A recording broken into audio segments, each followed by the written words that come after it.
Jan? I'm looking for a pastor or a reverend or someone who wants to feel this Holy Spirit this morning. Would anybody like to say grace? Commissioner? I'll take it or whatever. Okay.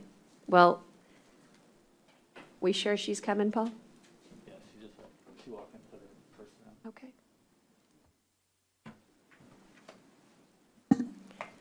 Captain, do you know how you're not on base?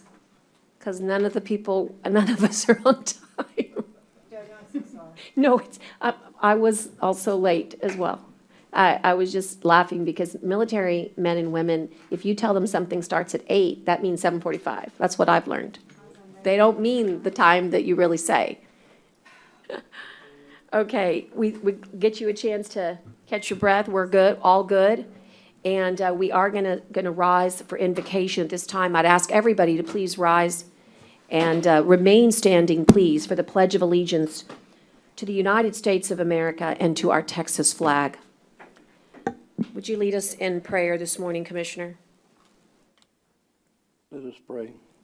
Lord God, Heavenly Father, we ask you to give us the strength that we need today, the wisdom, the courage, to be able to do the things that need to be done for this community.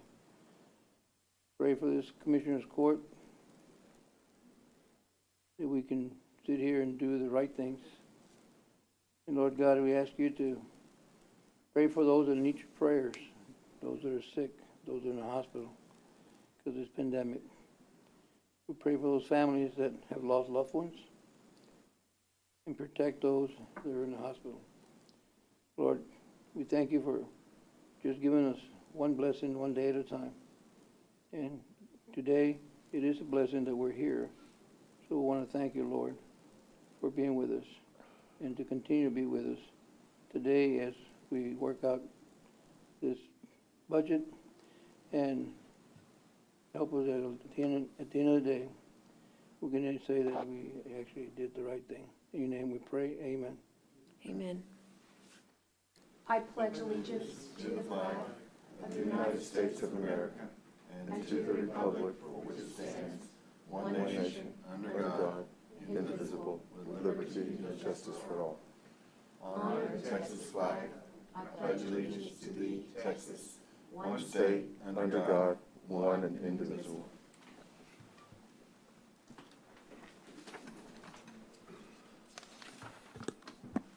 So for the clerk, good morning. And today is an important day. It's September 9th, 2020. And we are, 8:25 a.m. We are located at the Nueces County Courthouse, 3rd floor, 901 North Leopard. And Madam Clerk, I do certify 4 present commissioners and, 3 present commissioners, 1 virtual presentation by Zoom, Commissioner Chesney and myself, and therefore I certify that a quorum is present. And I'd ask Timothy to lead us in a safety briefing this morning. Good morning, Judge, Commissioners. We're meeting here today on the 3rd floor of the Nueces County Courthouse located at 901 Leopard Street. The restrooms are located on the right-hand side of the 3rd floor atrium as you exit the Commissioner's courtroom past the Human Resources Office. Please note there's a fire extinguisher located at the rear of the courtroom. In addition, there are 5 fire extinguishers located throughout the 3rd floor atrium area. In the event of a cardiac emergency, an AED is located on the right wall as you exit the courtroom next to the Human Resources Office. Participants responsible for dialing 911 in the event of an emergency is Tyner. CPR certified participants are Dale and myself. However, anyone can render aid. In the case of evacuation, our egress routes will be down the atrium stairs immediately outside the courtroom, proceeding through the double doors located on La Pons Street side of the courthouse, muster in the parking lot. In the event there is a need to shelter in place, we will remain in the building and await further instructions from the Nueces County Sheriff's Office. Our shared safety topics for today are September 7th through the 12th, 2020 is National Suicide Prevention Week. That concludes my brief. Thank you so much. At this time, Commissioners, we would normally move for adopting any resolutions or proclamations and/or orders.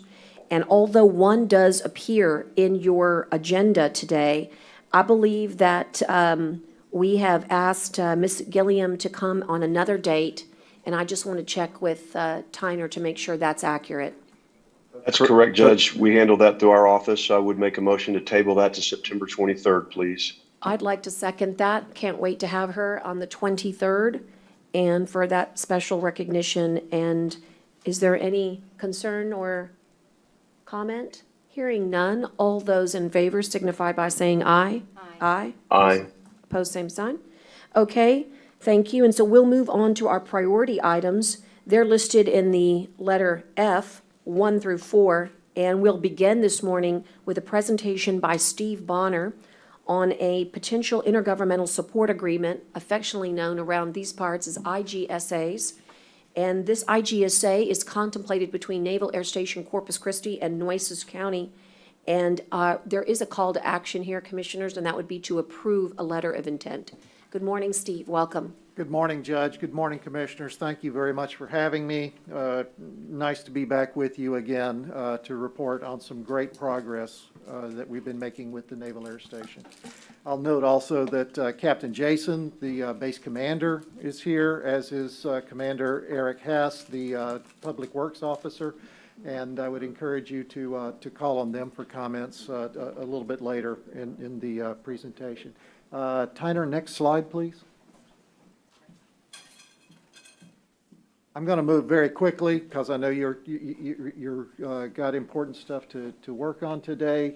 Just wanted to kind of give you a little orientation back into the process, an update on where we stand on 2 potential partnerships, and then recommendations for y'all's action. Next slide, please. As a reminder, this is the idea here is to create a public-public partnership between Nueces County and the Naval Air Station so that goods and services that you acquire for yourselves could be provided to the Naval Air Station. Hopefully at reduced cost to the Navy, greater contracting efficiency, and promoting mission resilience to the Navy, but also producing some important benefits for the community in terms of general fund revenue, in terms of economic development, and in terms of great relationships and hopefully future mission growth at the Naval Air Station. Next slide, please. Where we are in this process right now is at in the second chevron to the left of the letter of intent. So it looks like we've got a long way to go, but we're in 3 chevrons, at least in terms of one of our projects. We'll move very quickly here over the coming few months, and we'll get into implementation relatively early in the next federal fiscal year. That's our goal. We've got a larger, longer-term project as well that I'll also brief you on. Next slide, please. So after going through a lot of brainstorming with a work group that included y'all's county engineer, other members of the staff, Edward, various members of Captain Jason's staff, we identified a number of potential projects and selected one, utility installation and maintenance, as a really good candidate for a pilot project. And the reason that we came to that conclusion kind of stands out on this slide. The comparative costs for the installation of water lines, are dramatically different between the Naval Air Station under traditional federal acquisition rules and your own costs. So $685 a linear foot for the Naval Air Station, for something you all pay less than $45 a linear foot to install.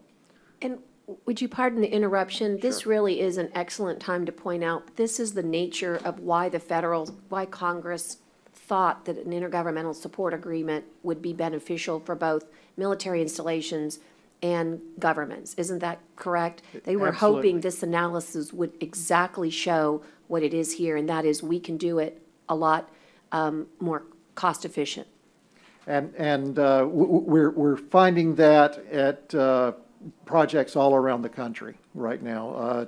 In San Antonio, the Alamo Area Council of Governments in Universal City, Texas, are getting ready to, in fact, we expect this week to get the task order back out of the Air Force to demolish housing in the clear zone of Randolph Air Force Base at savings of several $100,000 for the Air Force. Next slide, please. So I've mentioned a little bit about the benefits to the Navy, and again, I would encourage you to ask Captain Jason and Commander Haas to provide you their own perspectives. But the question also arises, hey, what's in it for Nueces County? So we did a cost-benefit analysis for you. We took the Navy's example project, their Ocean Drive project that we had done the cost comparison on, and applied your costs to it to arrive at the direct and indirect costs that you will be facing. These numbers are based upon a project that y'all have ongoing for a cost allocation plan development through your grants office. They're also based upon the experience and inputs of Mr. Pimentel and Mr. Herrera. And the details of how we arrived at those direct and indirect costs are in the last two slides of the package that you've been provided in backup. I was not a great math student, but I was taught to show my work. So those are in the back and available for you. And within the notes, you'll find where the sources of all the data and information are. So those are the costs to you. What are the benefits? Well, you're going to recover all of your direct and indirect costs through this intergovernmental support agreement transaction. So that will provide you with some greater budget flexibility as you work through your fiscal year. Just going line by line down, the next line is goodwill. And you frankly can't put a price on goodwill. Under generally accepted accounting principles, we value that at $1, but we understand that that's really a priceless asset, the great relationship between this community and the base. There's an economic development benefit in all of this. As I mentioned, we're hoping that we are lowering the cost of doing business, saving the Navy money at Naval Air Station Corpus Christi. If you do that, you frankly make your base more competitive to be able to retain the missions you've got, expand them, and attract new missions. So the way we calculated the economic development benefit for this one project was saying, hey, if this is a success, it is conceivable that the Navy may, if we're doing a number of projects in the future, may need to add personnel to be able to just manage this program itself. So we assumed the addition of one GS-10 full-time equivalent position, and assumed that person would purchase a residence in your community. So with the help of Mr. Ernest Garza, we figured out that the median price and the likely tax revenue to you all out of that one parcel of land. So that's the economic development benefit. And you'll notice that these are low numbers on purpose, trying to be conservative to help you all make good decisions. Similarly, in terms of the follow-on work, I discussed this with Commander Haas, and he informed me that he would have as many as 20 more projects of a similar scope available. And I said, whoa, let's be conservative, so let's only take 10 of those. Okay? And so the follow-on work revenue flow there of $143,000. So if you look at your total estimated benefits, you back out your costs, your conceptual return on investment here of this one project is over $140,000. And so that's just on water utility installation and maintenance. What about roads? What about roofs? What about HVAC? All the different things that you all do for yourselves, either organically or through vendors, you can pass on to the Navy. With that, I would like to pause, and Judge, I'd encourage you at this point, if you want to call on the captain for some words. I would, thank you. I want to welcome Captain Jason to Commissioners Court, and in general, just preface the welcome by saying that over the course of the last 6 months, we've had the opportunity a few times to both speak in person and also by email. And I just want to thank you for all that you've been doing while we've been dealing with the vortex of this disaster from the county level. You really have had to deal with it on both personal level, taking care of all the men and women that are under your command, and then also deal with the same exact situations of quarantine and safety and security. And I just cannot thank you enough for all of the hard work and dedication that you give to this community. And we would also like to extend our condolences very much for the Marine pilot that you lost recently. And that was something I hadn't had a chance to reach out. And I wanted to make certain that today was a good day to say, it's never been more true, these words. We truly are all in this together. And this is something positive that we can share with the community. And so I want to say that since I've been involved, I have seen the benefits, but it wasn't until the unit cost came out that I went, wow. What is your perspective now that we've had at least a good 6 months under our belts, really letting your staff and my staff look at the benefits? What is your impressions today? Thanks, Judge. What are your impressions?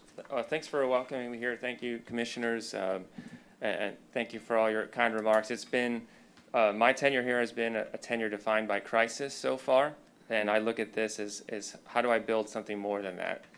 And certainly I'm proud of my work and our cooperation in crisis, but I'd rather build something positive. Me too. I see that as this program, this IGSA concept as that. So just to give context to everyone, essentially we process, and Eric Haas helps me manage an annual sustainment budget for fixing things on the base. So not new construction, but just the repairs. And as you can imagine, there's a lot to do, especially given the corrosive salt air and just the nature of the environment. Typically what I do is I end up placing a cut line about 50% down the list. So about half of the items are going to get funded. The other half are going to get deferred for another year, I get about enough money to cover half of those needs. So and if you own cars, you know that if you have 2 cars and you only do oil changes on one of them because you can't afford the other one, eventually you're going to end up incurring more costs. And it's really a spiral, a downward spiral. So that's the challenge that we have. But of course, the Navy has to invest in ships, they have to invest in people, they have to invest in healthcare. And so shore facilities and infrastructure is just one of those things that's in need, but it's competing with a lot of other things. So that's why the Navy doesn't have the luxury of saying, absolutely, whatever you need, here's all the money you could possibly want to make your facilities what you'd like them to be. And one of the commanding officers that just retired from the base said, he feels naval aviation is the New England Patriots of aviation around the world, but we don't have the New England Patriots facilities. And he feels like he has a hard time explaining to the visiting families of the newly winged pilots that please ignore the facility. We truly are the world's greatest naval aviation power. So that's kind of the context. So when this came up, this was right away when I arrived, this idea was introduced, and it almost seemed too good to be true, that you could do something that benefits the Navy, benefits the local community, but it's really written to do just that. And so I was really excited, and you had my commitment 100% from the start, because I could obviously see the benefit if you can take this funding line where I can only afford half the things, and you help me make things essentially half the cost. You've just filled out that whole spreadsheet now and moved my cut line to the bottom where I can take care of things. So looking at the water line utility, for me, this is just tip of the iceberg, right? This is just the foot in the door. We're using this. I'm treating it as this is how we learn how this process works. This is how we figure out what some of the benefits can be. This is how this concept gets started, and then it carries forward with its own momentum as people see just how amazing the benefits are all around. So just looking at water utility itself, and I'm glad this slide is up because I want to talk about it. But obviously potable water and use of water for industrial purposes is a mission kill for us. So I wouldn't want to have to shut down a hangar because water's not available and tell the students to go home for the day and not fly.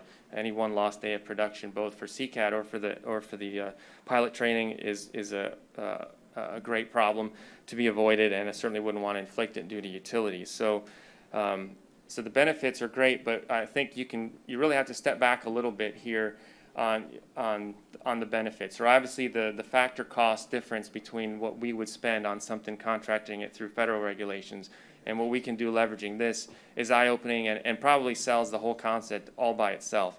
But what I'd let you know is that if you take a look and you consider what this will do, and if we expand to other utilities or solid waste, mosquito control, road repair, you name it, as this builds and ultimately even potentially energy, what that does is it essentially makes the base more viable, right? Because as I buy back more and more of those line items on my sustainment spreadsheet that I used to have to defer, then I can reinforce and strengthen and put our dollars towards things more effectively. That just raises the whole level of the facility infrastructure more and more. And then basically the base becomes that premium facility that the New England Patriots would be jealous of.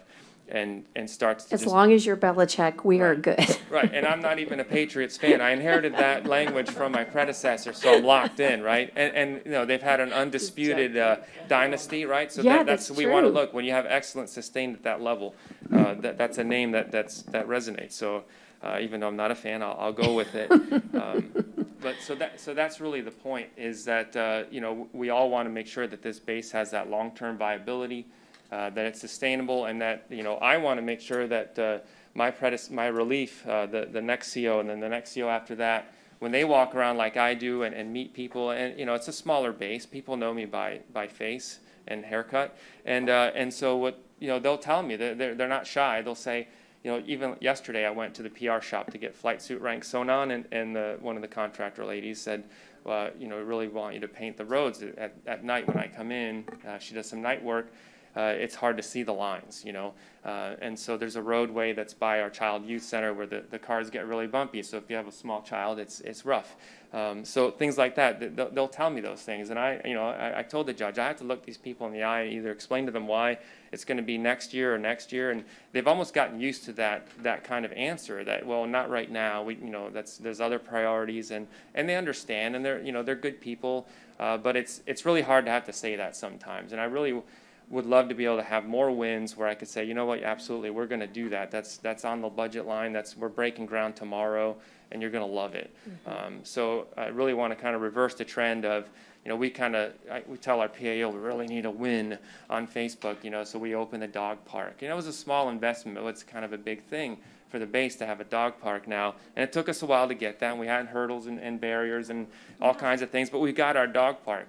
But those little wins now are the exception, and I want to make them the rule and just get a trend of excellence going in our facilities and have, where I can say welcome to Corpus Christi and not have to follow that with an apology for things that aren't the way they should be. I really want to just say welcome to Corpus Christi and have them say, wow, I'm glad to be here.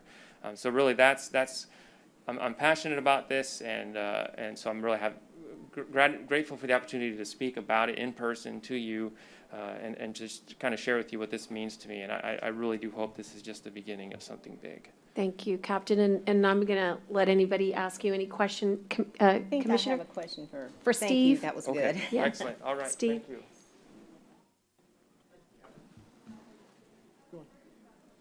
I actually have two questions. The first one is going to be, is the city participating? And the second one on this water utility project, what kind of water are we doing here? Is this desal? Is it groundwater? What do you, I'll be honest with you, it took me a few minutes to get myself together, and you may have said that. To answer the second question first, this is as a part of their potable water system. Okay. Yes, ma'am, the city has been invited. Commissioner Jag met with the city manager several months ago. There've been some discussions.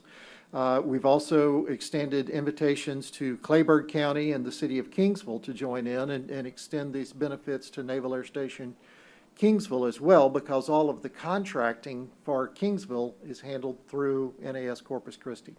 So the city hasn't committed yet? They haven't committed yet, but they have been invited. Yes, ma'am. Okay. Okay. Absolutely, and we're very hopeful because having a coalition of local governments providing these services is a much better approach. That's exactly what we're doing in San Antonio right now. We've got a number of the local government entities all joined together under the Council of Governments up in San Antonio doing this work right now. Next slide, please, Tina. But just to help her with the water lines, it would just be any water line that's in existence that just would need repair or sometimes a complete replacement. But but as they say, don't get us talking about resiliency, because we like that subject matter a lot too. But this particular one would just be for the replacement of water lines that are old. Everything there is so, I hate to say it, old. It's just got infrastructure, old bones, and they just need a lot of help replacing things like you would in an old home. Okay, and that makes sense. I just wanted to make sure there's such a big deal right now on the water sources, groundwater desal, and I wanted to make sure it was not desal until we do more science, and so I appreciate that. Okay, thank you, ma'am. With this particular project, the water utility project, our next steps are a letter of intent, which you all will discuss here in just a couple of minutes. And then things turn over to the Navy. The Navy needs to go through their bureaucratic processes that are required. Then we'll sit down. You're not going to be committing to anything today. In fact, within the letter itself, you'll see language to that effect. But we'll then sit down and talk about the terms and conditions of the agreement. We will develop procedural guidance. As a matter of fact, we're going to go ahead and hold a tabletop exercise later this month to sit down and talk about, okay, what would the steps be to actually execute a single water utility project, and map those out so that we've got good processes in place in advance. And then hopefully eventually get to that picture in the bottom right of the slide there, that signing ceremony of the Intergovernmental Support Agreement and implementation. So that concludes the utility installation piece. Let's move on to the next slide and talk energy resilience. Next slide, please. I mentioned that there are two projects that we are working on. One is the water utility as a pilot. The longer term project is the possibility of energy resilience. This is something that is really important to Navy missions. And could be a great benefit to the community as well. You all own some land right outside the fence line of NAS Corpus Christi, a great location to put in a small natural gas generation plant that would provide a microgrid to support critical missions on the base, but then also connect police, sheriff substations, fire, and possibly some critical services off the base as well. This is a concept that's already been done up in Connecticut at their submarine development plant up there. So this is just still in the concept phase. So if you'll move ahead to the next slide, please, Tyner. We're still in the working group. Fully developing the concept. We'll get into that deeper cost-benefit analysis. We'll do sources and uses of fund plan with a lot of private investment. If you'll recall that very first slide, we talked about a public-public partnership, but then we can add in that private piece as well. And then we'll come back to you. This will be some months in the future before we'll come back on this particular project. So with that, if we could move on to the next slide. The recommendations for next steps are approve the letter of intent, sign it, and get it out for water utilities. Continue your active support of the working group. I mentioned the tabletop exercise we're going to run, and then continue support for the energy resilience opportunity. With that, if you'd go to the next slide, you can see the letter of intent itself. This is laid out in a very common format that is used in all of the military services. All it basically says is, hey, we're interested in continuing to discuss a partnership and an agreement. And I would highlight the second paragraph where we say that we understand that this letter is non-binding and constitutes an indication of our interests only. So it creates no liabilities or obligations at this point. So with that, ma'am, if y'all have got any other questions. I don't. The only thing, and I know that time is sometimes can be our friend or our enemy, and it seems like we've done all the vetting during even COVID-19. We've done so well, but I am encouraged by what you said about the next 3 chevrons going a lot quicker. I know Captain Jason and I would both like to see this good work come to fruition during his tenure. And so I'm just wondering, and I won't hold you to it, Steve, but getting to the next piece or the next 2-3 pieces, could we expect that in the next 3 to 6 months, or what is our time frame? Yes, ma'am, I believe you could. Edward, you want to Edward? address that at all? Yeah. Judge, one of We the- all like, we all like the results, right? Yes, Judge, definitely. We can do it within the next 3 to 6 months. We're that close to this project. Like Steve was saying, this piece on that we're required to, this energy piece is very exciting, and that's going to take the longest period of time on Right. this on this deal. But the other stuff, we can probably do it within a couple of months. That's I mean, great, it's because good. An important point on the water utility piece is that the way the Navy has delegated authority down, this is a project that is well within the authority of Captain Jason to approve locally. So he will, and I don't want to. on the repairing of the water lines? Absolutely. Commissioner? So today we vote on the letter of intent, that we can move on that? And then we can move on?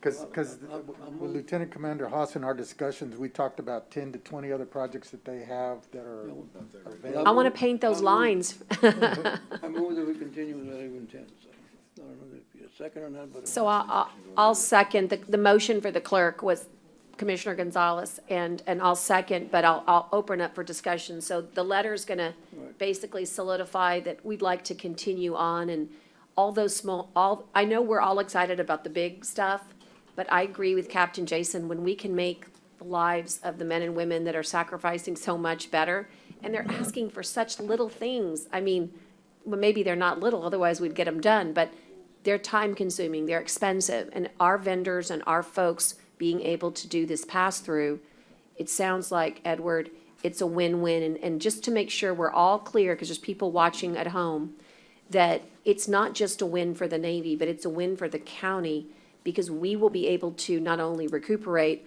our direct costs, but we will also be compensated for our indirects. Therefore, the work that we do will also be compensated. And so in a strange way, it's a revenue maker for this county. Correct, and what we look at it as a force multiplier. Juan will be able to hire additional engineers if need be to manage and do these projects. We could be able to handle additional animal control officers if we take over those functions, or additional garbage collection personnel. You know, you can think about it, it's all possible. The county will benefit because now. We just thought about it. Yeah, I think you just dreamt up a list. We don't have to just use those engineers for these projects. We can use those engineers for everything that we're doing. you know, for all the stuff that we're doing. The Edward, animal you've control been on program. this project for about a year, and I just want to thank you. This is all sort of extracurricular activities. You might have started off being voluntold, but somewhere along the process, voluntold became enthusiastic. And you've just put a ton of time in, and I know he's around the courthouse. We asked good men and women to serve representing Nueces County. Ernest Garza was one of them, so I want to thank Ernest because you mentioned his name. He's out there. Oh, Ernest is hiding over there. Sorry, Ernest, I didn't see you. Edward's got you blocked right here. Ernest gave a perspective that was very much needed, and there were other members of Nueces County that did this. Juan, Michael. Juan, Michael, Ms. I just, Padilla. so many people. Tyner served from the governmental.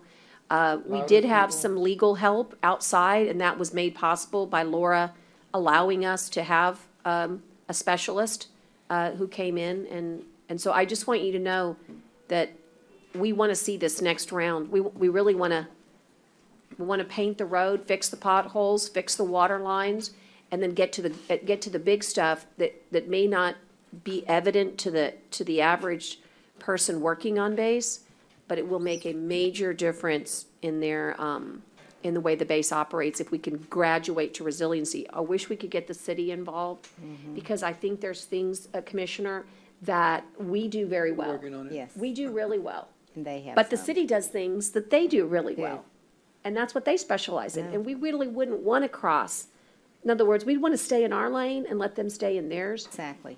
And so what we're looking for is an enthusiastic Edward that has a City of Corpus Christi badge on. Because you need somebody to be a champion of this at all levels. So I think we can feel good about it. How about, is there any other questions of I Captain have Jason? one Yes, thing. ma'am, go ahead. It's not really, I'm just clarifying. I totally support this. I think it's a great idea, but I saw your future projects. Want to make sure this has nothing to do with the future, because desal is always a flag for me till I get more information. So this is just what we discussed today, nothing to do with the future. Correct. All right, I I'm all in. don't go for desal either, Commissioner, so I'll be on your corner. Just want more info. Yeah, and really what we're doing right now is what we call step one, right? I mean, we have to understand how these processes work. And then when we graduate to the future, we'll be able to have a whole nother discussion. And just so you know, what really impressed me is about it's now been 8 years, I'm dating myself. About 8 years ago, I got a chance to go have there was a conference on base captain. I think Captain Banta was CO, and he was it might have been his predecessor. But anyway, he was leading a resiliency energy seminar. And that was the first time I really recognized the breadth of the Navy's resources for renewables and resiliency. I had no idea these types of offices existed at the Navy Yard to such length. And so I understand that for you guys, this is why you are the best in the world. You are always thinking ahead. And because of that, we are able to address these before anybody else. And so I just want to say I'm excited about the future, but today is about taking care of those things that are going to make, it turns out quality of place means something to you guys too, just like it means something to us here in the county. People just want to have good places to live and drive and work, and it's pretty basic, isn't it? And Judge, I know this has been mentioned before, but just, anytime that we look at the IRT, which we have in place next year, right, Yes. through the U.S. Military Reserve units from the Navy or other branches, if any way that Stephen's skill set can be brought in, or the captains to help us with that, because, every opportunity we bring in a military reserve unit to train here for a week, 2 weeks, and increase the length of mission that we have here in our county, it's better for all of us, right? And so, they can do the engineering, the medical and all that, and so I think that that's really where I would like to see if this can really be tied in strongly and help us, because, this year's was postponed till next year, and next year we didn't get approved, I guess, because we're already in 2021 that will be approved. But every year that we apply, if we could show that there's this partnership He's been here. approved, Commissioner. We got He approved doesn't for the know yet. medical engineering. Tell him. In fact, we did get approved for the medical engineering for 2021. and when you submit applications for 2022. Right. But, as far as the engineering, they're gonna do the parking lot. That's their first priority is doing the parking lot at the fairgrounds. And, the medical, of course, we're going out to the colonias and do the medical. And, so that's, our partnership with the IRT is tremendous, you know, and I think that and the commissioner's right, there's a time that maybe when we have our meetings, maybe y'all can be present at those meetings. Happy to help. One thing, Judge, if, going future, I mentioned the IRT, Steve has worked on, and we're gonna need a lot of help in making sure the area is clear for our expansion of our runway and actually, Right. so I'm gonna bring that to court the next time to kind of extend his contract and make a few changes so that we can include the airport and some things like that. Yeah, we think that's really smart. There's so much, you know, Captain, before we say goodbye, and thank you, Steve, for a great presentation, I'm going to take a little bit of housekeeping, and then I'll make a final comment. We have a motion and a second to approve the letter of intent, and all those in favor signify by saying aye. Aye. Aye. Thank you, Commissioner. Just closing comments, Captain, is that one of the things that happened, I would say, I don't know if it was last court or 2 courts ago, where we had an amazing opportunity to look at the economic impact of military installations here in Nueces County. And it's in the billions. And so it's on so many levels, whether it's just red, white, and blue in your veins, or whether it's economic impact, or whether it's understanding that counties have such limited ways to make additional revenue. This is such a great thing, and I'm hoping that, I know we can't be the pioneer because San Antonio and the Alamo COG already beat us to it, but I'm going to be very proud to be the second in the state of Texas. And I believe that the Lone Star will use us as a model because we have not only the Naval Air Station, but CCAD, and of course the U.S. Coast Guard. So, you know, we don't know how this will be able to be applied in other installations, but we hope we bring your brethren in Kingsville along because they are very important to our mission, and anything that we can do for you during the course of this next year. We're about to start our new fiscal year, so we've already had some interesting discussions about IRT here this morning, but there's others, and Nueces County Airport, we've alluded to that. So when we make that presentation, if you could join us, we would love it. You can also Zoom in, where you can be at your desk and just be listening. Maynard, that would be great, because we think that Nueces County is just on the tip of its opportunities to partner with the military. You've been a part of the fabric of this community since 1941, since 1941. So, and we don't intend to let you go. So we're very, very honored that you started our day right, where we get to, as we do with every man and woman in a uniform, say thank you. So we appreciate it, and we'll get a copy of this to you through Steve. Okay, thank you. We also have a need to probably stop, Tyner. It's 9:05, unless you tell me that I have a little wiggle room to finish number 2, because I think it's Well, not- I do have Deidre Williams on. Yeah, let's just finish number 2. We can finish that one up, And then Judge. 3 and 4, of course, can wait. Yes. Number 2 is discuss and consider executing an interlocal agreement with Conrad Bleacher Institute, that's with Texas A&M, to conduct post-storm surveys and assessments to document damage to beach and dune complex and establish baseline data sets as required by the General Land Office under the Dune Protection Act. So this is. Judge, I would move passage just to have it on the, Thank you. Second. I've got a motion and a second. And any other concerns, questions? Deidre is with us on, there she is, on Zoom. And Commissioner Chesney, do you have any questions that you wish to inquire? Have you had the opportunity to review the interlocal? yes, ma'am, Judge, I think it's great. Worked with Deidre for years on many things. She does a wonderful job. We're very fortunate to have Conrad Bleacher here locally. And so I think this is a great agenda item and appreciate the opportunity to get it done. I agree, and besides the fact that it's a part of a data set that's required, it's actually quite necessary so that we can get this baseline again and understand where we're going. I don't want to see another storm, but we want to make certain that we understand what we're dealing with now. This will open the door for other coastal resiliency funding that's available to us if we can document properly what we've got at the beach. Unfortunately, it's, as they say, it's complex, and, but the storm Hannah really did a number on our dunes. So, anyway, all those in favor signify by saying aye. Aye. Opposed, same Aye. sign. I know Scott Cross is also on, and I just want to make sure, Scott, if you needed to say anything, I know you support this wholeheartedly, but it's always nice to hear it.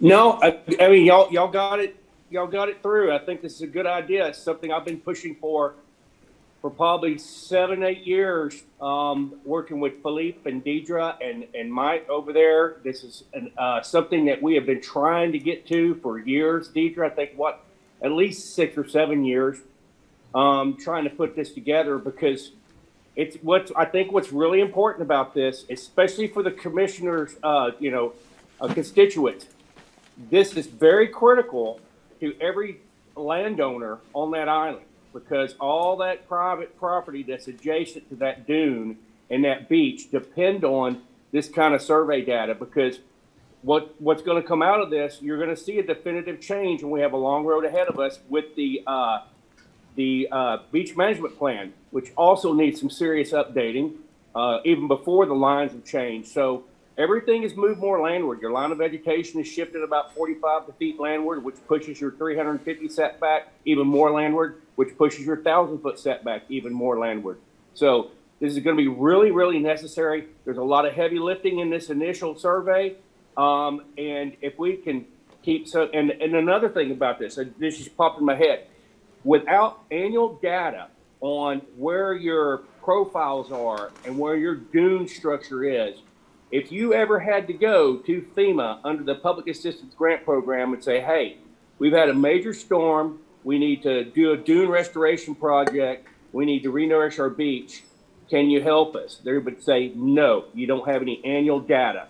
We've crossed this, I went through this with Harvey up there next to the jetty in Port A, so that's why this is very strategic. Our partners in Cameron and Galveston County do this on an annual basis because it's an insurance policy. But we've got a lot more with this first initiative because we got to get all the heavy lifting and the baseline data done. And that's all I have. Very good point. Thank you so much for pointing out that there is also a constituency of private landowners and homes that need to be protected by those dunes. And that, of course, has a relationship with this county because that's our tax base. So anyway, thank you. From all levels, environmental and economic and contractual, I'm glad that we are getting this done. And I'm glad that we're so blessed to have the expertise locally with Texas A&M, the Conrad Blucher Institute, and Deidre and her team. As they say, we will finalize everything, Deidre, and get it to you. But it's a very good project. Thank you, Judge. Okay, thank you. All right, so Tyner, that gets us through at least a good stopping point? Okay? That's correct, Judge. All right, thank you so much. At this time, I'm going to move us back into a 9 o'clock. If you'll just turn your pages to the public hearings, it's going to be right after the consent agenda. And I've got some important, language at some point that I'm going to read, but we actually have a little bit of work to do first, and that is that the first public hearing is relating to roads. And so I'll proceed, Tyner. Judge, if I may set Go this ahead, up. please. We had the opportunity to advertise public hearings. It wasn't required by law. We had the assistance of the county attorney's office helping us with our public hearings, but since we were going to advertise in the newspaper anyway, we went ahead and advertised the road name changes. They were Okay. published in the Caller Times on August 23rd.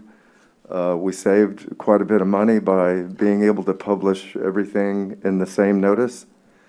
And so, if it pleases this court, we could, I'm going to monitor the Zoom meeting, and I don't know if anybody signed up, but we can go through these public hearings one at a time in the order that they are. I think that's a good idea. And again, for those of you listening, if you have signed up and you would like to make a comment, we are looking for you here. So there is a few names on there, Tyner, I see, but I'm not sure. Is there a Christina?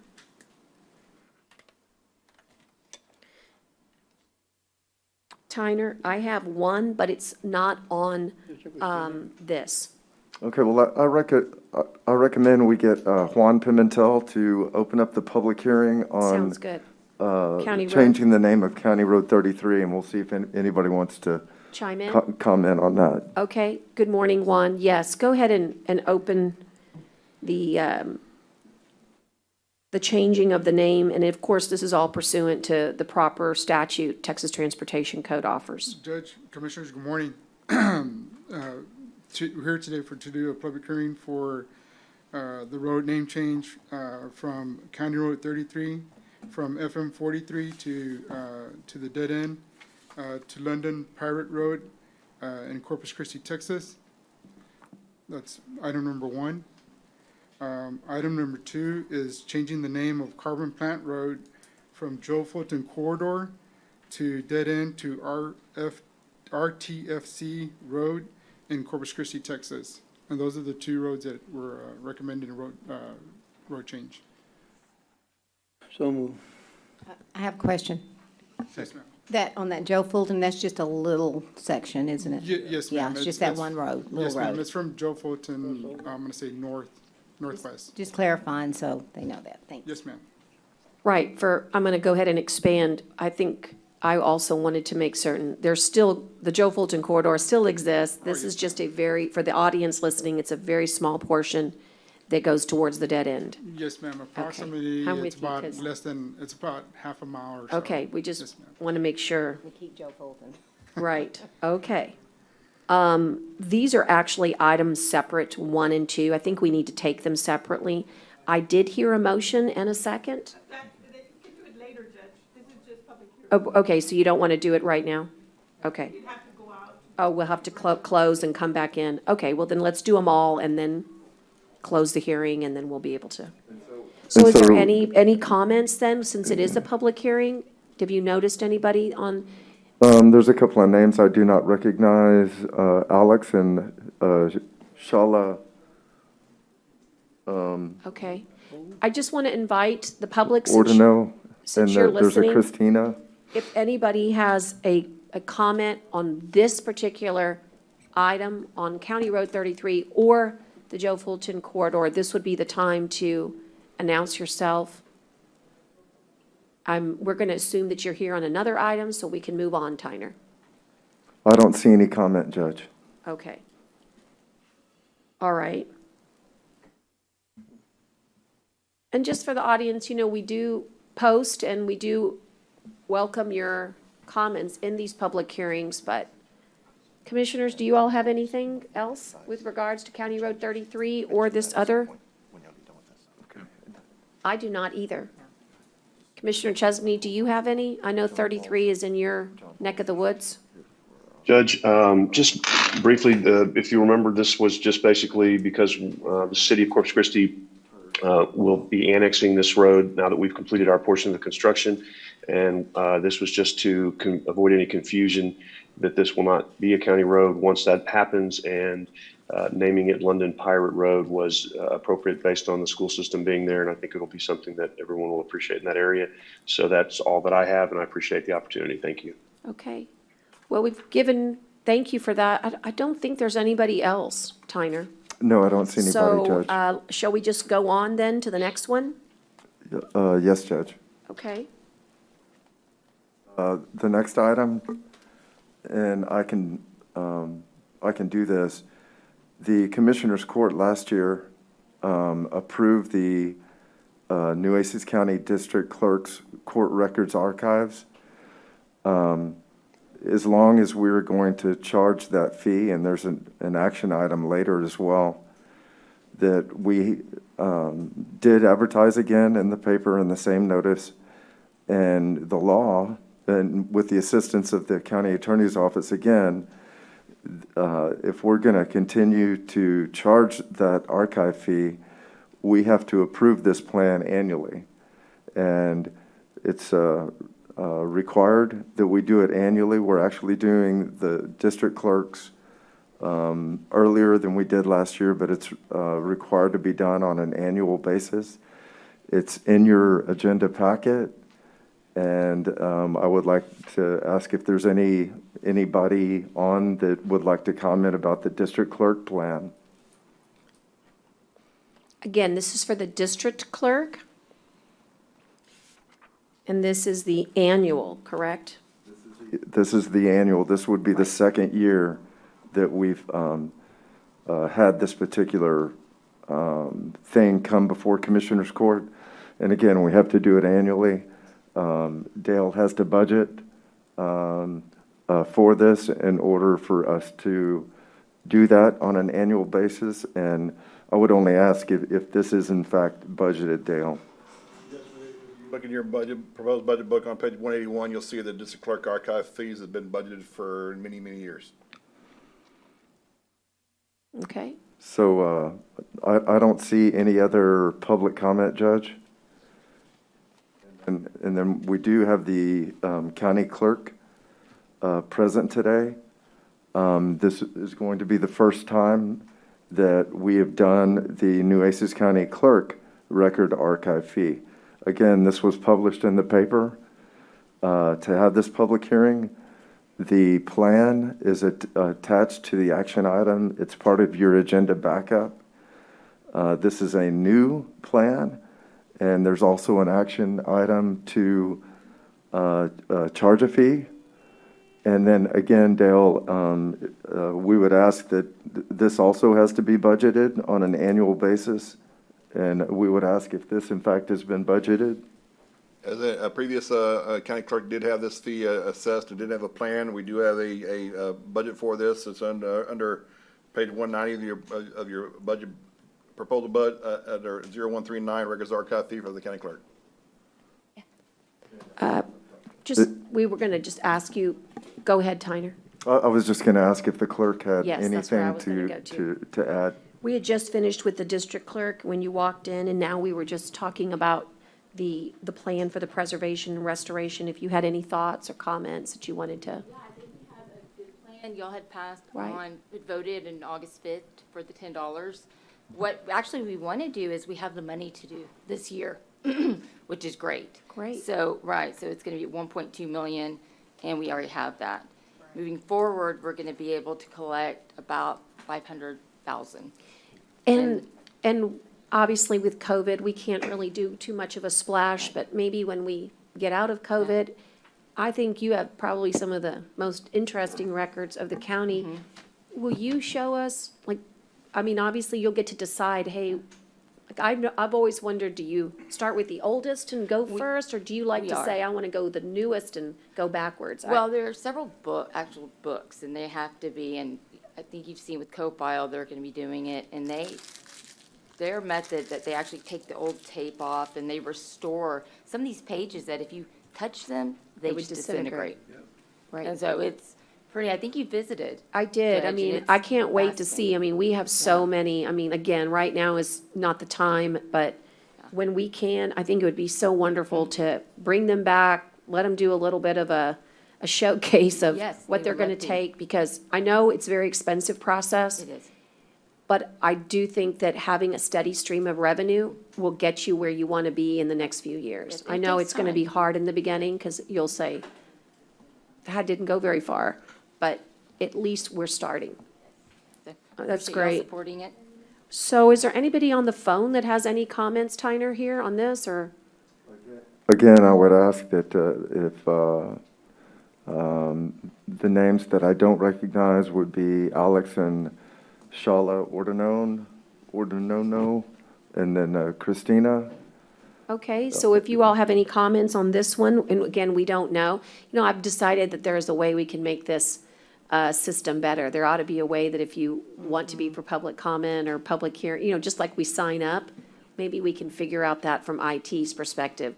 So we're not putting people on the spot. If they just want to listen in, they're entitled to. We're sorry, we keep calling you out. We just want to make sure that you're not waiting for us to call upon you.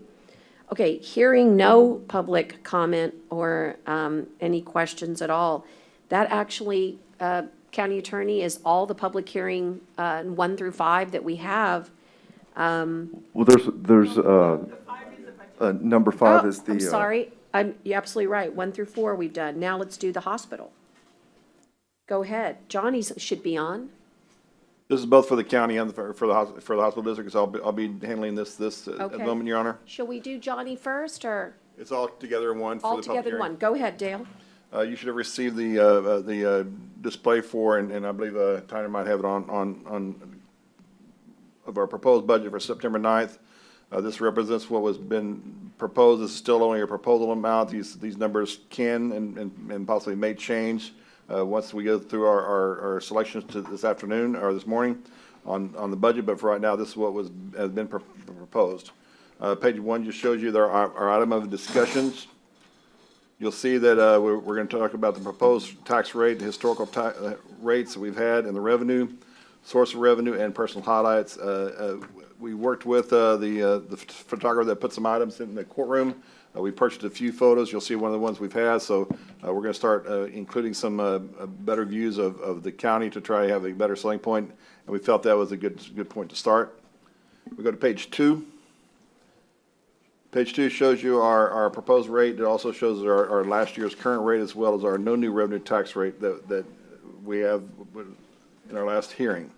Our current tax rate that we're currently under at this fiscal year is .311588 per $100 of evaluation. Our no new revenue tax rate when it was calculated was .301271. Our proposed rate that we currently have filed in the proposed budget book that we have at the moment is .311558, and that was 3.41% above the no new revenue tax rate for the county.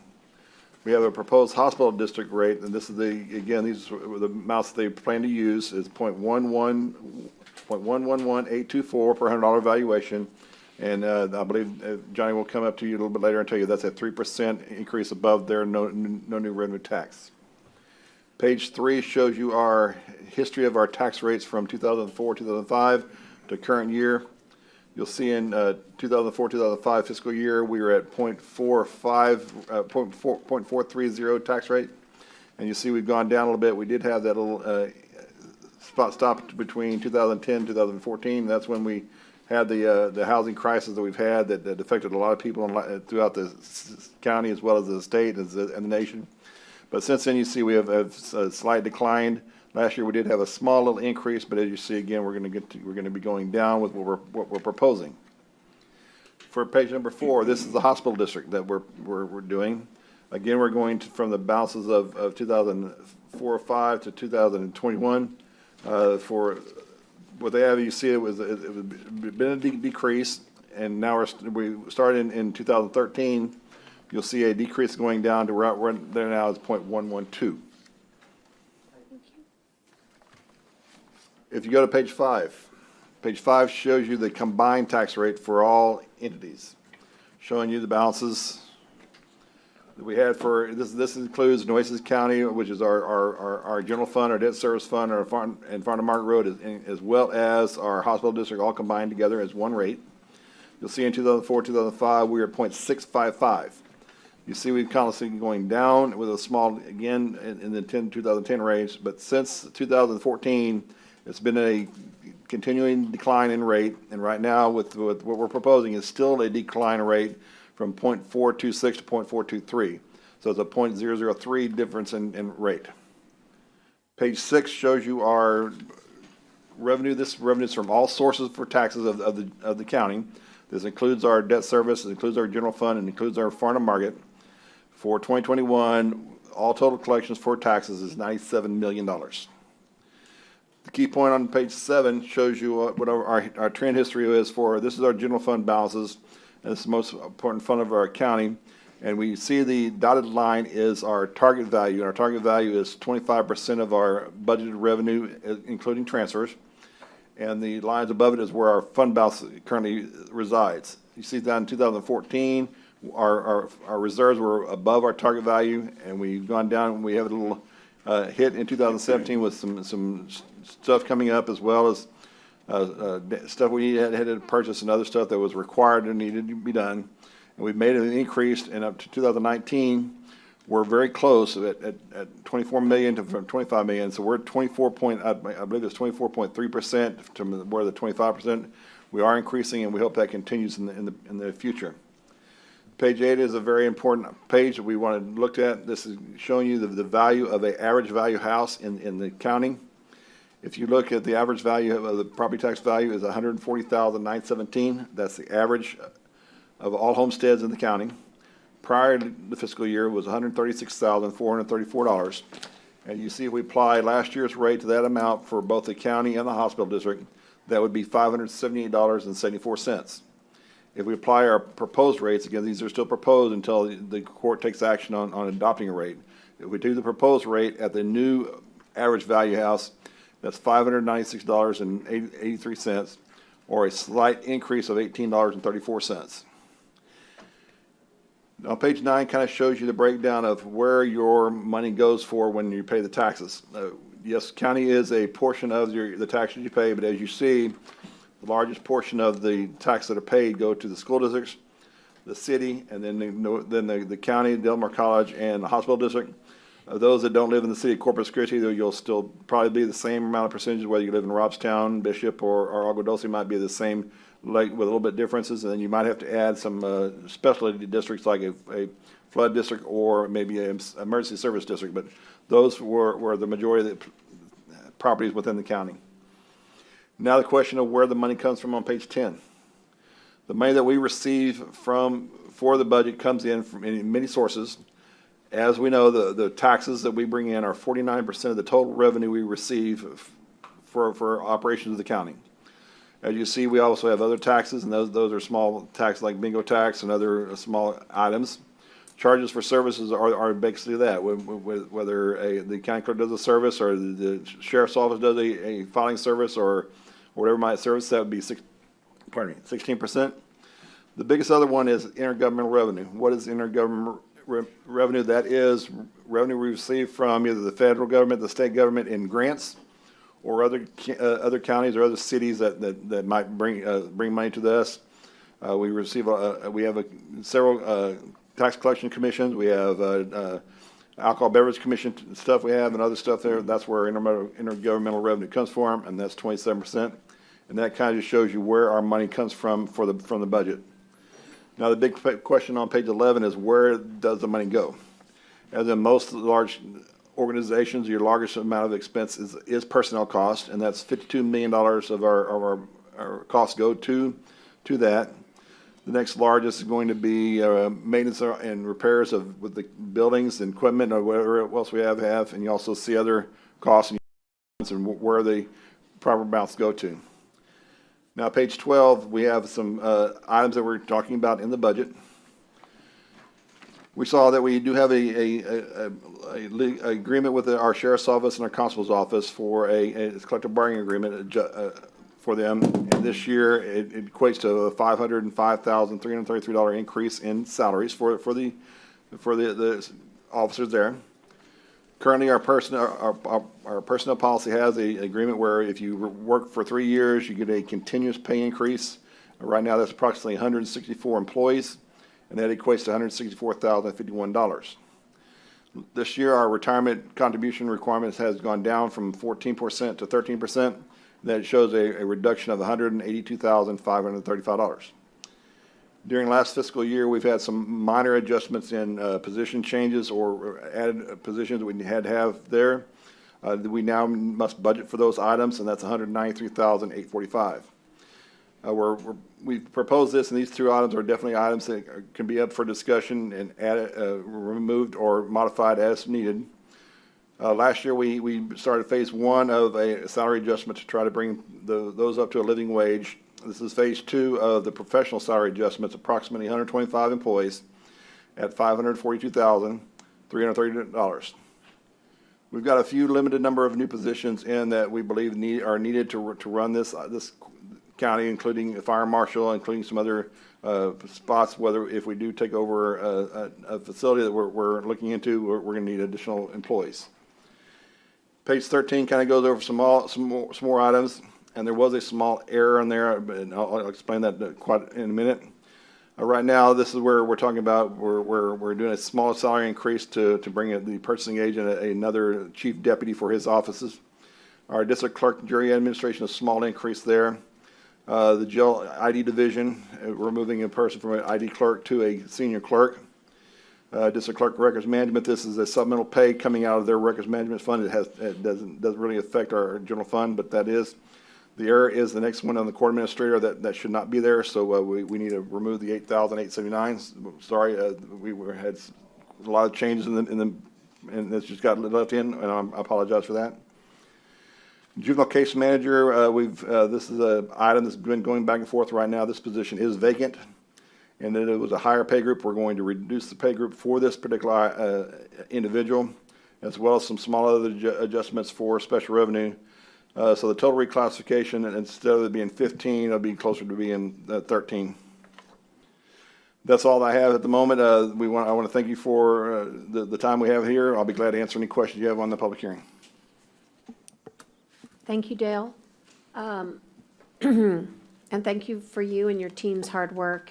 Commissioners, do you have any questions? Obviously, this is the proposed budget. It's now up to us to discuss whether or not, do you want to go to the do we want to stop right now, though? And then, do you want to do the hospital now? For the public hearing, I include the rates for the hospital Rates, district. so you feel. When we actually go into adopting the budget, that's when Johnny will be Fine, presenting his, yes. fine. So you'll hold Johnny if you don't mind. He says yes. Okay. Commissioners, this is what was presented, I guess, was it a week ago? A week ago? And when we last left one another, we really did not have consensus. Some of us wanted to support the 3.41, which is what today's proposed budget represents, above the effective.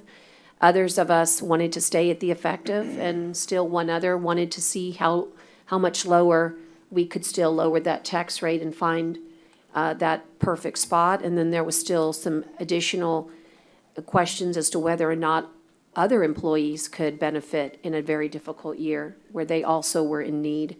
And so the ideas of COLAs were discussed at different levels. And so, Dale, I want to say that you probably ran 10 different iterations of different ways of looking at things, and we asked you to run COLAs at 1%, at 2%, at 3%, maybe even 1.5 and 2.5, I don't remember, but anywhere from 1 to 3, you all ran those numbers. We also ran numbers to see what kind of cuts, if necessary, we could make. We also looked at ways to see if there was a possibility of going lower than 3.41, and if so, what cuts or what adjustments would have to be made, and still keep the reclassifications and the limited new positions that we had already established during our budget workshops as important ones, like the fire marshal and like some of the other clerks. And so I guess at this point, what I want to know is, commissioners, all of us have had the opportunity to meet with Ernest multiple times since last week, or at least that opportunity was available to us. Maybe not all of us availed themselves. Some of us bugged Ernest more than others. I'll raise my hand on that one. And then also had the opportunity to sit with Dale. And I know that there are other ideas that are out there, at least for some of us. Is there a will right now for anyone to discuss any of those other items that that would have come up. I know that, for instance, we looked at 3.40, and I can get my notes here, but Dale might have them quicker. We also looked at what the effect would be if we went to 3.39. And so I don't know if that's worthy, Dale, of talking about these different options, but it seems to me that when we left each other, we did not have, we knew that it was somewhere in the high threes, but we didn't, well, high threes, somewhere between, 3.2 and 3.41. And I'm just wondering if you want to share with us some of those options. We asked you, for instance, for the court's consideration to look at COLAs. I'd have to refer to my iPad to bring those up, but if you have them handy, maybe that's a good place to start. I'm looking for ideas, commissioners. Well, this is still the public hearing. We'd probably prefer to take action on the items. We have to go to the agenda item by closing the public Okay. hearing. So you don't want to take, well, I know Commissioner Laura has a comment on the hearing, so she can make it. And then also we have people online. Do you think there's any way, Tyner, you could signal to see if there's anybody online with regards to this after Laura? Yes, I'll let the Okay. county attorney go, and then I'll ask. Okay. Good morning. Good morning. Commissioners and Good Judge. morning. Thank you so much. I know that the budget process is very difficult in terms of, you have to look at all the departments, all the offices. But this office is a high-volume office, the county attorney's office, and we make things so easy. We move those projects so fast, and that's because we have experienced lawyers, and I work very hard in basically retaining experienced lawyers, and obviously, getting people recruited into our office and they stay. For the last couple of years, we've had a lot of trouble with recruiting and retaining. So basically, on both ends, we're having, problems. And for that reason, we had submitted a proposal for our budget in terms of a ladder, giving them an opportunity to retain them by, hey, I can stay here at this office with the possibility of maybe moving up. And that's kind of how you want to make those people stay, or those employees stay. And at the same time, at the recruitment level, have a higher salary as well, so that we can bring in people. We've been having trouble, like I said, both ends. The CPS cases have increased tremendously, and you heard Judge McCoy come in here, and basically one lawyer has over 100 cases, 150 cases. I mean, that's a lot for one lawyer who's in court all the time, and I'm losing one of those lawyers. So that's why I had asked for an additional attorney for your consideration. So I propose to you reclassification up to, we have 14 lawyers. We're a total of 17 lawyers, including myself. So if you exclude the two chiefs and myself, then that leaves 14. So 14 attorney 2 levels. So there's no possibility of, there's one attorney 3 of movement, and that's only one position. So I was proposing 2 attorney 2s to be reclassified as senior attorneys as attorney 3, and then the attorney 3 that's the chief, assistant chief, would go up to attorney 4. So that would be our proposal. I know that I was asking for a lot of money, but any consideration, I mean, if it's 5% at the onset for those coming in, and then for the retention, have maybe 10% difference. I have to have like a ladder. You can't have it too close to the other position. So I really ask for your help. I mean, obviously, I'm not going to be here next year. I want this office to remain strong for you because you have a lot of projects and a lot of future projects. And it's, we try our very best to accommodate each and every one of you for your projects. And like I said, we make everything so easy, but that's because we have experienced lawyers, and we all are in the know, and we move those cases real fast. So whatever you can do, that is our proposal. I hope for consideration. I know that was not part of the proposal submitted by the county auditor. So I'd like for you to consider it and hope we can have a strong office for the next year. Thank you. Yes, Your Honor, just to clarify what she was saying, that right now she has many attorney two positions. One is attorney three, but that's one of her chiefs in charge. And that chief is 10% higher than what the other attorney twos are. So possibly, as she was saying, maybe we can reclassify it to a level three, but not go the full 10% to the 5% would be something we may consider. That's good. Okay, I understand that, Dave. You said Would you repeat that, do Dale? 3% instead of 5%? Right now, she has, I believe it's 7 at attorney two positions. One attorney three, that's one of her chiefs that she has in the office, and I believe that position is from the attorney two level to attorney three level is a 10% difference in pay. So if we want to, we can possibly help her out by creating a attorney three, just attorney three as not as a chief, and put it 5%, so put it right in between the chief and the attorney twos, and give her that as the balance. And I do want to stand corrected, it's 7 lawyers, not 14 lawyers. Yeah. Yeah, and under this particular proposal, 5 would receive the 5%. It would just be the 2 that would need to be altered. Is that correct, Dale? What we're saying is we would alter them to a level, attorney three, but they still then the professional level, they'd still also get the phase 2. So if they went 5, it'd be a total of 10. I got you. I got you Where everybody now. else would I just get the understand 5. what you're saying now. Yeah. Did everybody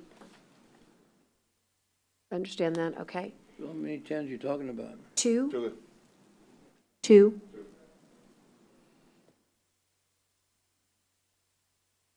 And the 2 of our most senior attorneys. So it almost looks like a reclass, and then they would be eligible for the 5%? Right. Okay.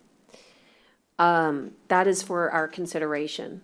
And again, we're going to ask questions now, but if we actually do any work, it'll be in the regular agenda. Is that correct? Okay. Working with what you mentioned, I did do several calculations for a cost of living increase for pay groups 11 to 28, because we're doing a phase 2 for Correct. the professionals. So if we look at 11 through 28, which is what we did last year, and we talk about a cost of living increase possibly, a 1% would equate to about $320,000. Okay. A 1.5 would be $487,000. A 2% would be $603,000. And 2.5 would be $811,000. You got to memorize. That's good. No, I got them on the screen. Oh, okay. You're cheating. Okay. Dale, I got here that 2% is for 405,000. No, the 2% is $602,000. The reason, Commissioner, 1.5 is 487. 2.5 is almost 600,000. And is this amount, is this already worked into this, or is this an No, addition? it's not. no. So this is in addition to. The only thing that's worked into the budget right now is phase 2 for the professionals. That's the only thing that's Gotcha. included. Okay. Okay. So this will take a motion then, and when we get to. When we Once get to the, Once we get to the budget item, everything's just discussion, even the phase 2, you can either take it out, leave it in, or make Yeah, when we changes start to it, going as back well and as forth. add right, this today, as well. the hearing is really an informational Yeah, type, information, correct. and to receive the comments, if there's any from the public, and for everybody to participate. Correct. And we can have you repeat those when we get to the agenda. Okay, Tyner, how are you doing? I noticed some extra names. And it's fine, we welcome you, we're glad you're listening and tuning in. We just want to make sure that if you have any comments on this item, which is number 5 in our public hearing, that you would designate to Tyner your willingness to speak. You can use the raise your hand feature if you'd like to, Okay, but I'm not seeing any, Judge. that's fine. We just need to make sure that we're asking because it's such a different format than normally coming to Commissioner's Court, signing on a piece of paper. And, okay, well, I'm trying to wait the requisite respectful amount of time to make sure that there are no other folks that are here in the courthouse. I've scanned the room, the hallways. I don't see anybody. Commissioners, I feel good about having presented the 5 items for public hearing and having asked adequately and given enough time for people to respond, that we can close these public hearings at this time and convene our regular meeting. If that is acceptable to everybody, then that is what we shall do. You have a motion for that? or- I don't know if we need a motion to actually close. We will. I'll take it. And I've got a motion and a second. Commissioner Vaughn, thank you. And all those in favor of closing the public hearing at this time signify by saying aye. Aye. Aye? And we- Aye. Thank you. We will convene the regular hearing, the regular meeting. And if you'll recall, Judge, can I ask a housekeeping question? yeah, absolutely. I had sent you an email yesterday, and I know we didn't have time to visit about it. I was hoping that we could table an item because I was still waiting on some information on that item, and I needed to do some analysis on it. And it was 6A16 regarding the I.B. McGee multipurpose office building. I think I should be able to get that pretty quick and should be able to have it back on the agenda on the 23rd. I just need to do some analysis, and I don't have all the information for it. And my only ask is that if I could put Michael on the spot, could you remind us when our RFP for the IB McGee would be complete? In other words, when will you see that back in your office? Okay, so the IB McGee project is an IFB, it's invitation for bids. It's already on the street right now. We had a Okay. pre-bid conference yesterday. Okay, And maybe to add for commissioner's sake, I'm sure you'll probably speak with Scott Cross and find out some more info and perhaps Juan. But I believe that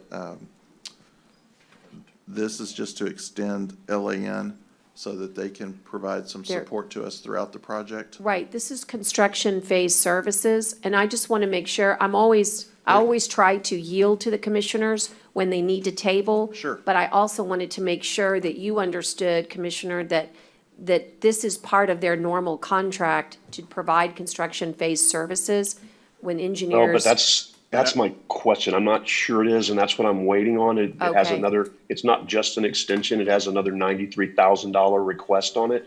And so before I commit to the $93,000, I wanted to go through that with Scott Cross and Scott Mears and you, if you have time, because I'm not sure it is. I'm not saying it is, and I'm not trying to qualify things. I just don't have the info that I requested. And Is so I'm just it- asking to table for the 2 weeks, if That's- that would be okay. Yeah, I'm, and I think that'll be fine, I'm fine Commissioner, with that. also, because we're not opening this bid until after that date. That's So- what I wanted so to make that'll sure. give you an opportunity to get Thank- that shored yeah, up ahead of time. as long as we didn't do this, Brent, I was hoping we Right. weren't crossing, and it Yes. sounds like we're not. So I'll Thank you. I appreciate the take your courtesy. motion. Second. Second. Okay, I already got a second for you. And all those in favor signify by saying aye. Aye. Aye. And when you get Aye. back from out of town, we will work on that, okay? Thank you. You All right. really- You really voted in the consent agenda? No, we haven't yet. I'm gonna go right back to it. I wanted to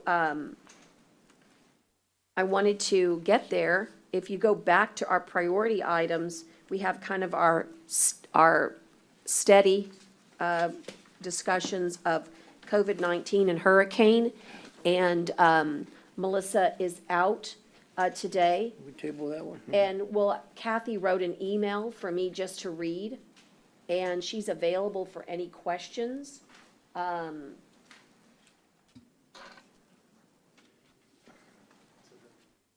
And so I'll just, Kathy, you did a great job, and I'm just gonna read it into the record here.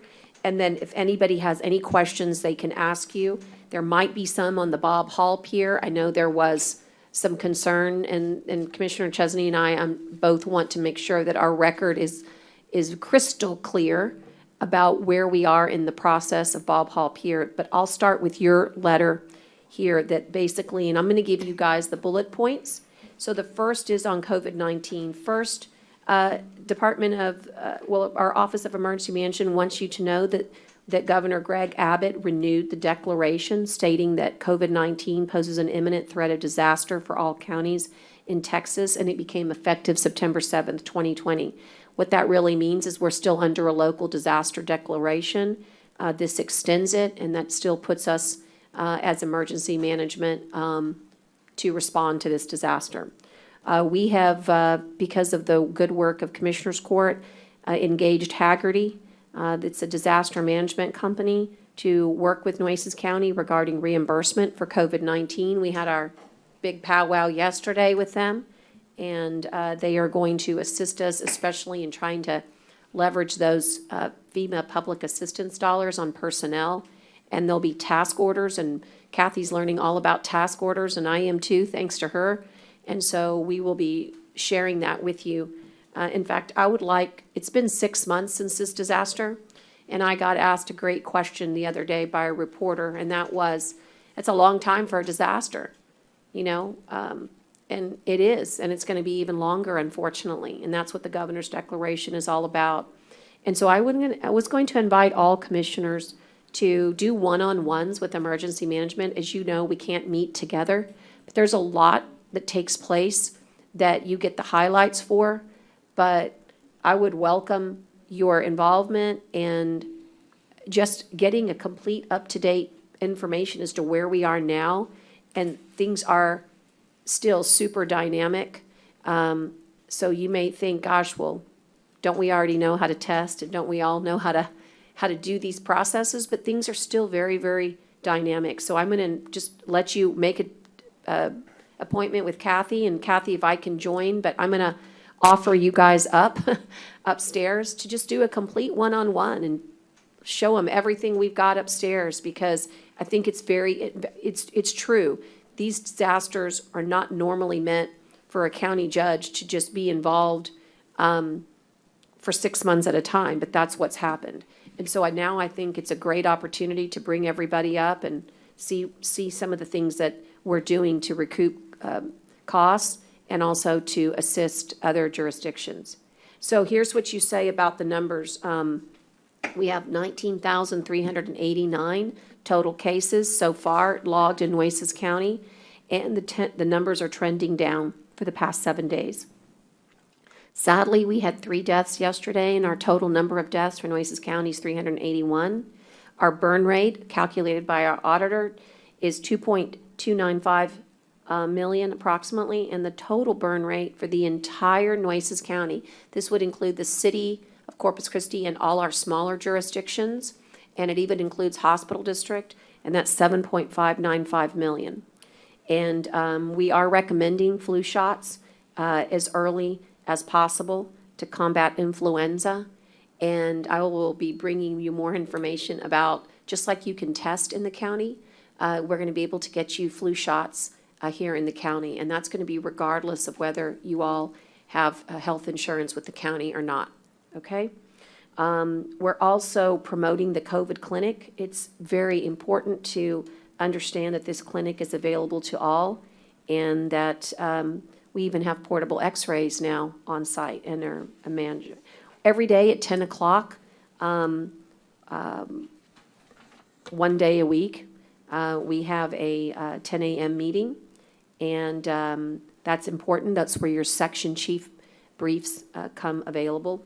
And again, if you need to participate or want to participate, commissioners, we're going to invite you to those.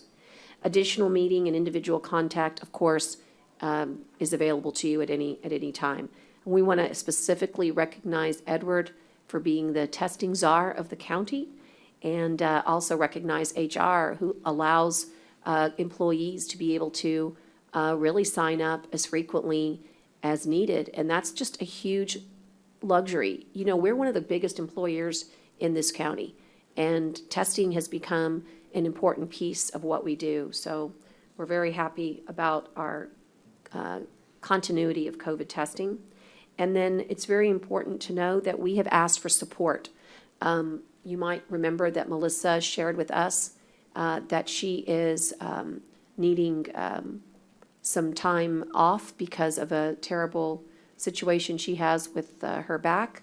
And so we have requested additional support from the state, and we hope to be able to have that available to us. We are still in hurricane season, and we need to be fully staffed at all times because of COVID-19 and because of hurricane season.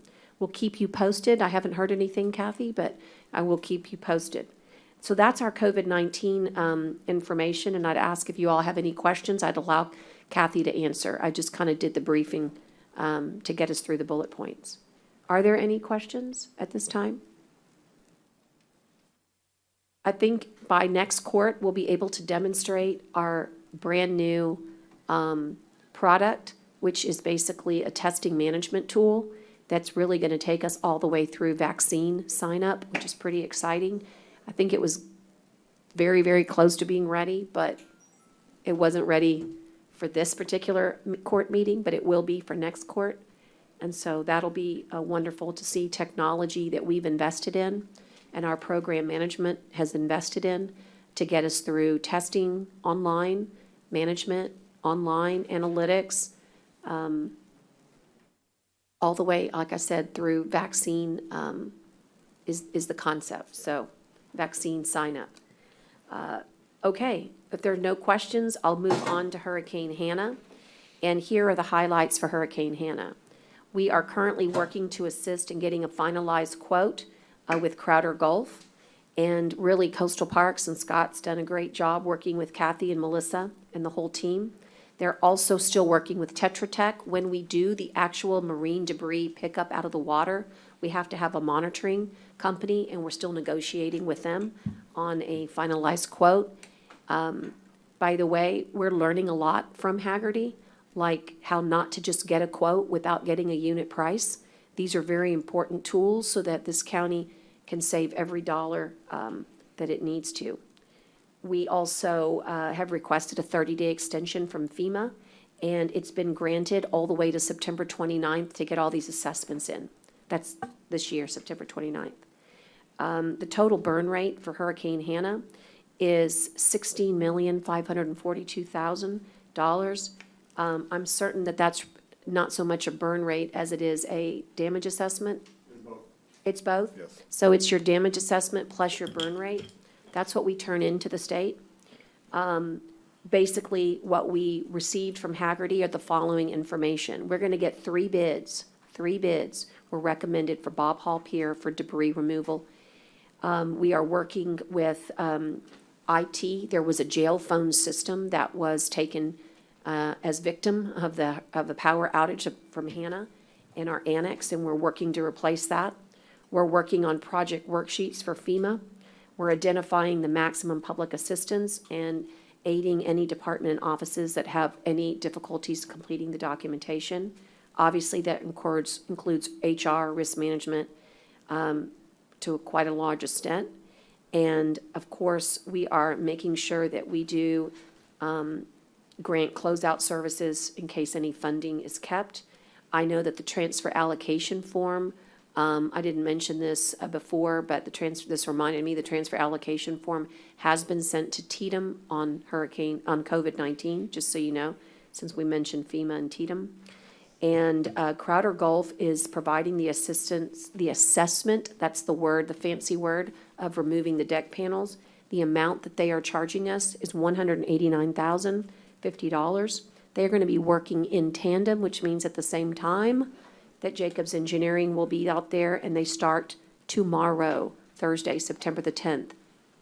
So if anybody wants to know, do we have a final assessment? The answer is no, we do not. The reason we do not is because those deck panels really need to be removed, and Jacobs needs to take a look inside of it. And so I think it's really important that people understand that the diagnostics has not been completed yet. We think we know what's wrong with the patient being Bob Hall Pier, but we need to make sure that MRI confirms what we think. And so there is no final analysis, and there will not be until the end of the month. And so with that, I'd ask if you have any questions at all. There is one final project, but I don't want to mention it until I give Commissioner Chesney an opportunity to ask any questions of Kathy regarding the items that she's outlined. Judge, thank you. I really just wanted to reiterate what you said on Bob Hall Pier. There's been a lot of information floating around. Not sure exactly where or how that got floated out there, but I think it's very important that we maybe even send a prepared statement to all the media to let them know exactly what you just said. Sometimes it gets picked up what you say at a meeting like this, and sometimes it doesn't. And so it would be great if we could get something out. I can try to prepare something or if you've got someone that you want to, however you want to do that. But I think it's really important to note that, and I think it's important to explain exactly why we've asked for some additional, or not we, well, we've asked for TDM some extra time, but why the extra time is required. And that is because Jacobs Engineering came back to us and asked for that extra time to do, as you said, some additional diagnostic work on the patient. So I think it's really, really important that we get that out as best we can in a statement from Nueces County to all the media, reflecting why the extra time is needed and that there is no final analysis yet to be had on that. So however you think is best to handle that, I would defer to you on that, but I would certainly like to get that out in a press statement, please. I think that's fair. I mean, I think that accurate information is very important. And as I told somebody, it's not going to surprise me if our initial assessment is accurate, but it's not time yet to make that announcement. And it's really important that people allow these engineers to do their work. And the fact that we're going to get to do it in tandem with the deck panels being removed is going to speed up the process. So, Commissioners, are there any other questions for Kathy on that? I will tell you that most of the work that's being done is so tedious. It's so important to document everything that we're doing. And we are really just working very hard to work with TDM, and so that every question we ask, we literally say at the end of it, and this is how FEMA wants it, right? So we can get reimbursed. In other words, we are doing triple checks because we don't want to leave one penny on the table that we're entitled to. And all of that has to do with our logs, particularly these activity logs, our worksheets, our project worksheets, and just every bid we do, everything we're being very, very careful, very thoughtful, and very methodical so that we can get our reimbursements that we're entitled to. But the most important thing that happened, and we want to thank our partners at TDM, was for, on our behalf, getting that extension to September 29th, which was much needed and much appreciated. Are there any questions at all regarding Hurricane Hannah, all the items that we talked about? I just want to mention that you know that there was a gas release offshore about 2 miles, right, actually directly at Bob Hall Pier. And this gas release, unfortunately, has not been able to be contained as of yet. It was a little more complex than they thought. And so it's being monitored by TCEQ. There are no actionable levels at this time. There is no sheen that's been noted. And they are modeling from the National Weather Service the plumes every day. And so the General Land Office is also on site monitoring. And the company Magellan Holding is meeting with engineers tomorrow regarding these new operations. They did bring a barge out on site. They were really hopeful that they could contain the gas and repair the valve, and that was not to be. So they are back to the drawing board, and we will get another briefing. We get a briefing every day. So I will keep you informed, but if any of your constituents are concerned, please reach out to Kathy. She is attending these daily briefings for me and for us in emergency management, and she can tell you as much information as she knows. But I do want you to know that all safety warnings have been extended for maritime safety. And again, between the Coast Guard, the GLO, the TCEQ, and the National Weather Service, I can attest to the abundance of information that our office is receiving about this. And so if you do have any concerns at all, please do not hesitate to reach out. And we hope that this leak can be contained as soon as possible. With that, that concludes all of item number 3 and item number 4, the entire emergency management report. And I just want to say that we are wishing Melissa well today, And I'm grateful for having such a strong command center on the fifth floor made up of Kathy, Art Blantner, and Brenda Elizondo. We are very, very lucky.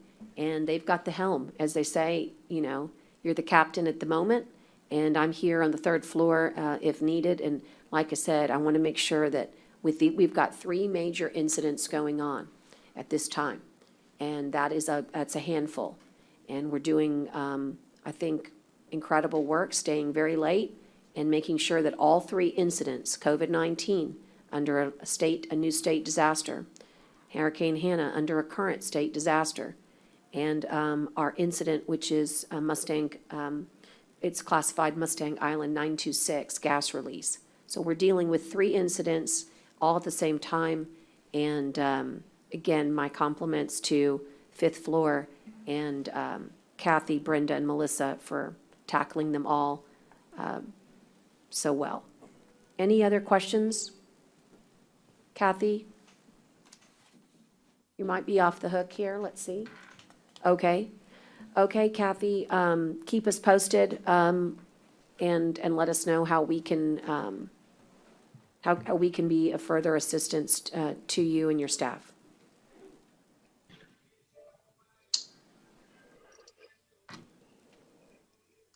Okay. With that, commissioners, we're going to move on to the consent agenda. It's quite lengthy. It's going to work into the double letters, all the way from A through Z and AA through VV. And I would ask that you identify for the court any that need some extra discussion at this time that would need to be pulled. G and H? G and H.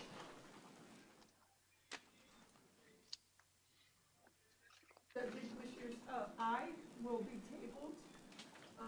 We had some corrections or revisions, and the DSHS has not returned, has not approved it. Maybe. Motion to table wait, I.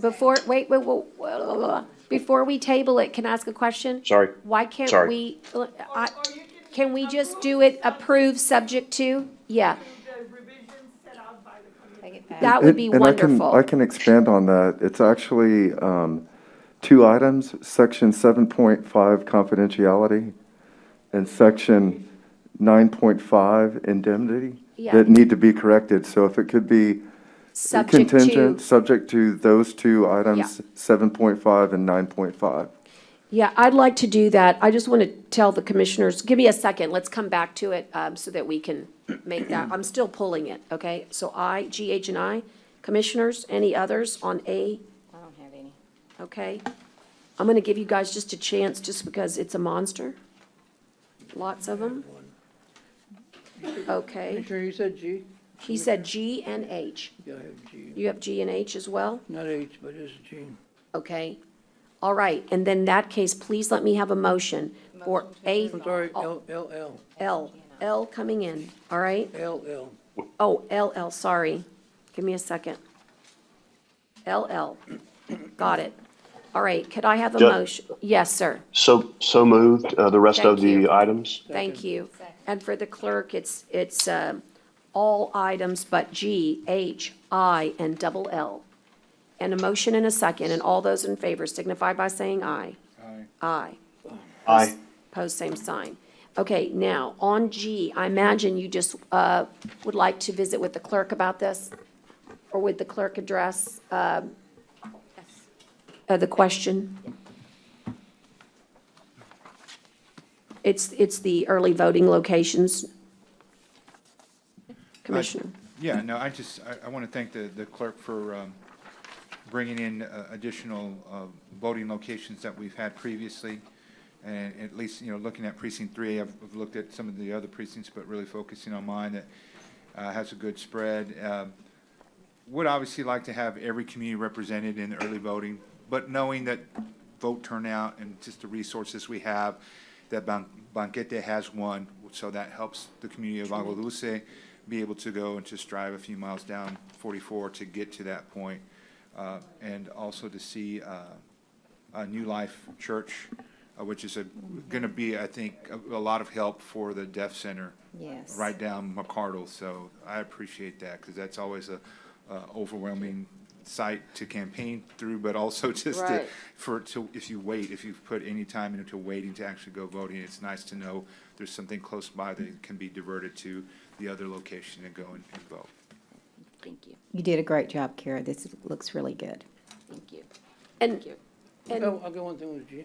yes, I also met with Karen, and we had a good conversation here on the, and I'd like to make a motion to approve it, but with the attachment that you understand that she can actually acquire another one or two voting posts if she has to, without having to come to the court again for approval, but. One or two what? I couldn't hear that, I'm sorry. Voting posts, locations? Voting locations, Oh. voting centers. And the reason I that, because I looked at mine and there was only like 5 in my area, and but we need to really cover the west side. There's hardly not any from Ford on down. And I just asked her to see if she could work on it, and said she would. So, And Judge, I've got an issue too with, so if that's a doable motion, I've still got one that I'm kind of trying to work with the clerk on. She's been real helpful as well. But for those of you who might remember, the law changed, and we used to be able to split early voting locations, and we had split A&M Corpus Christi and CCAD. And both of those, we've been working hard on A&M Corpus Christi to get that to be a permanent one, which was able to be done. But CCAD is also wanting it, and I don't think it's on the final list, and I'm really hesitant about pulling off a location that's been there forever and ever. And so I need to be able to figure out what to do with that. I don't know if that got put on, Kara, or not. I didn't see after we talked yesterday. That's the only one if there is allowed some flexibility in this, that might be helpful for me as well. One that was posted, CCAD is on. I think the Okay. issue is Flower Bluff also. Right. So That's right. That's what we've got to figure out is CCAD. I didn't see the final one, so thank you for clarifying that. And then is the Flower Bluff one. So that's also, I'm not sure what to do on that yet is what I'm trying to say is, so the flexibility that Commissioner Gonzalez is proposing would be helpful to me as well, but I don't know if that's okay. I mean, that's just in case you need to get 1 or 2 more. I mean, that she has that flexibility. So that's my motion. what is the rule, Kara? What, you're gonna, if y'all can give me the authority, that would be a county attorney question. okay, To approve these today, and then if we need to bring some more, we'll bring some more for ratification. You okay. can approve it now that it needs 1 more, she can get 1 more or 2 more? Well, she doesn't know which ones they are. I mean, you're not approving specific locations. I'll tell you what, it sounds like you're looking to maybe put one extra in Commissioner Chesney's and maybe Commissioner Gonzalez. I We're mean, gonna have to, if Commissioner Chesney, if y'all approve CCAD over Flower Bluff, then if he Well, wants it's not, both, yeah, it's not over. I don't Okay. want to choose between these right now. That's what I'm having a hard time with because these are locations that we've used for long periods of time and pulling one from anybody kind of stinks. So I'm just trying to figure out what to do. can y'all approve the agenda without CCAD? Because CCAD is on there. So maybe without CCAD for now, hold on, and then I can always establish him, bring him back, you can ratify him. Those What's on there locations. now? Is it the CCAD. 2 in Flower Bluff and CCAD? No, Kara? Flower I'm Bluff sorry. isn't on there because you already are at 8.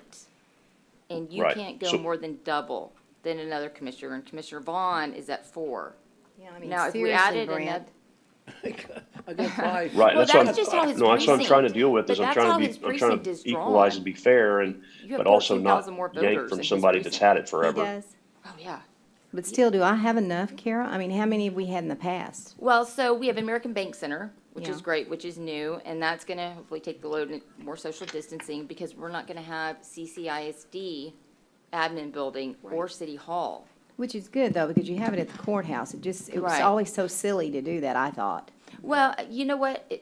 when we have long lines here, it actually, it helps with the overflow. If they can just go over to CCISD, so it has been helpful. But you have Not- American Bank. Yeah, which is, not all the time. How many did American you Bank Center, take? the reason, How many did you take off of mine? If I only have 4, that was it. Those are the two. those are the 2, those are the only 2? And I did not remove those, so you know. Okay. They The city and the, yes, didn't the want to. school district. Yeah. Okay. So we have American Bank Center. Now, the issue is, look, I'm all for having as many locations as possible. I'm all for that. It's about getting good Workers, lead people. workers. We've had a lot of people apply and they want to do half days and that is great and we appreciate it. And it is a big commitment, and having strong leads with that experience that, that's what we need and that's what we want. And their extra days. I think with y'all increasing, hopefully, the rate of pay, that will help some. But so that's really my concern. It's getting good, experienced. And You every voting worker. center needs how many people? Do what? Every voting center needs how many people? Like early voting, what we're doing, and just to keep it clean, we're having 1 lead and 5 clerks. Now, Banquete isn't gonna need 6 people, but we're just trying to keep the numbers clean for y'all, and, we'll take 2 from Or there. bishop, or and- bishop. Yeah, and move them over to, the Deaf Center, New Life. And, so New Life, what we did with New Life is we looked at, so the Deaf Center had over 10,000 people vote, early voting, in 2018 alone. Right, so what we did is we started running the numbers to see where did they come from, like which precincts, stick out. Well, over by Grant Middle School, that's why Grant is a new one, because over surrounding Grant, those precincts had 400 plus voters coming from those precincts over to the Deaf Center. So hopefully it's gonna alleviate that. We also had, precinct 65, precinct 5, precinct 109, precinct 91, and then precinct 8 for Adkins. All of these had huge numbers. And so by putting Adkins in and New Life, I think that hopefully that will alleviate, right? So, Kara, just curious, Hilltop, they have a lot of voters there, don't they they? do, Yeah. they do. And And- there's and- one, well, we moved it. You asked to move to Tolosa Midway High School. Yeah, because the Right. administration doesn't have parking, Right, but you still have Hilltop, which is great. we do. And Yes, that's probably the biggest voting block out there, I would think, the most It for is. early voting. for your area, for precinct for 1. my area. Yes. Yeah. And again, And Kara- people just like sorry. to go to their polling locations. They do. They do. So, Kara, I just can't, for some reason, what you sent me on the Google map is not, I can't pull it up right this minute, so I don't know what the final ones that you kindly changed in purple for me were. And that's my fault, but for some reason, it's not pulling it up. It's saying that I've timed out or something like that. So after we, can you just read me mine or one more time? it's on, actually, I emailed you all a print screen of it as well. So I can't, you I can't don't pull have that that. on I'm your- sorry, I'm looking, okay. but I don't have it. Well, if you'd just been here, Brent. Shame. So you have Adkins Middle School, Ethel Irely Senior Center, and just want to note, seniors will not be there. So we're not putting them in harm's way. So they're not there right now. Then CCAD or Flower Bluff, whichever you want. London ISD, Padre Island Baptist Church, Port Aransas Community Center, Texas A&M, and Veterans Memorial. Okay, so for right now, can we just slash mine as, I've got to pick one from these 3 to eliminate, which would be either the Flower Bluff, the CCAD, or the Ethel Irely. I get that I need to have one less to be fair to everybody else, so that's what I'm trying to figure out how to do. So, but Ethel Irely has the I biggest haven't- turnout, just so you know. Folks I are can't used to hear. Ethel Sorry. Irely. Ethel Irely, out of the 3, it has the biggest turnout. I understand, but Ethel. you're telling me I've got to eliminate one, and I just don't know what to do today. I'm being honest, I don't know how to pick that. So if you're telling me I've got to eliminate one, I don't know which one to eliminate today. And so I don't know how to do that. I'd like to approve everything else and not delay this any longer. So if the county attorney can tell me how best to do that, I'll be able to, I'll move on and go on, but I just don't know how to eliminate one of those three because they've all been things that people have used for long periods of time. And I need to go talk to people in Flower Bluff and figure out what to do. And I can't do that right now. Chihuahua.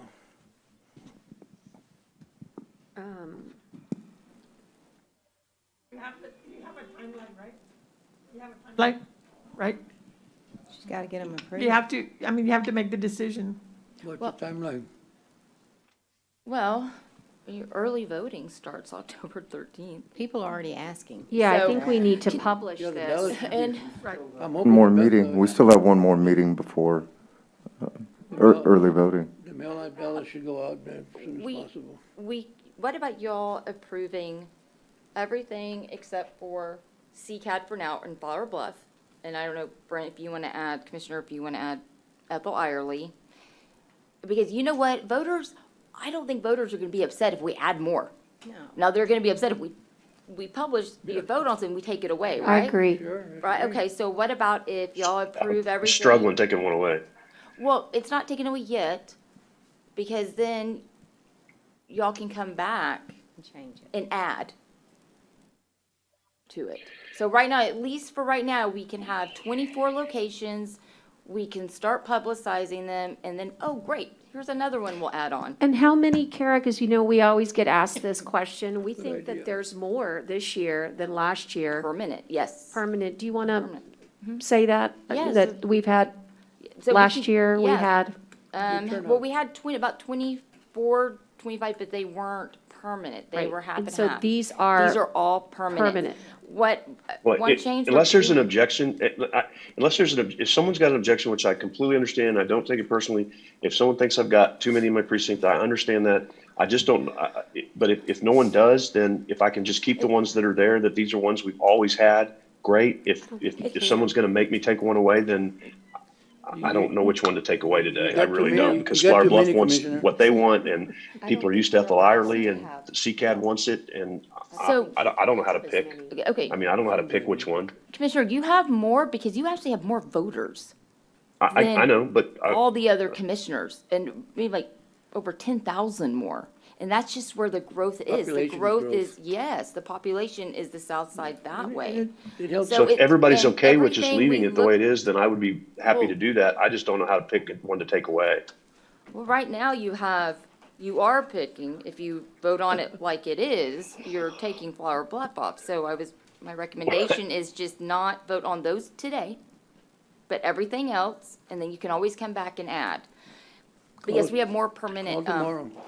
early voting locations. And while you're thinking about that, Commissioner, I would like to add, I'm gonna also order another Saturday. So we'll have 2 Saturdays, and the times are on there. On both Sundays, we're only gonna have 12 to 5 at the courthouse only. We need to let our workers, they work so hard, let's let them rest.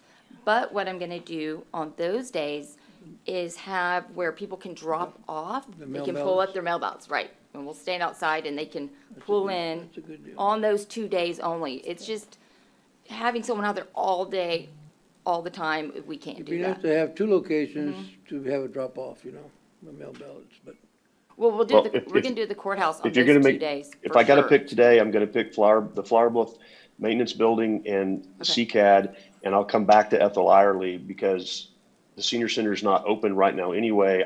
But I'd rather not take away any of them, but I want you to be able to publicize.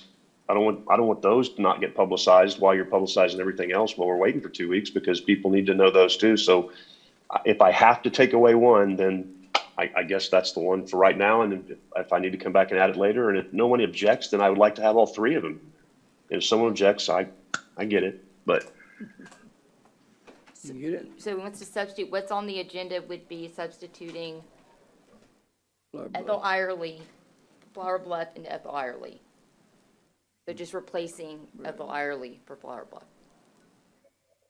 for now, and I'd like to, Okay. if that's what I've got to do today. If I don't have to do it, I'd like to put them both in there. But if I have to do that, that's what I'd have to do today. And then if I can come back and add it later, I guess that's fine too. Kara, didn't you okay say with you had a lot of voters at Ethel Irely? We do, and it is not open to the public, but since people are used to going there. Yeah. They were gonna open it for us. And it's probably a lot of seniors, I would think.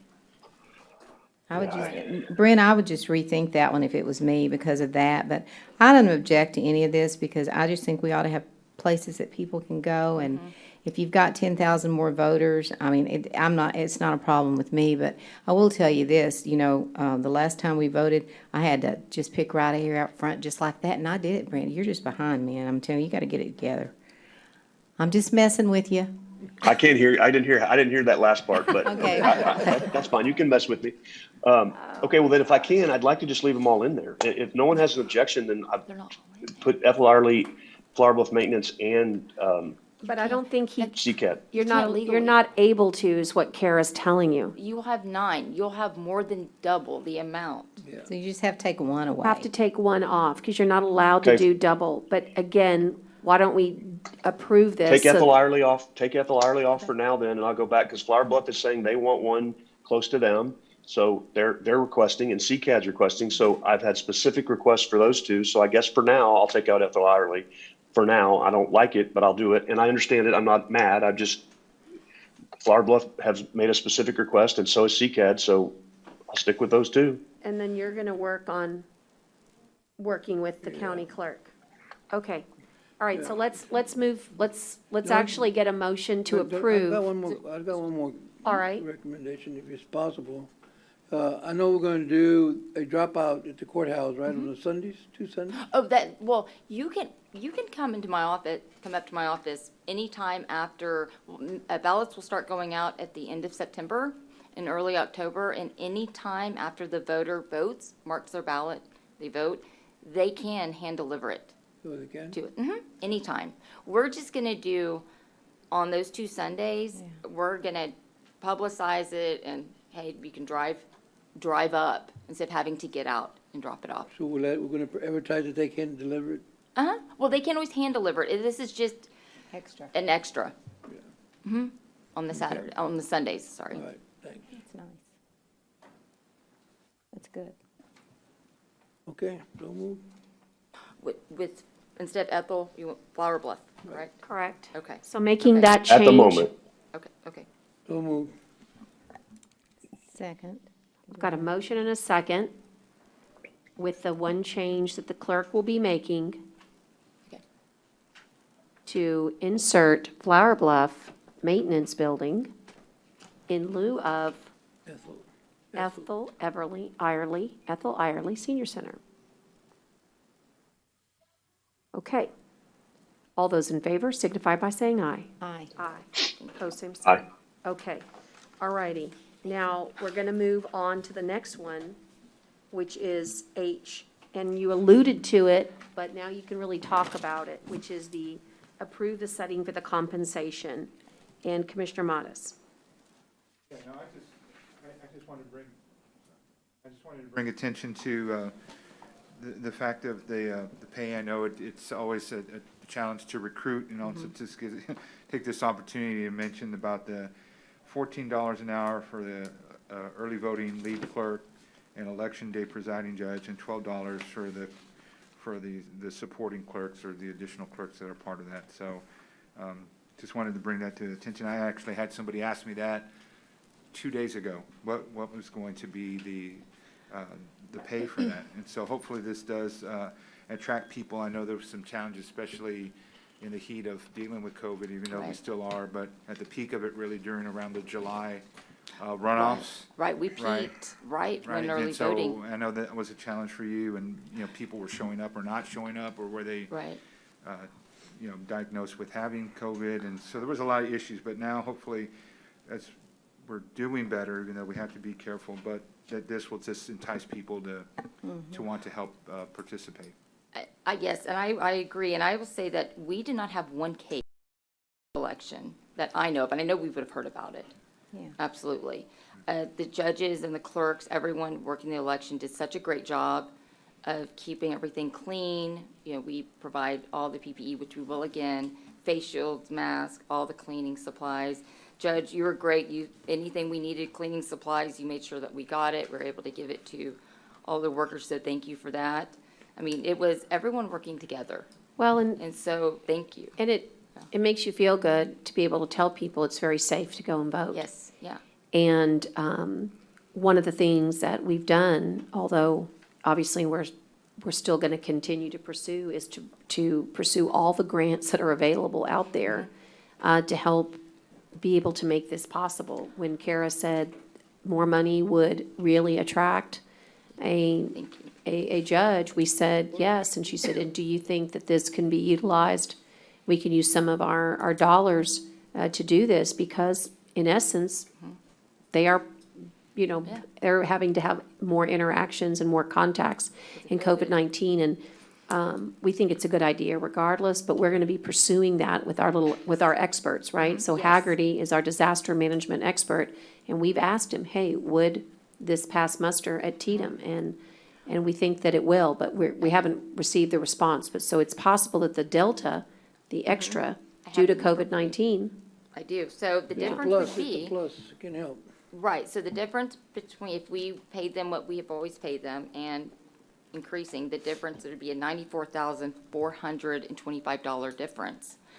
However, if we get 80% paid, which we're gonna try to Pursue. do, and which I think we will, because it is because of COVID. It is. It is. It really is. It's gonna come down to 18,885, and we share that cost with 15 other entities. Yeah. Got it made. Motion to approve. Okay, Second. great. Great, thank you. All those in favor signify by saying aye. Aye. Aye. Aye. And then I guess just for me, how do you publish that we're going to pay more? How will that get? Well, I think we'll get around. I'm kidding. I think it will, but I was saying, go ahead and start Yeah, telling we- people, we can because put it I out think there. it will make a difference. Yes, so we'll start putting Facebook posts and All right. thanking y'all Yep. commissioners, hey, they're raising the pay, and All right, word's so gonna you'll get it out. Yes, yes. You'll get the word out. Mm-hmm. Okay. The next item that we need to visit is and it was brought up accurately by the county attorney, that there's an indemnification clause as well as a secondary clause, 7.5. It has to do with identifying, well, confidentiality and with dishes. The reason I'm more interested in approving this, Laura, with the contingency that dishes approves your edits, is because these are the dollars that we receive in our city county health department that pays for our testing supplies. And we needed it yesterday, so to speak. In other words, oh, hi, Dante. Hi. Come on up, Dante. You come tell us about it. Thank you. You know, it's funny, I looked right at you and I didn't recognize you. Probably the mask. It was. Yes. I haven't been here in a while. So Welcome. Tell everybody how important this money is and why we need this. And just so you know, because I don't know if you heard this earlier, county attorney has 2 clauses that she had to tweak. We already sent it to dishes. We're waiting for dishes to say yes. What I have suggested, rather than tabling it, is go ahead and we're going to vote on it to approve it. And then we still have to get Laura to bug dishes to get that contract back, and then it'll be all done. Right. But tell us about this money and why it's good not to table and to get it approved. Absolutely. So this grant is actually a 2-part grant. Part of the grant, which is the bigger part of the portion of the money, which is about $1.2 million, is going to help us to expand our current laboratory capacity. So it will be able to add another machine, another Panther machine, which is a high throughput machine. We put about 250 samples into that machine, and we're able to get them out within 4 hours. So we can get 500 tests within a day by adding another machine. So that would increase our capacity that we currently have already.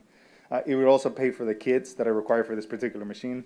And these kits are pretty expensive. Very expensive. So the fact that we're getting some funds to be able to pay for this particular test and be able to provide them back to the community, it's something that we definitely need. The other part of it is that this money is going to start helping us to start getting ready for whenever we get those vaccines that everybody's waiting for. It's going to pay for the PAPPers, which is a full body suit. It has its own air circulation system within the suit, so it's very hot outside. Sometimes it's very cold outside, right? I know we haven't seen cold here In a long time. in a long time. But in the event that it did, this will protect us from some of the environmental factors that are out there. And these suits are also very expensive. They come with the battery pack, so everything's self-sufficient. Everything's supplied within the suit. You don't need to take the suit off. You just change the battery so that the fan can continue circulating through the entire suit.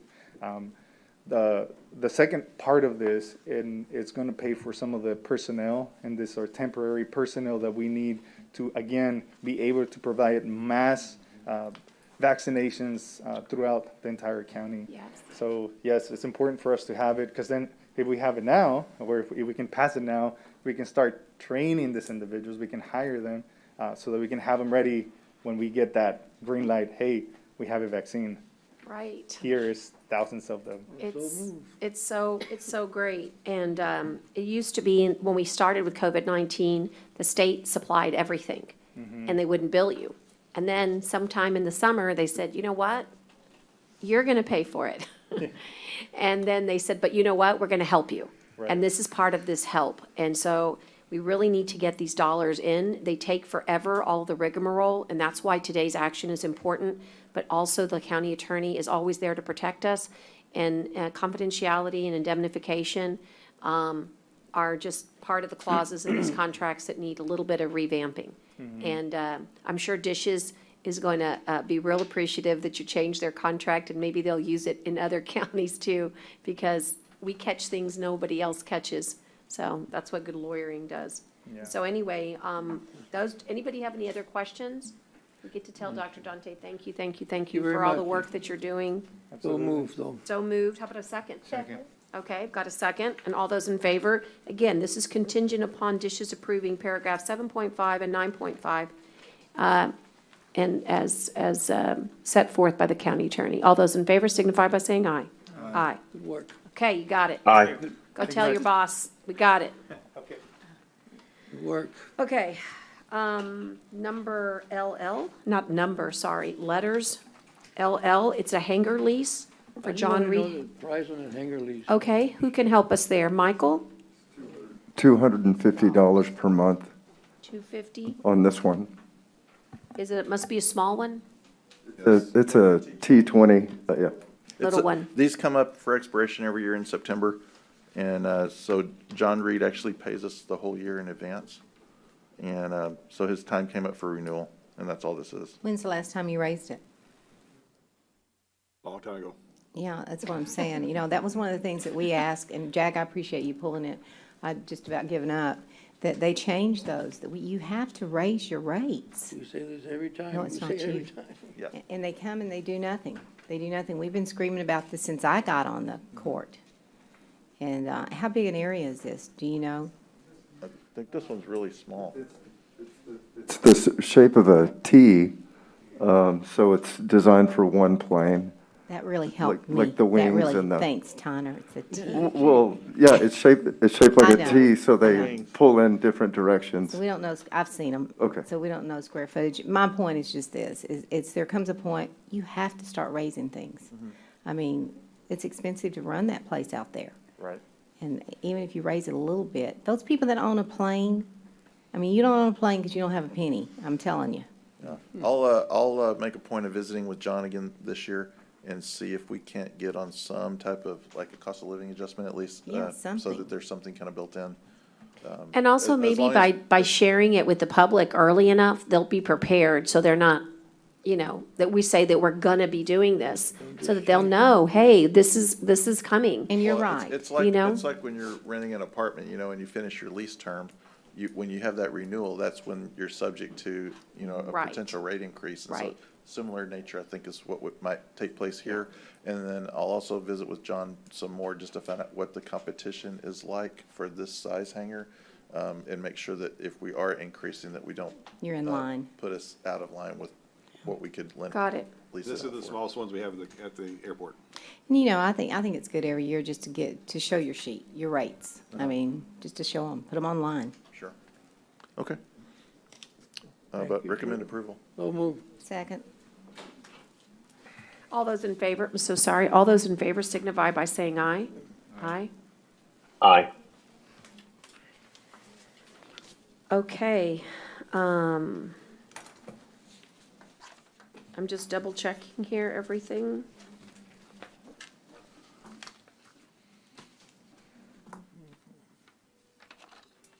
Okay, we are now ready to go back into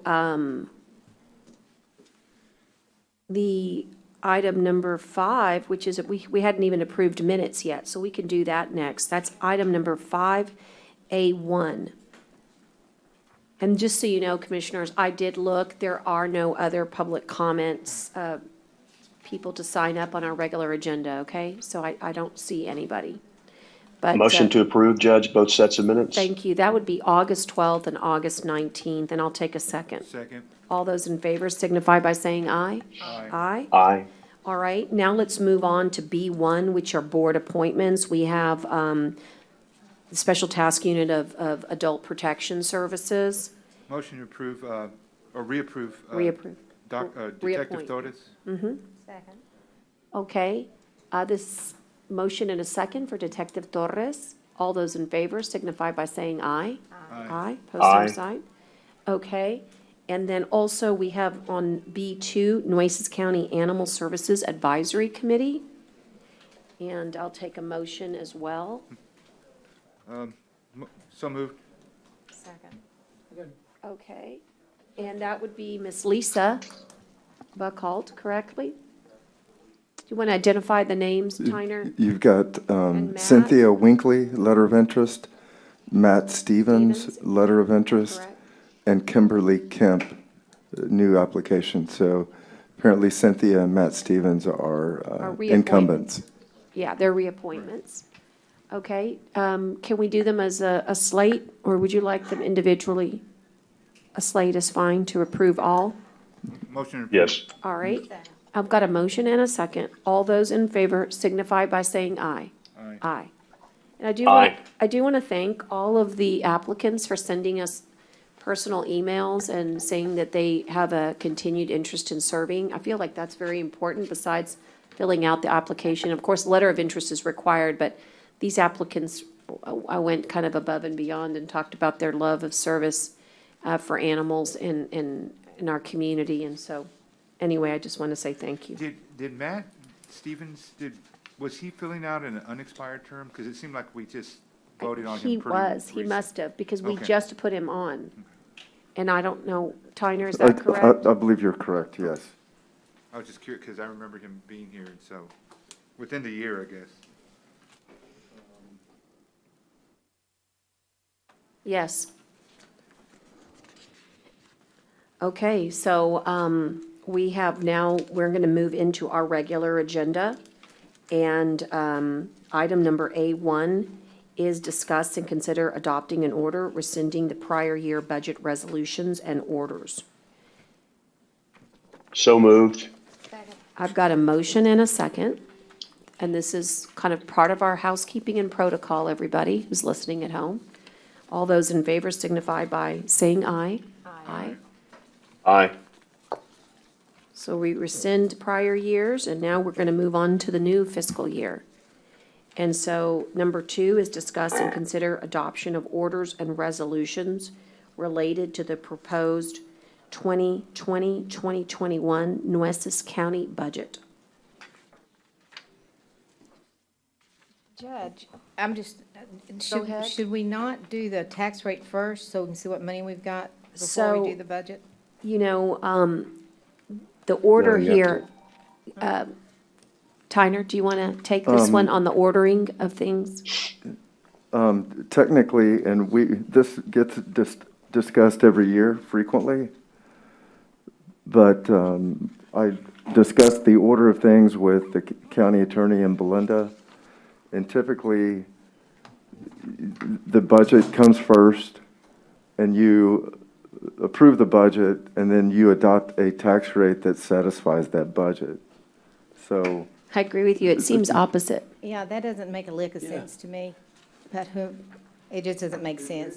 Seems like you need we've to done know. it. If you look at number 2, what the resolution is that we're talking about on number 2 that I've got, it just basically says that we're continuing to maintain our policy on the general fund reserve being at 25% of that's number 2, unless I've got it wrong in my agenda. Is that correct? no, that's correct. No, that's correct. So this one is just another housekeeping agenda item, I believe, and I would move passage of this one. And then y'all can go back into the discussion on what Commissioner Vaughn was saying, just to keep on track, if that's okay. Yeah, I actually went over, I've got all this, like I said, magic language to read here in a moment. And I did discuss the order, and this is what we were told was the correct and proper form. So again, if it's just relating to that, for orders and resolutions regarding our cash reserve policy at 25%, and oh, we are so very close. So Judge, is there some kind Dale? of Which is policy? within that policy includes our per diem, our sale of assets. Correct. So there's like eight resolutions within Resolutions. that item, but the housekeeping. But they're all the same that we have had in previous Correct. years. Exactly, So it's a policy, this is how you do it. correct. Okay. Second, no, it wasn't, yeah. I know So, Commissioner motion Chesney and a made second, and thank you for bringing it up, just so that we could identify for everybody what this really is all about. And so all those in favor signify by saying aye. Aye. Aye? Okay. So again, those are sort of our published resolutions. And then number 3 goes to the adoption of the budget. And so this is where our discussion can take place. The adoption of the budget has been set by the public hearing this morning and the presentation that you received from the auditor. And then I tried to spark the conversation, and this is probably the best time. Although I got, just so you could be thinking about it, Dale was able to give some dollars that are associated with some of the queries that came up last time, like the COLAs. And so I just want to go over them again. Okay, give me a second. I'm going to have to find it. So the numbers, Dale, actually, I'm going to let Dale repeat them. I have them, Dale, but I would rather him be, I had the 1% COLA. Yes, Your Honor, we worked through several scenarios of a cost of living increase. And now these cost of living increases only for pay group 11 through 28. Correct. Nobody above 28 would be part of this agreement. Because we're right now in the proposed budget, we have a phase 2 for professionals that was at a 5% increase. So they're excluded from any of these cost of living increases that we're going to be discussing. With that in mind, we calculated all what we consider non-professional level employees at a 1% COLA would equate to $326,000 additional expense. For a 1.5% cost of living increase, that would equate to a $487,000 increase. A 2% COLA would be a $602,000 possible increase for, again, from 11 to 28. And a 2.5% COLA would be $811,000. Again, that's from pay group 11 through 28, which is the majority of our employees, not counting law enforcement. And again, just so that we're clear to everybody, the reason that 11 through 28 was considered when we asked you to do these calculations for us this past week was because under the proposed budget, those that are in the higher pay grades already have a 5%. There's already a mechanism to take care of the phase 2. With phase 2 of professionals, and right now there's 125 employees at that level of above 29 above. There's 125 employees at that level, and right now within the proposed budget we have that already included. And with that, we to help pay for that, we did some changes to the budget amount for IT by moving one of his requests for IT reclassification and moved it to a capital improvement. So we were able to fund that by reducing the budget of our IT department. Okay, so that's one of the adjustments that we made. We said if we're going to consider the 5%, then we need to go back and reallocate and readjust, and we found those dollars available in IT. With that, we're still at the $200,000 plus in fund balance as we've been talking about. Right. So, so that again all presupposes a rate of 3.41. And that again, that rate is, we say these numbers, but it's best to actually describe it. It's 3.41% above the effective rate. Tax rate. No, right, that's the new language, no new revenue tax rate. But if we're gonna look at what it really means on a on a decimal, it's lower than last year, which would reflect 0.311588.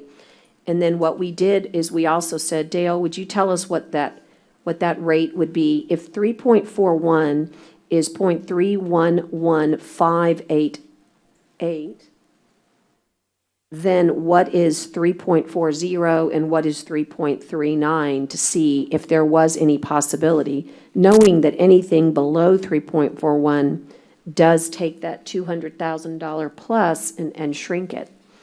And you did those calculations, and I think for 3.4, I'm gonna have to look at a different piece of paper, but for 3.39, that number is, because that's the one in front of me here.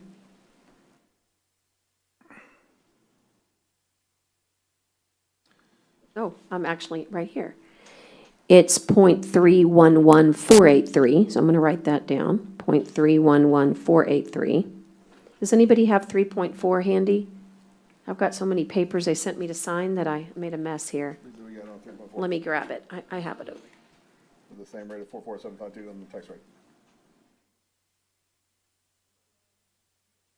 Commissioners, we have had the opportunity to have a week's worth of scrutinizing and looking at budgets and finding ways that you can save dollars. And Commissioner Gonzalez, I know that it was your will to have the COLA information, and so I wanted to offer that if, Your Honor, at 3.41% would be 0.311518. 1.8 at the end. Okay. I'd be willing to defer for this year any of my special revenue of 70,000 and any of the outside agency at 20,000. That would bring an additional 90,000 in to the mix here. Well, how about all the interagencies for everybody and the 50,000 that we get as well? And, you know, if we're gonna do cuts, it should start at the top. So how about let's cut our salaries 15%?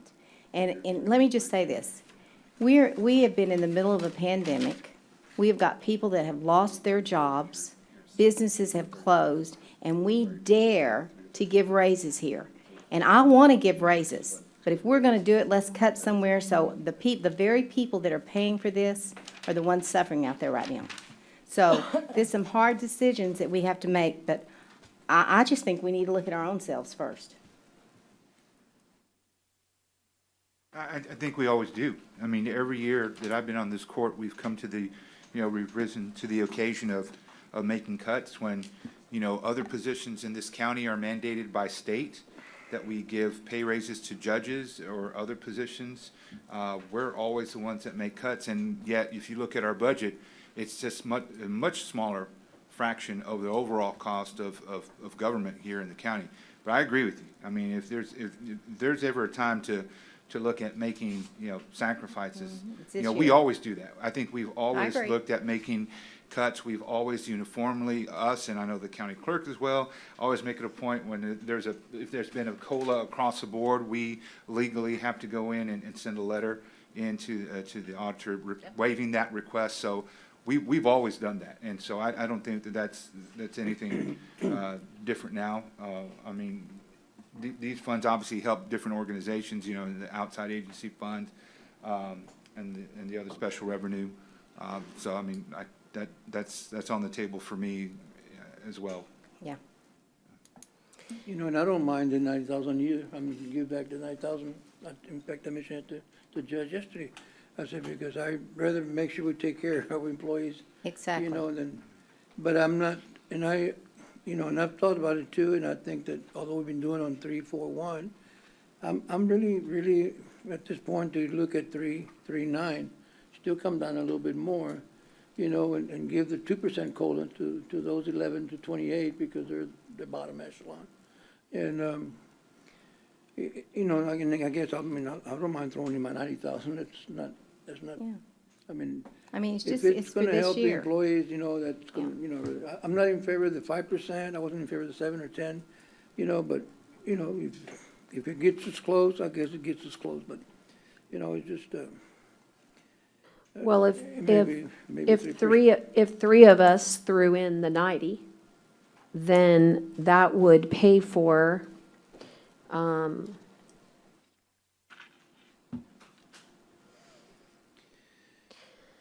with the surplus that we have, we're getting some. It's only 70,000. I'm so It's sorry, 50,000 70, plus 20 right, is it's 70. 50. I said 70 earlier, but I was already adding them up. You're right, so sorry. So that would be, We had not added back the transfer from Fund 19 that we took away last year, so the question is, be the ones that we have for the commissioners at $70,000 for additional stuff, plus your outside agencies. well, that would certainly defer, that would allow us definitely to go to 339 for certain. And that would save the taxpayer, it would be a difference of, 0.31588 all the way to 0.311483. And again, last year, we were 0.31185. 588. 588. 588, right. Okay, so 3.41 was 558. I got to make that adjustment, right?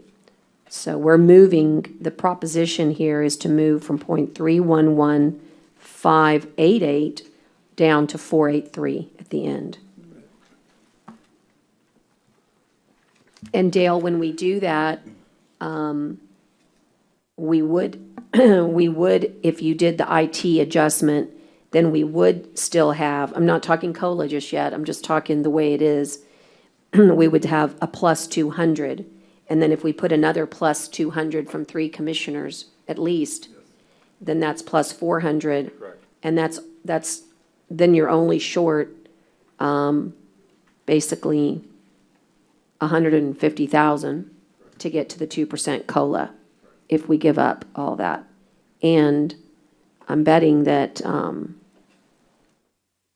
that there's a way maybe to find another cut or another, maybe there's equipment that doesn't need to be purchased. There are 3 departments that receive a significant amount of fundings from our general fund, that being our inland parks, our island parks, and as well as public works. All 3 have a significant amount of capital outlay requests. Some of those capital outlay requests include heavy equipment, and some of this heavy equipment could possibly be funded through a CO that we currently have. I know right now when we heard Scott do his balances for 180, he requested, I believe it was $92,000 for a lease of a heavy equipment. I believe it was a motor grader or front end loader, one of the two. This may be another item that we can move to, instead of purchasing through a CO or through our 1901 funds. So those are particular funds, and when I look through those, just including inland parks and coastal parks, I was able to find possibly $250,000. Well, I think you need to be real careful with the services that we provide the community. Well, Dale, I'm not for that. Hey, Dale, wouldn't a capital outlay, that wouldn't be a continuing source of revenue cut though, right? Because then you'd have to worry about it next year? That's correct. That's if you cut capital outlay? That's correct. Just this year. But if we. No, I'm saying, but purchase then a you lot got to of make it capital up outlay- next year again. If we purchase a lot of capital outlay, brand new equipment this year, their needs next year won't be as high on some of the larger pieces of equipment they have. But yes, they have additional requests. Yeah. Unless you just bought it outright, from CO, or we have some money in there for equipment, not much, but we have some. Yeah, I just always thought a capital outlay cut was a one-time cut and didn't help you with your budgetary things going down the road. And maybe I'm not understanding it right, but anyway, if Dale thinks it'll work. Well, just as you talked, Commissioner, that these are possibilities of next year, because as we know, when we saw the request coming in from our Public Works, they had requested a capital outlay of 1.5 million, and we were able to reduce it down to 695,000. So a lot of the old equipment they have is very old and needs to be replaced. And as you said, if we kind of replace some of the equipment now, especially with coastal parks and the environment they work in with all the saltwater damages equipment pretty quickly. So the needs will probably be there next year. Well, I think if y'all decide to do something like that, you need to bring those department heads up here and talk to them like Laura was able to do, because there's a reason they requested it. And the last thing we need to do is stop, with all that's gone on, let's don't take away what we give the public. I'm not saying taking away, we're going to I pay know. for it through CO funds. I know, but I'm just saying, if y'all decide to cut any of that now for some reason and you can't do that, we need to hear from the department heads. I do anyway.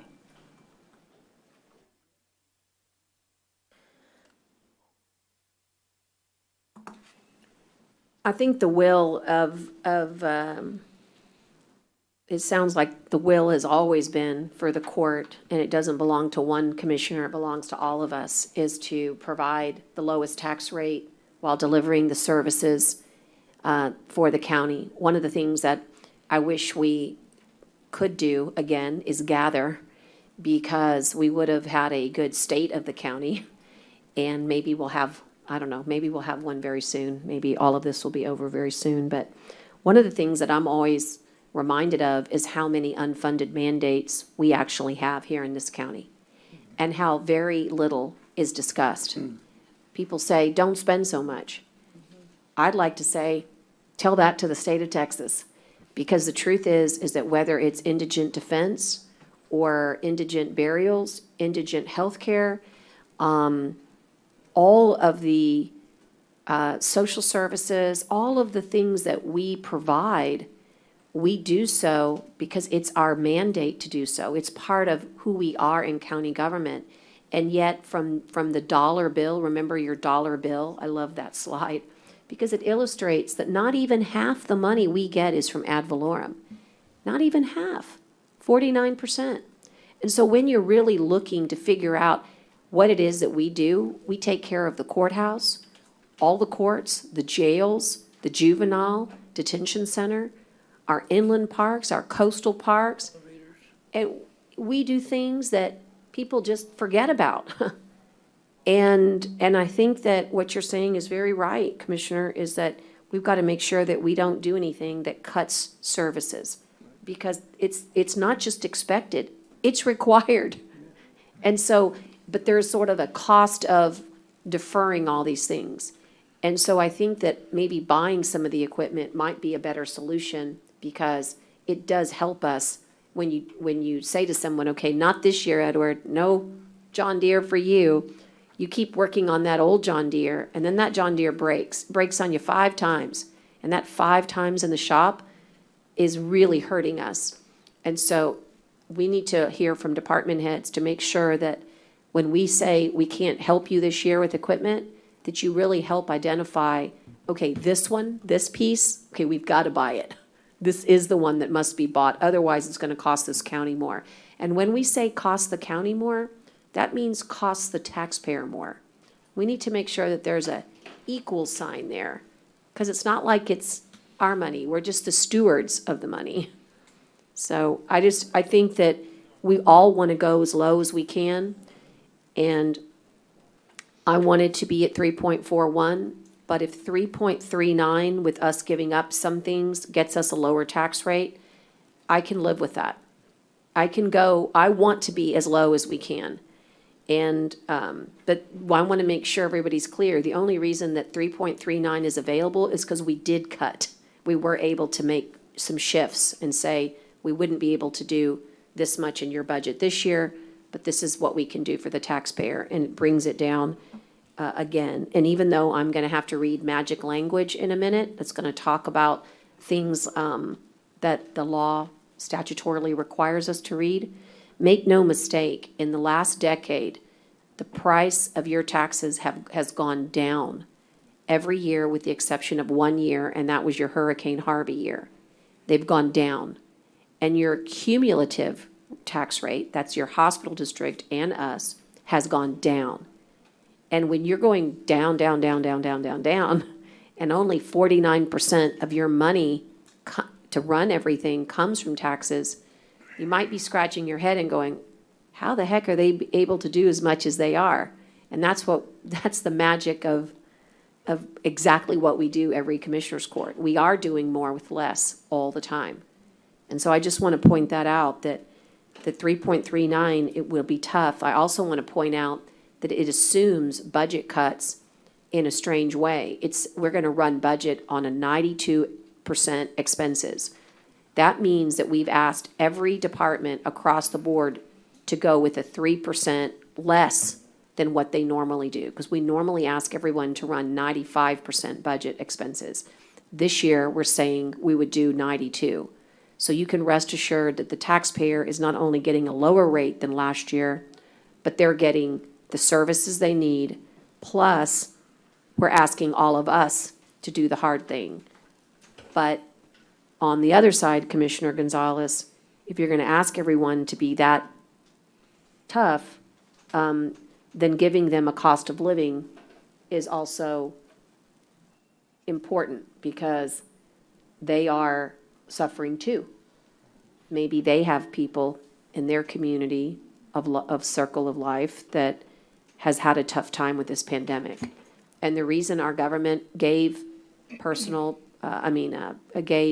payroll protection was so that workers could make sure they had enough money to live.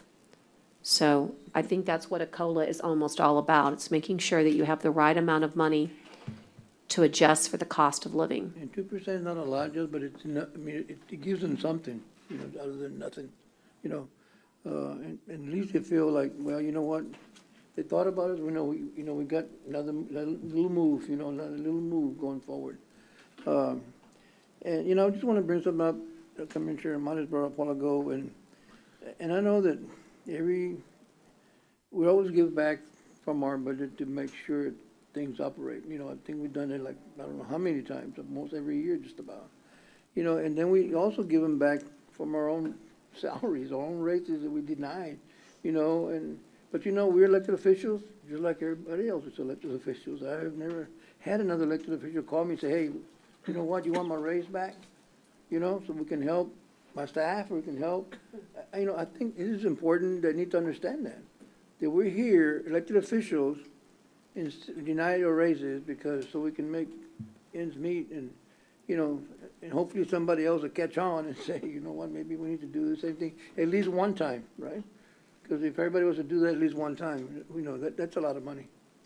It's a lot of money. But, and I'm just thinking that this year, I don't think we should deny the commissioners a salary, but we can give from our budgets, and, and I think that in the long run, hopefully, they understand that they, we're giving up something too. So. Judge, do we know, or Dale, what's the anticipated savings? I mean, we're hoping we're getting better with COVID, but outside trainings are still really non-existent. I mean, maybe in the new year you may see some, and especially I think there will be some sort of travel based on how the state capitol functions when the legislative session begins. But obviously, I think overall travel will still be reduced, even if it's these next several months until January or so.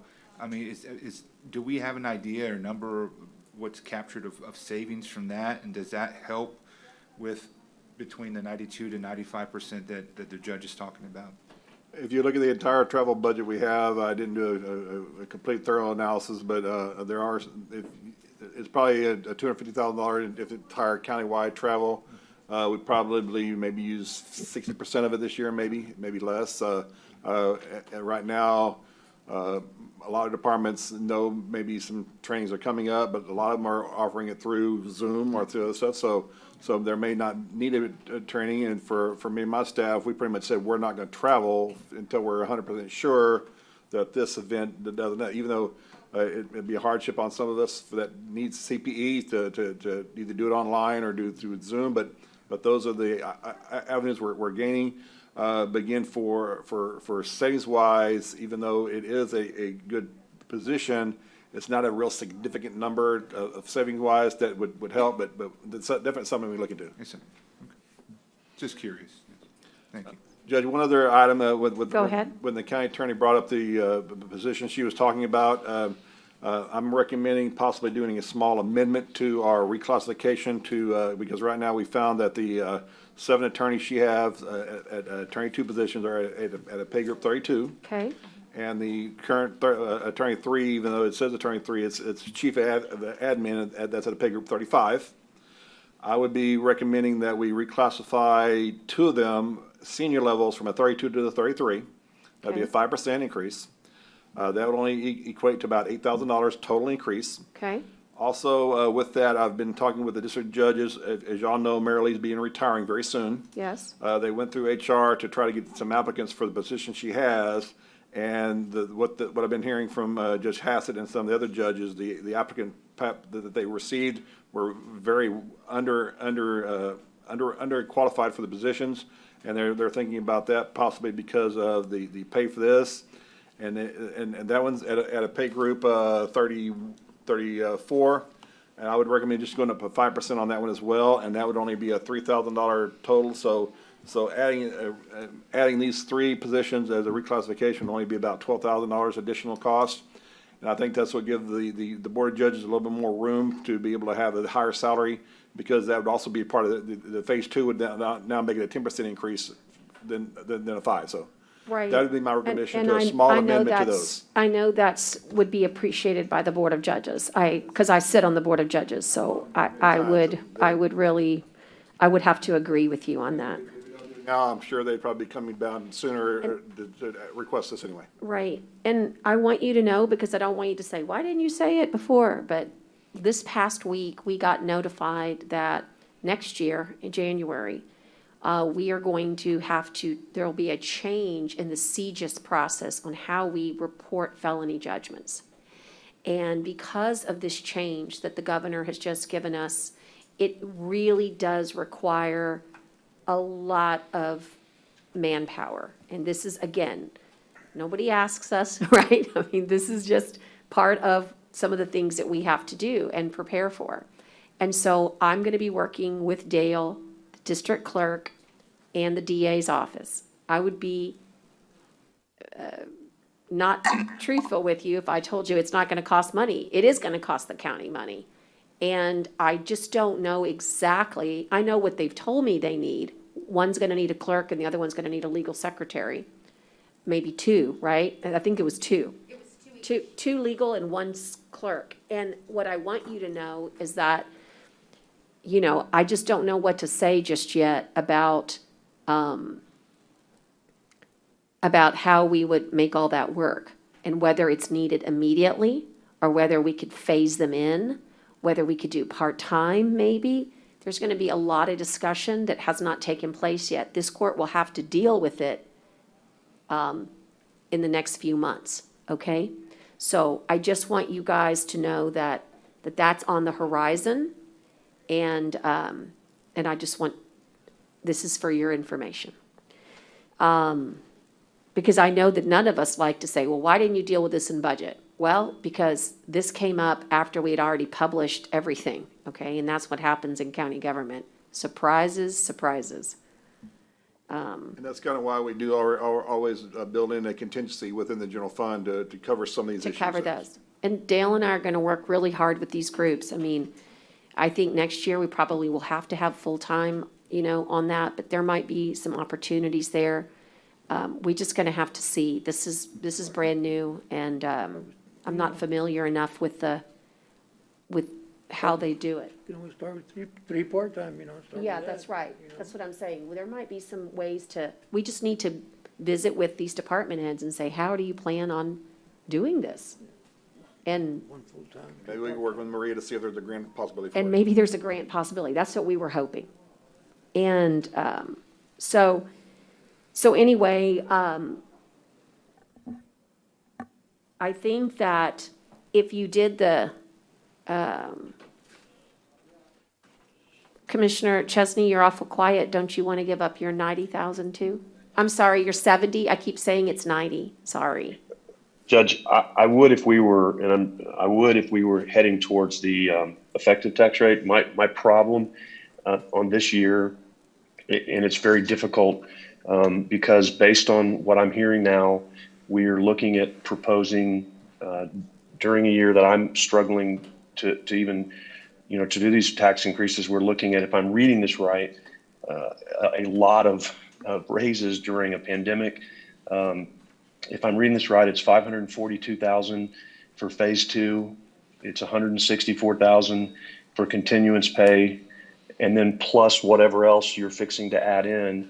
So we could be looking somewhere, I don't know what number y'all have, or I don't know what the final COLA number that you're gonna pick is, but we could be looking at almost $1 million in raises, 800 or 900,000 in raises in a year, where I just can't do that. And that's really where I'm at.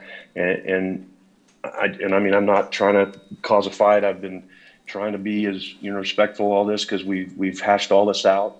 But that would be my response. I would gladly do that if we were heading towards the effective tax rate or the no new tax revenue rate.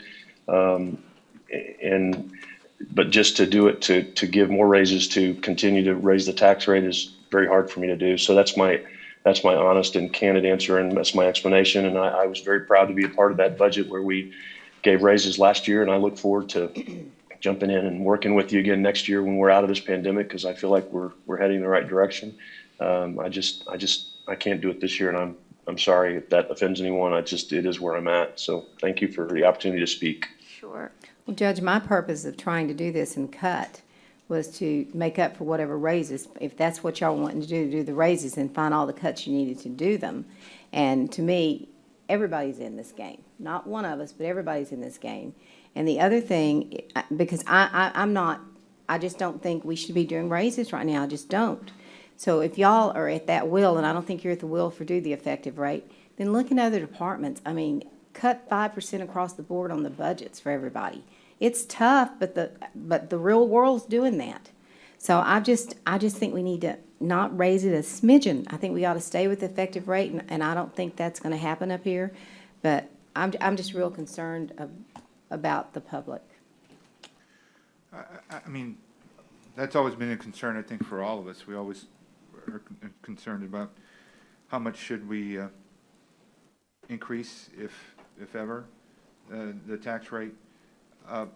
But the bigger picture, Judge, from what I recall from our budget workshops, is this also impacts our INS, doesn't it? I mean, our overall budget, does that help? I mean, isn't there an impact on, like, future bonds and just the interest rates that we pay? Doesn't that have an impact on that as well? Are you talking about the rate that we choose? Yeah, based Yes. on the rate we choose, right? Because, I mean, I get what. It does. It what does. the argument is just to Sure. do no new effective. No new revenue. No new revenue, I'm sorry, no new revenue. Right. But Yeah. it's kind of all connected, So though. it is all connected, because the no new revenue rate can't possibly service the general fund and keep the interest and sinking rate that you see in Dale's proposed budget is, let me look at it, is 0.044752. And if you were to keep, and that's the rate he has determined as our chief budget officer, that is required to make that debt service payment palatable. It doesn't even fully fund it, but it makes it palatable, okay? And you'd still have to borrow, but so that's, at that rate, it means in order to get to the effective rate, you would have to have a much lower general fund rate, much lower. And because of that, you wouldn't be looking at 8, and I just want to make sure, because I appreciate what you're saying about do unto others as you would have them do unto you. And we have asked everybody to do an 8% budget. This budget that we have before everybody, it's 8% cut, if you really think about it. Now, I know normally we run 95%, but that assumes you're going to beat your budget by 5%, which means essentially don't spend 100%. So what we've done this year is we said, hey, departments, we want you to beat it by 8%. We want you to be at 92%. And so I believe we've done exactly what you've asked. I personally think it's a tough ask, because this community already cut, not community, this county is what I mean. This county cut a couple of years ago with Hurricane Harvey, and we never ever got back. We never restored anything. So this is the second cut within 3 years. And we're saying, do more with less. We're constantly telling everybody. And oh, by the way, we pay you the least of anybody, west of the Pecos. I mean, so I don't consider these raises all that generous, to be honest with you, nor should we get any cheerleading because of it. We're so far behind that this is actually helping people during the pandemic. This is saying to them, you don't have to work that third job or that second job.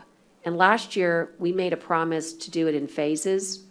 And what I've tried to do is, since it was the will of, we couldn't find the consensus at 341, I went back at 339 and said, okay, I'm willing to cut. And 339 is tough on me because I'm such a bulldog about getting to 25% cash reserves. In fact, I almost find it a little ironic. And if I promise to say real steady in my voice, Commissioner Chesney, please don't think that this is it's more of a philosophical debate. I find it interesting, though, that you vote yes for the resolutions that basically say we want to get to 25% for cash reserves. But you say, I want to be at the effective rate, which not only goes in the opposite direction, but it does so quite significantly. Those are incongruent. And here's where you get lucky and I don't. There's only a handful of us that will ever really get it. That you get to say, I'm for the effective rate, because it makes it sound so wonderful. But it's really not wonderful. Not for people in the financial world who look at counties and rate them and give us the interest rates, because what they want is that 25%, the one that you just voted for in the proposed in the new resolutions. And that was a good thing. It's the right thing to do. But your effective rate doesn't match up with it. In fact, it does just the opposite. And so it's, for me, as the judge, I'm going to have to compromise. And I like building consensus. And if 339 is what it's going to take to make sure that we give the taxpayer even more benefit, then that's where I say, I'll give up the 50 and the 20, and we cut budget from IT, and we can rearrange and talk about equipment from inland parks and coastal parks, and I'll work harder than I'm working now to try to bring in more grants. I'll do whatever it takes. But there is a point where the reversal is so deep, you can't jump out of it. If you put yourself at 339, 3.5% revenue cap next year almost guarantees that rate continues to go down. That's why the counties lost 10 cents. But I understand very well what your position is. I just find I would love to actually, too bad we don't have things like debates anymore that are really grand, because that's what we call, it just doesn't work, to have 25% and then to know the effective rate would take our cash reserves back down, because there's no way you could make it up. May I respond, Judge? Of course.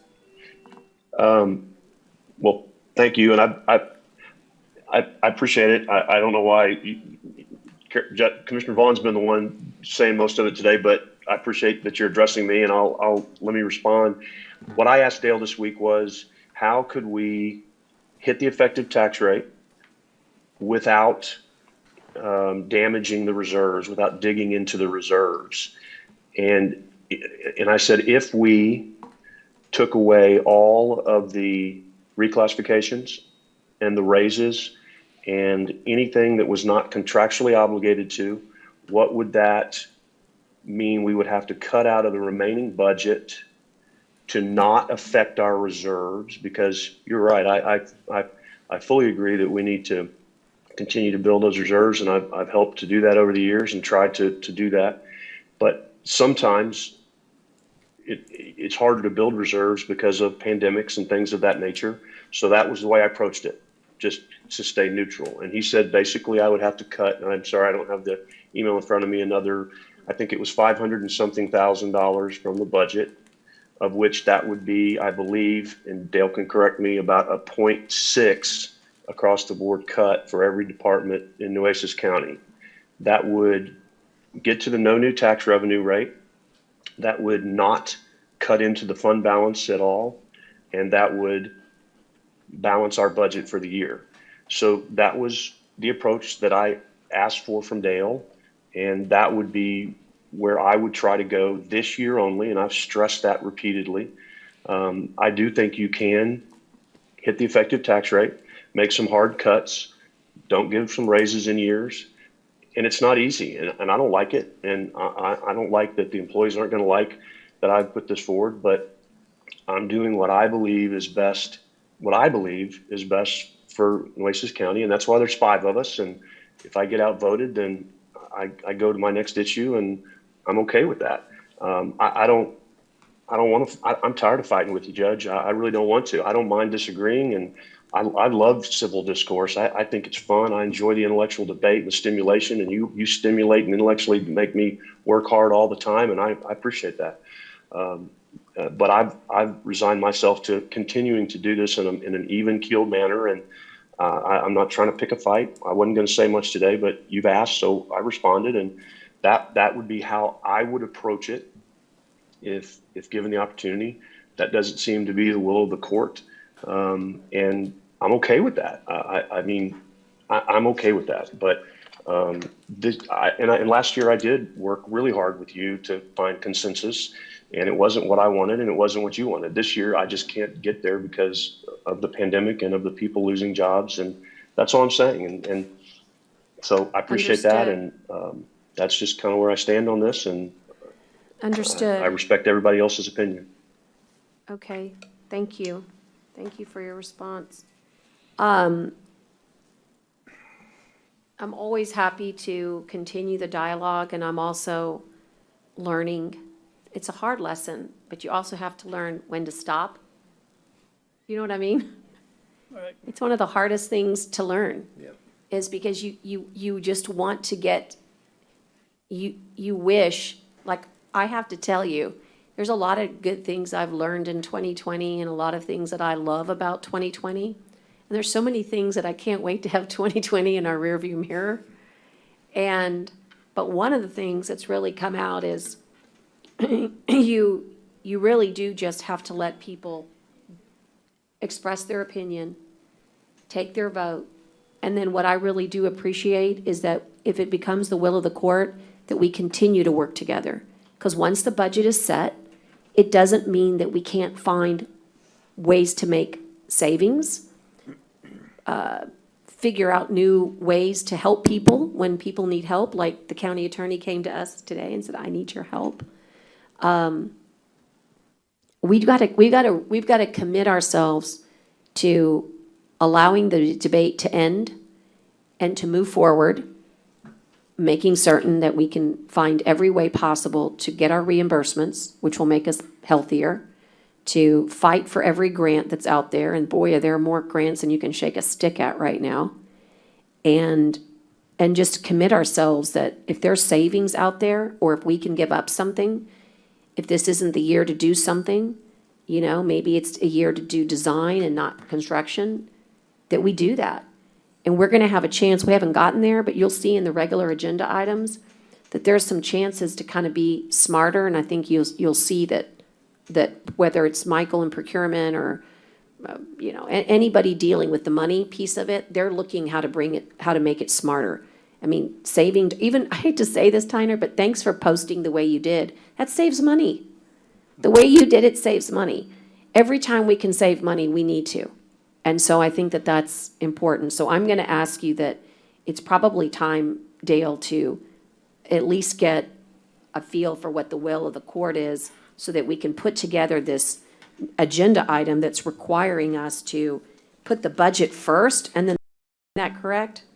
That's the way the state law requires it, that you do because they want you to set the budget, then set the rate to pay for the budget. Because if you set the rate first, then the budget's set. Yeah, that's true. And also another consideration, this is our first year of our enterprise rental for our fleet of our cars. We're just a small number of cars this year, so there wasn't an impact this year. Next year, we probably should see a possible impact on, first of all, the maintenance will be down because most of our cars will be a newer fleet. We have an agreement with Enterprise on the amount of maintenance to pay for, so we're not going to see it this year. We probably see it next year.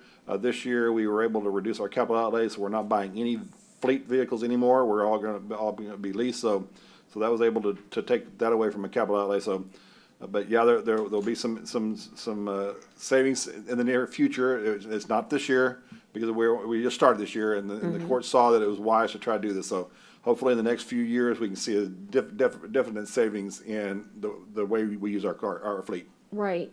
That's actually a great point. That could really help us next year. Maintenance. The only thing I wanted to add was that if, just for clarity, I think you made it pretty clear, Dale, but just for clarity, if under the proposed budget, the way you have it right now with regards to the employees, no elected would receive any of the 5%. None of us up here, no elected across the board, and also none of the ME department and none of the health department. And the law enforcement's already covered by the collective bargaining And the agreement. law enforcement is covered.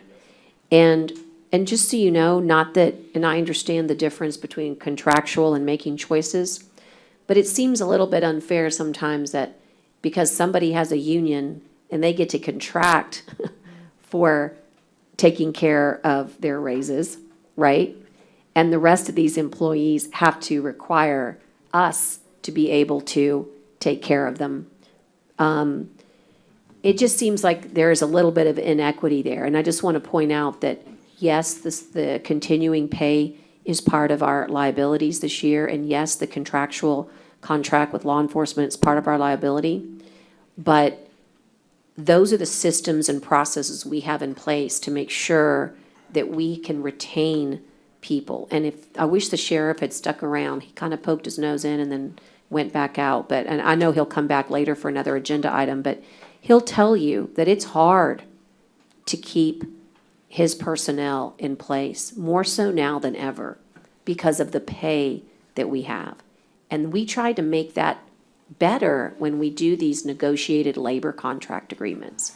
But why should it be any different for the rest of us? And I say us, meaning our county family, not the electeds. Take us out of the equation. We know what we're getting into when we knock on doors. We don't count, okay? But when it comes to the rest of the folks around here, it's got to be hurtful to them if they do watch these, and I know a lot of them do watch these shows, that they see that you go to the time and trouble of hiring one of the best firms in the country to do a compensation study. And what is the result? Nothing? Nothing? I'm sensitive to the pandemic, and just like a glass can be half full, it can also be half empty. And I think the half empty piece of it is all about just how we look at it. And so what I want to say about this pandemic is that if this court does choose to do the 2% COLA or the 1% COLA or whatever it is that gets nominated, that it's done in the spirit of saying this time more than ever is hard on you and your family, and we acknowledge that we do not pay you market price, and this is our way of you taking care of your family during a pandemic. Because if you have a family member that doesn't have a job right now, you're probably normal. If you're a family member, if you're a person that doesn't have an experience with COVID-19 or rising healthcare costs, including all of the things that it takes to take care of yourself during a pandemic, I mean, you're normal. And so even though this COLA sounds grand, it really, per month, isn't that much. It's a beginning, I think you said it, or it's a gesture. I don't remember how you said it. You said something. Something that they're getting. Well, you said it. Getting nothing. It's something. And so I think that it should be done in the spirit of the pandemic. And I understand that maybe there's an optics, a way of looking at the glass where you say it's a pandemic and I don't think we should be giving raises because people are losing their jobs. These are the people that are keeping the lights on for us. These are the, and I mean that metaphorically. I know we're not all, oh, actually, we have some electricians. But these are the people in this county that are making it work for all the 360,000 that are out there. And I just want to acknowledge that. So this pandemic can look two ways. And if you think Nueces County is a little weird, well, you might check the government, because today, Majority Leader McConnell is going to propose on the Senate floor today a $500 billion relief package to help put $300 in people's pockets again at the end of this week. So if you don't think that money helps during a pandemic, you might want to take it up with Mitch McConnell. Although I will tell you that if the Democrats were doing it, it would be 600. Yeah. But that's another day for another fight. But the point is that there is a rhythm and a reason in economics for putting dollars in people when times are tough. But I realize that the argument is circular, and you could argue the other way, and those arguments need to be respected. So today is a day where I get to say, I respect all opinions, and even if they're 100% different, but we do have to vote, and we do have to come up with a consensus. So I am at this time going to ask kind of for final call. Dale is here. He knows these numbers inside and out. Are there any final questions for Dale? Because we need to make a motion. I don't have any final questions. I'm just going to say this. You know, everybody looks at the glass differently. And Judge, you have a great view on it. I appreciate every employee in this county. I really do. And the ones that concern me the most are the ones that are down here where you've got your department heads and all these up here that are making more. And to me, those are the ones that make the upper echelon look better. So I wish we could give everybody a raise. To me, these raises, I don't like the way that you give the raises. I've said that from the get-go because I don't think they get very much. They'll probably turn right back around and pay it back into the county by the little bit that we're going up. But the thing that I would say, you are all so fortunate to have a job because so many people don't. Judge, what you said, this time more than ever, I mean, we can't give, end-of-the-year bonuses or anything like that, but when we come to the budget time, to say thank you to all the people who are working for this county. They have all put themselves at risk, like everyone in this society, right? Everyone, no matter where you go to work, you're exposed to people. You're going to be exposed to this virus, to this pandemic. But especially those that have been, frontline, working the doors, working the windows, in all the different departments. Obviously, law enforcement is in itself such a difficult position. Adding this on, like you've said, the sheriff has said that as well. I always hear what the concern is from the community, from constituents, and especially all of us up here making this final decision. And I totally see and get why the argument would be made to have no increase this year. I think that there's a lot of issues there. I think that, one, retention is always an issue. If you look across the board for this county, and we saw it with the study that was presented to us, but overall, if you average it out, every position, including law enforcement, we're about 25th highest paid county across the board with all the different positions that we offer in this state. We're number 14 or 15 by population, but number 25 by pay overall. There's some that may be a little bit higher, a little bit lower, but that's about the average. Even with these COLAs, which I support, and I'm glad that Commissioner Gonzalez has brought this up, it's still not getting us there because the cost of living is increasing much, much further. I get frustrated when we lose good personnel to private sector. It's always going to be tough to compete with, but to other counties, and smaller counties in our area that, we're the largest, aside from getting all the way to Webb or to the Valley or to San Antonio, we're the largest. And so we see that we're losing personnel that way, that's why a couple of years ago, we had to get really creative and have a huge jump and increase for our court reporters, right? Because we were losing them, and it's such a, finite amount of personnel that have that skill set. Last year, we said we were gonna go to different phases. Now, we never even thought or heard of a coronavirus or COVID-19 prior to that.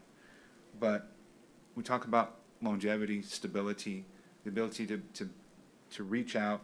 I think, with phasing out from our county attorney and going into a new one, we need that personnel built in that's going to be that institutional knowledge to help support the new county attorney and to help support us, right? Get the right kinds of opinions and people who know it.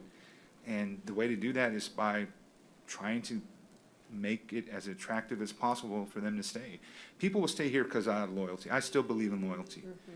I think that's a long-lost trait that many people in this society, this day and age, don't have anymore. But there's a lot of good people here in Nueces County that have that belief. That's why they're here. It's not about the pay. We know that. But when we say last year we were going to commit to this, we are fortunate and able to make some cuts, but able to say we're going with a select amount of employees to give them a pay raise to help make it more appealing for them to stay here and keep their skill set here. I support also and believe that we need to make adjustments for the county attorney's office, as she came and proposed. I know that's not really part of what this is, but that needs to be included in here. And, all the continuance pay is a policy that people just count on, right? It's a thank you. It's state of Texas and a lot of other entities do it every 2 to 3 years. They give you a bump. The law enforcement agreement's set. So we can go and make all kinds of cuts. But I think we've been very conscious of this, and that we could say that the rate is less this year, or at least what's been discussed. I don't know what the final vote will be, but my commitment, my support would be for a rate less than what we had last year. It's still an increase, but it's less than last year. And when you average it out, the impact is not as much. Now, I know even a few cents more a month or a day it could be a huge difference on people who are still struggling with this. I feel, though, in order to keep county going, we have to say thank you to the employees who have put themselves out there every day, day in, day out. And we're being very selective. We're not going even across the board like we have in years past with our COLAs. We're being very selective and saying pay grade 11 to 28. So I think there's going to be people that get it and agree with maybe what I'm saying, or agree with what we're hearing from Commissioners Chesney or Vaughn. There's not going to be many people that are going to say yes. What we kind of get in the middle is right. But that's just government. That's how it always is. But I think that with these discussions today and throughout the budget process, we have heard from both sides, and we have drawn away from, we could have gone 8%, like Harris County or other counties are doing. We're not. We're not even doing the 3.5. We've heard loud and clear the message, and so we were trying to keep the cost of operating an efficient government as low as possible. And Judge, I don't know if it was the prayer that we had earlier, or we all got some sedatives poured in our milk this morning before we came into work, but I think, or maybe we just got this all out of us in the workshops. I didn't dry my hair. That's the only thing I didn't do differently. Maybe, I don't know. I don't feel, I'm ready to fight for what I believe in, but I'm not ready to argue or to get into it. I think we've talked out our positions, and I think it's also just a reflection, Judge, of what situation our country is in right now. Yeah. With just people dying in our community every day still. Even though the numbers are decreasing, it's a bigger picture out there. We get it. And so I appreciate everybody just sharing their concerns and their passion one side or the other. And I just, I think Commissioner said 339. That's something I could support if he puts that out once we approve the budget. But I like what I've heard because we've been responsive to the concerns as far as keeping the cost as low as possible. And I'm ready to move forward on this. Judge, can we clarify something? Yes, go ahead. So we talked about cuts. I'm not going to vote for any increase. I'm just not going to do it for the reasons I stated. Sure. But I wish that we could do something where we could vote separately on the cuts that we asked, because I think that that says that you are willing to cut. And I'm talking about the interagency funds. I'm talking about the $50,000 fund, because to me, if you do one, you do them all. And Brent, you're not going to like that. That's how I see it. You do one, you do them all. That's the fair thing to do. And we're not, and I don't think you're saying you're going to cut this so that you can give raises, because I think that's a misconception. I think you're going to cut it so the tax rate doesn't have to keep going down. And that's what it's about. So if you don't want the tax rate to go up anymore, then that is a concession that we have to make. That's my, I wish we could vote separate on that. I think that, and I do want to also just echo that, but I also want to echo about, and if the delta is 8,000 on changing those two lawyers to that next level up from 32 to 33, Laura, in the wash, it actually gets you what you needed, because it moves them up one, and then when they get when they get the 5%, then it gets you those two people exactly where they need, and only those two people. And so that piece of it is worth it if that delta is $8,000, because I know that during the course of the year, I will try my best to make decisions that are constantly going to be mindful. There's always ways to change it, but you made a very compelling argument in budget workshop, okay? And I just want you to know that I think Dale's solution is a valid one. It would sort of, it's not one that we've thought of before, but I would, if Commissioner Modis can support that, I can support that too. That is something that would really change, it would really do what you needed to do. You will have to say the 5% because they normally would not have gotten it. Commissioner Vaughn, I think you misunderstood me. I'm happy. I'd make the motion to cut the 50,000 from everybody's precinct funds right now to do whatever I can to lower a tax rate. I'm all in for that I one right now. misunderstood earlier. Brent, I'm sorry. That's right. I So I would cut the whole misunderstood. 50. And I think it's keep just a the outside agency. directive. That'd be a motion I'd make for everybody to cut. Okay, I I think- misunderstood you. I think it's not necessarily That's a okay. motion. You would just direct the auditor to make those changes in the budget. Is that right? I Yeah. would need to have the proposed amended for the. Yes, for you would whatever have to changes there make are. amendments to the But he proposed can- budget, he and can then we bring would that. vote. Yes. So he can bring that later to us. But we have to really have to vote, we gotta vote on it. because- Right. I was just asking how the procedure works. Like, is that something that he can The do? proposal, so I would know what to include. Right, we're in not the there yet, final- is what you're final saying. amended I mean, I hear you. And I think Judge Neal did that a few years ago where he voted item by item. Am I correct? Okay, and that way it can be on the record that you voted for that. Okay. We need to know specifically what's getting amended. Right. No, I understand. That makes perfect sense to me. You'd want to have it on the record. Okay, so if we can move forward, and I ordered barbecue, and I don't want to get everybody all hot and spicy, so let's do it while we're all on our sedatives for lunch, because I may change.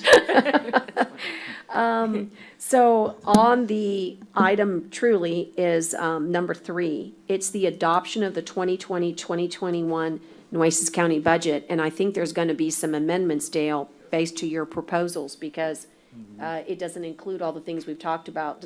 Would anybody want to make that motion? I don't know. I make a motion that we adopt the budget at 3.39 with a 2% COLA for groups 11 through 28. Also with the County Attorney? stipulations, Dale, is that the stipulations or? I asked to amend the reclassifications To for amend- the two attorneys, from attorney 2 to attorney 3, from pay group 32 to 33, and the court administrator from pay group 34 to 35, for a total impact of about $12,000. And also to, for the amendment of the cost of the 50,000 that we get each commissioner. Well, I wish we could vote that separate, because I'm going to vote no for some and yes for others. So if you could do that. But we can do it. We're going to do that for you. All right, that's fine. It's my motion, so, Dale. Now, on the transfer that we transfer to each commissioner, the total is 70,000. Of that 70,000, 50 is for whatever you choose, and 20,000 is for outside agencies. So I would just want to make sure you you know that we'll be separating that piecemeal. Of the 70, you'll be reducing by 50. I second that motion, by the way. Okay. So we're just gonna do the 50, we're not gonna do the interagency? The 20,000 is interagency. The 20,000 interagency, so are we voting on doing the 50 and the 20? We can do whatever you want, but I just want to stipulate, because someone was saying an additional 50,000, the only amount we currently transfer to the commissioners is $70,000, okay. which is Well, let's 50 start with for the 50,000. your choice, plus 20,000 for outside agencies. Let's start with the 50,000.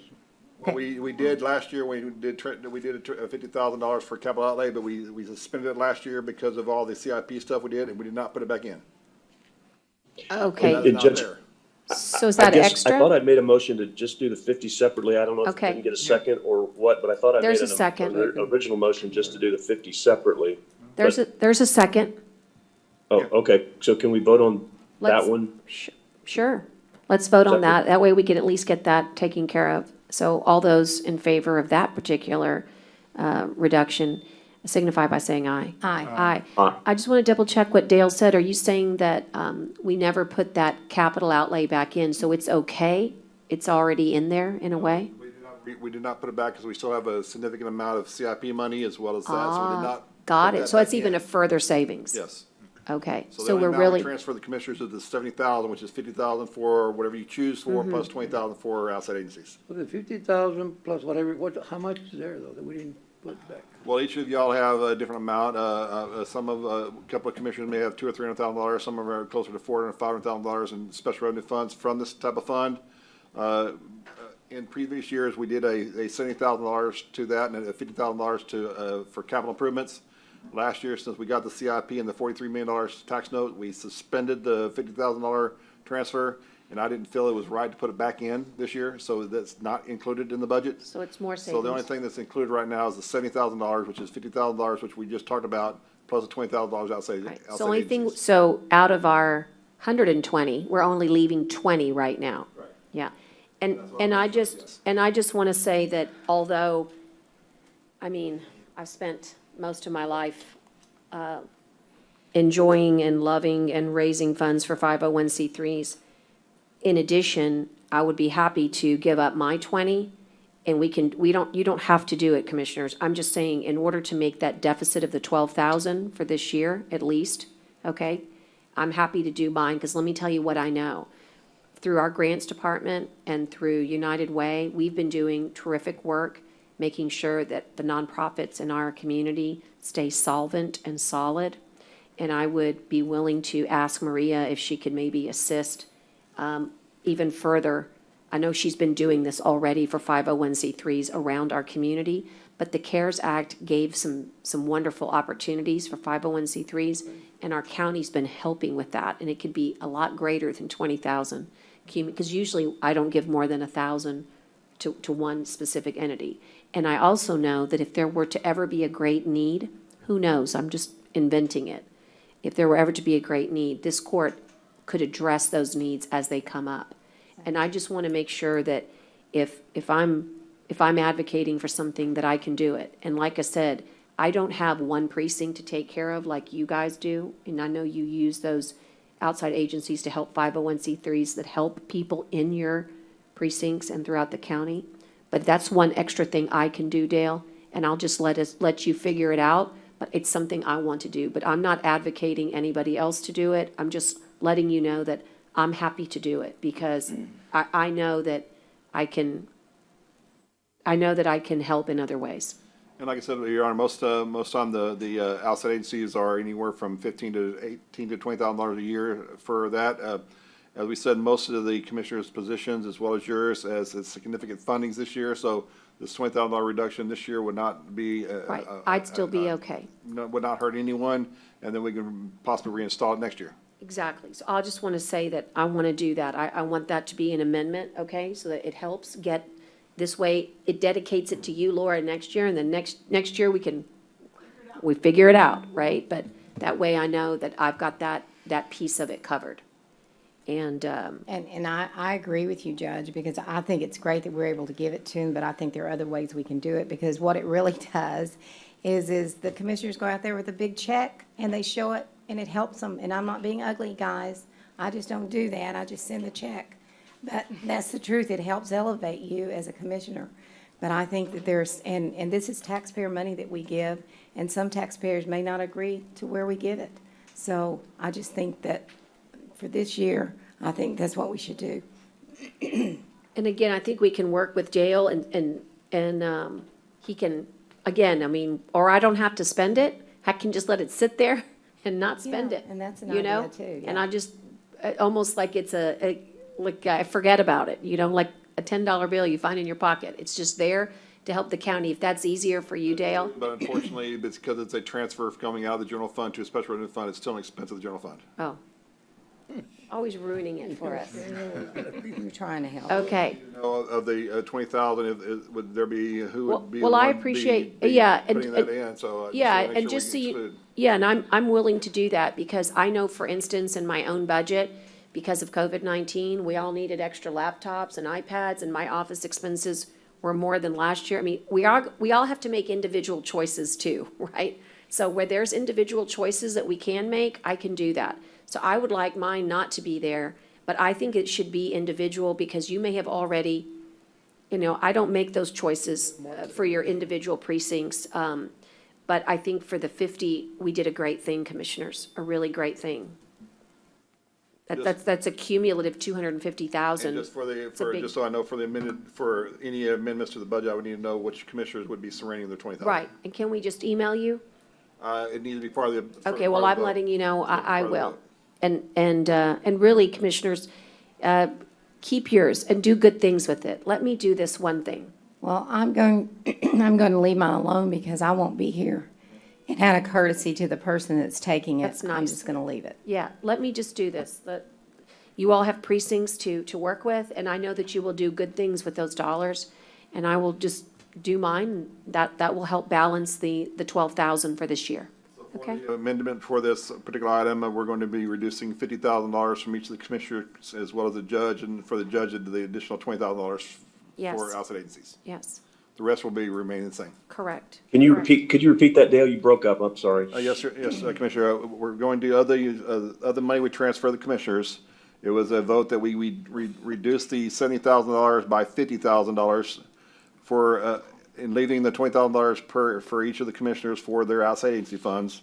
The judge has said she would surrender her $20,000 for her outside agency funds, so with that, all the commissioners will get $20,000 except for the judge. From the general fund, that would be zero. Okay, thank you. Okay. All righty. And so, Commissioner, you already said it, you already put your, and there's nothing more, right?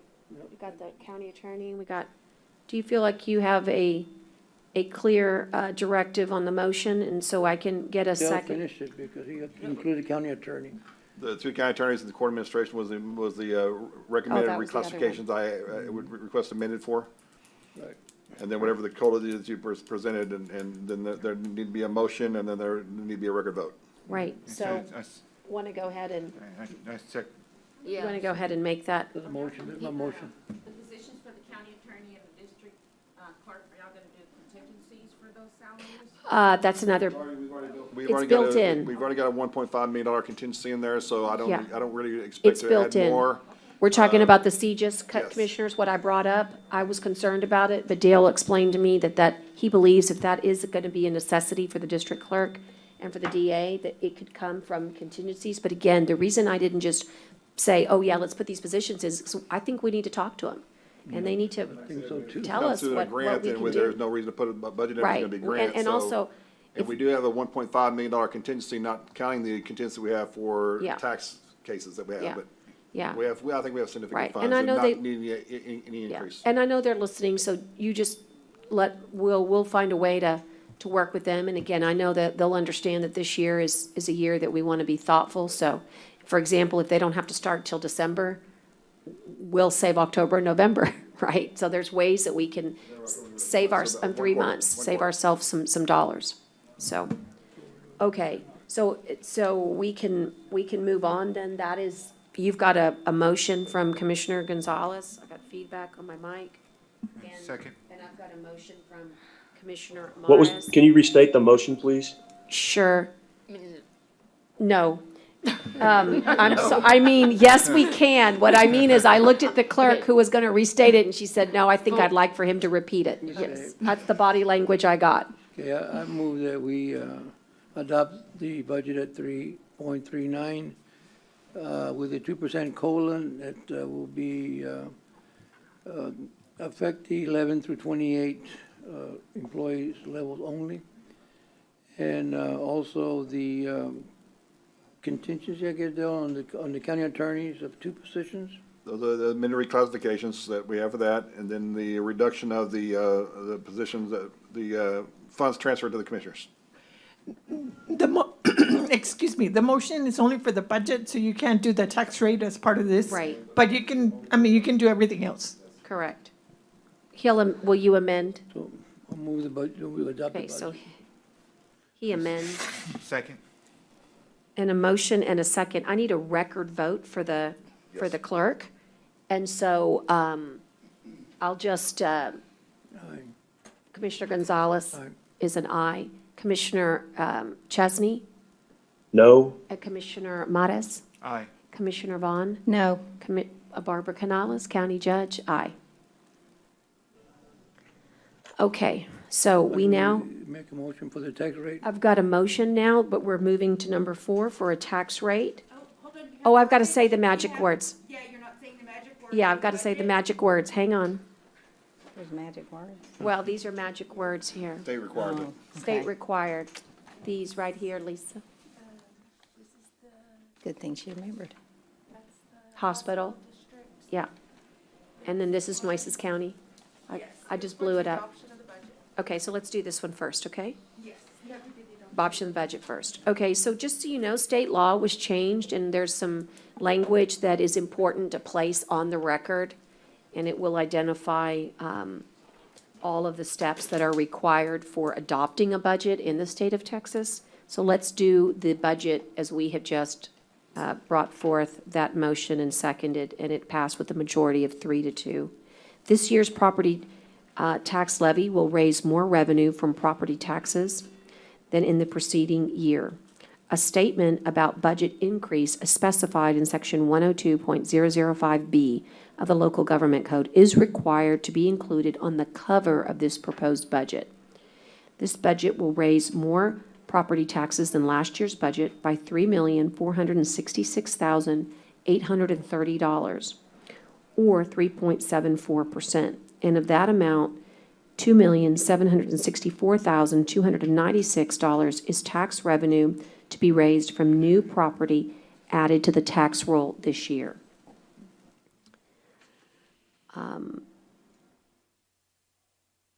I think the rest is just the instructions. I think that's all the magic words that need to be established for the state of Texas. Will somebody like to confirm that? Tyner's gone, but that's all I see here. And again, I'm happy to give you the words and the language, but I believe it's been provided for got you. it correct, Your Honor. I have it correct. Okay. And again, remember that the dollars that I've given to you on the new revenue is, that's new property only, okay? That $2,764,000, if you were wondering where did that number come from, that's new property. Okay, on the tax roll this year. All right. And so, Lisa, I've now completed that. Now I can move to the item, which is number 4, which is discuss and consider adoption of the order approving the 2020 tax roll. Then, of course, part of this agenda item is setting the tax rate and levying said tax rate against all taxable property. And there'll be more language that I will need to read at that time. But first, we would need the motion. I've got a motion and a second, and just for the clerk, you got it, right? Motion, second, over here. And a record vote as well will be taken for the And tax. I'm sorry, can you repeat that motion? I had a Of hard time course. hearing, I apologize. Of course. Commissioner, could you please repeat it? He says he couldn't hear you. What's the tax rate? You need to read the proposal. Oh, no, he talked about the one you just read. Oh, Commissioner, did you not hear the, do you have the new one? This is for The new one. This is for the tax. Got it. Okay.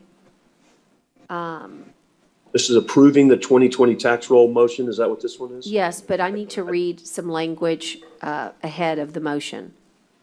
But again, he hasn't made the motion, so I don't see how the language, does he needs to make the motion first, right? That's the motion. This is the, oh, then let me give it to him. It's the, you actually, they wrote it for you. That's the magic Language word. required in this motion set in this year's tax rate. This year's proposed tax rate exceeds the no new revenue tax rate. The vote on the ordinance solution. The second paragraph. Okay, second paragraph. Is that the order? No, that's not the Because that's order. the first agenda item. Order approving the 2020 tax roll. It's this one. So the first thing, they adopt the tax roll. Please. It's a lot easier.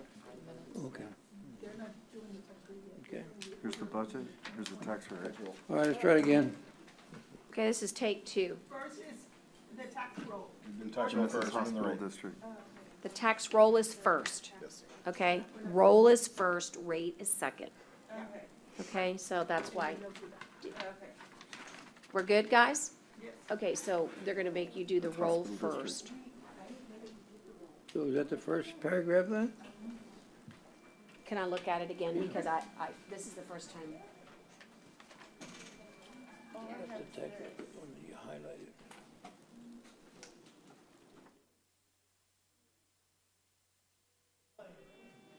There you go. Yeah, give him one that. Okay. Start right here. This is your motion, This is for the rollback? this is for the roll. The highlight on it. This is for the rollback. And then when you get to the next piece, Yeah, the order. is this right here. That's when you get to the rate. They have to do the whole thing. The whole thing? But first you're gonna do the roll.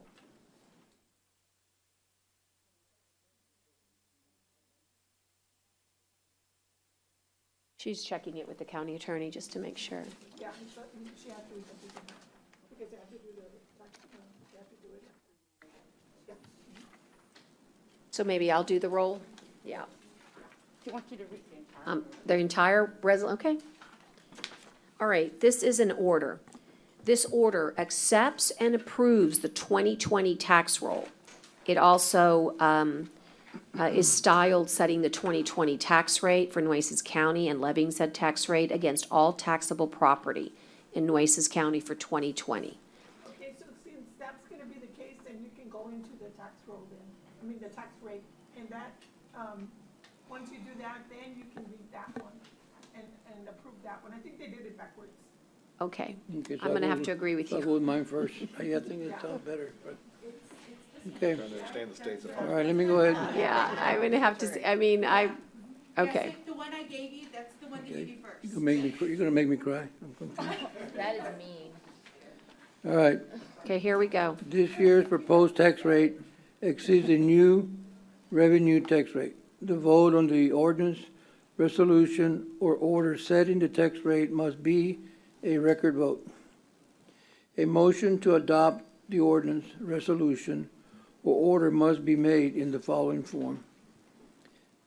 I move that the property tax rate be increased by the adoption of a tax rate of 0.311483, which is effectively a 3.39% increase in the tax rate.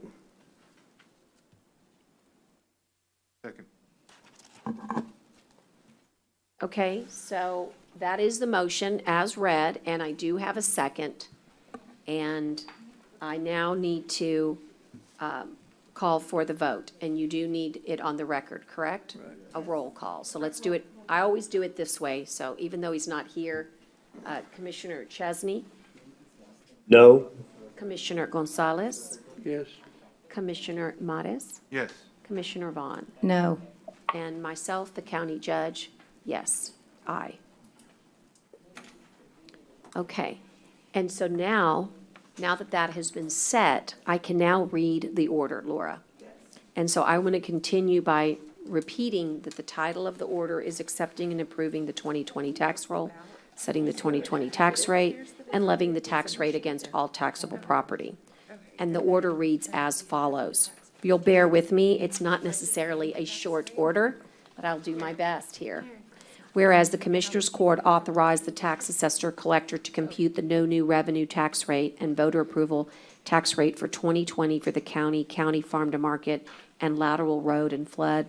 And whereas notice the whereas notice of the proposed property tax rate fully in compliance with the property tax code and rules of the State Comptroller's Office Property Tax Division appeared in the Corpus Christi Caller-Times for the county farm to market, and lateral road and fund on August 20th, 2020.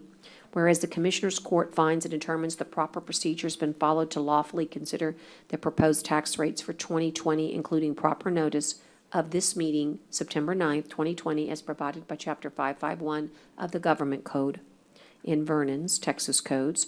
And whereas Commissioner Courts finds and approves separately the tax rate for the current year, consisting of the two following components. And these are the two components that we have here. The first is the debt service tax rate. And the debt service tax rate is going to be 0.044752. If you're writing that down, I'm going to repeat it. 0.044752. That's the debt service tax rate. And if applied to the total taxable value, will impose the total amount of taxes needed to pay the debt service for the next year. The maintenance and operation tax rate is 0.266731. 0.266731.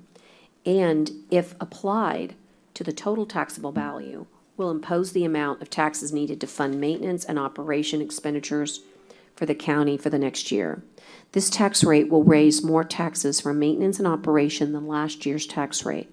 It will effectively be raised by 1.65% and will raise taxes from the maintenance and operations on a $100,000 home by approximately negative $2.73. Negative $2.73. Now therefore be it ordered by the Commissioners Court that the 2020 tax roll as submitted by the Nueces County Tax Appraisal District to the Nueces County Tax Assessor Collector is approved, and that the following tax rates per $100 value are set and levied against all taxable property for 2020. And again, these are breakdowns, and we're going to publish all of this, but here is the breakdown for the general fund. That's what the M&O fund, 0.262962 per $100. Nueces County Farm to Market, that's the lateral road and flood control, 0.003769 per $100. That makes the total M&O, you add those two together, 0.266731 per $100. And the Nueces County debt service is 0.044752 per 100. When added all together, you have your total Nueces County tax rate, and that is 0.311483 per $100. 0.311483. So let me continue. That this order states that it's further ordered that the homestead exemptions for 2020 shall include 20% for homestead exemptions, but not less than $5,000, and $62,500 for over age 65 or disabled exemption, plus a tax limitation on the total amount of taxes that may be imposed on the residence homestead of a disabled individual or those 65 or older. This is pursuant to Article 8, 1B of the Texas Constitution, and exemptions are mandated by state law. And it's further ordered that no discounts are to be allowed for early payment of taxes. Split payment of taxes, as described in subsection 31.03 of the Property Tax Code, will not be allowed. The proposed order accepting and approving the 2020 tax roll, setting the 2020 tax rate for Nueces County, and levying said tax rate against all taxable property in Nueces County, having been read, we just did that, public comment having been allowed, and comments having been considered, all of which I can certify we did. On a motion to adopt the total tax rate of .311483 and to adopt the Commissioners Court order made by Commissioner, I'll fill it out in just a minute, everybody. It's blank for the moment, but I'll fill it out to be Commissioners Joe A. Gonzalez and seconded by Commissioner John Mares. The court voted to adopt the total tax rate of .311483 and to adopt the Commissioners Court order on the 9th day of September 2020, and then voting for the total tax rate and order. Again, I'm going to fill all this out for you. But my recollection is Commissioner Joe A. Gonzalez, Commissioner John Modis, County Judge Barbara Canales. Voting against the total tax rate and order is Commissioner Brent Chesney, Commissioner Carolyn Vaughn. We will sign and attest, and then County Clerk will attest this. So I did fill in for the purpose of the record, but actually I will have to fill it in. Okay? So, as they say in layman's term, that's the order that announces to everybody, gets filed with the clerk, that we have a 2020 tax roll, that we accept that tax roll, that we have certain exemptions as required by law, that we accept those exemptions that are given to us by our Texas Constitution and by the law. It also individualizes the three funds that make up our total Nueces County tax rate, our road fund, which is our farm to market, our county general fund, we call that the M&O, and then the debt service fund, and when you add them all together, you get a rate of 31.1483 cents per $100 of valuation. When the effective rate is raised by this 1.65% for maintenance and operation on a $100,000 home, remember we lowered the tax rate, you'll see a negative $2.73. That's what that means. That's what I read. I tried my best to read it quickly and clearly. And I would ask that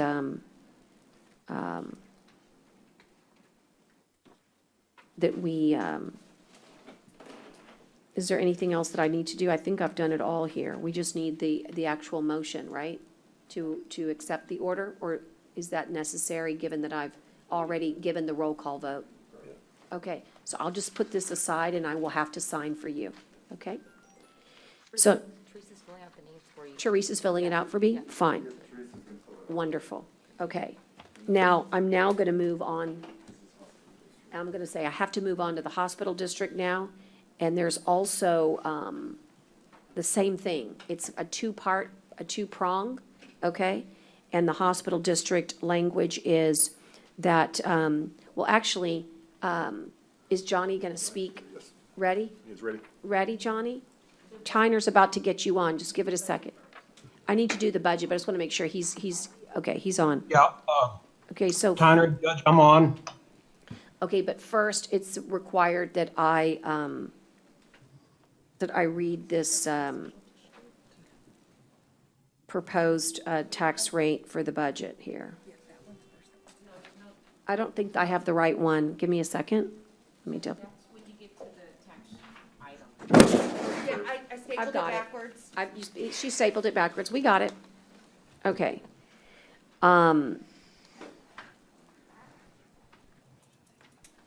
So Johnny, your item obviously is to do the very same thing we just did, except for it's considering the adoption of the 2020-2021 Nueces County Hospital District budget. And this year's property tax levy will raise more revenue from property taxes in the preceding year. A statement about the budget increase will also be specified as Section 102.005B is required in the local government code, and it is required to be published and included on the cover of the proposed budget. The budget that you are going to share with us raises more taxes than last year's budget by $1,449,000. I'm sorry, $1,449,791. And that represents 4.09%. And at that amount, $1,106,917 is revenue from new property added to the tax roll this year. Those are my words that I need to that I'm required per the local government code. And now we're going to turn it over to you. Okay, good afternoon, Commissioners. I'll try to move quickly. I know y'all want to go eat your barbecue It really sounds good.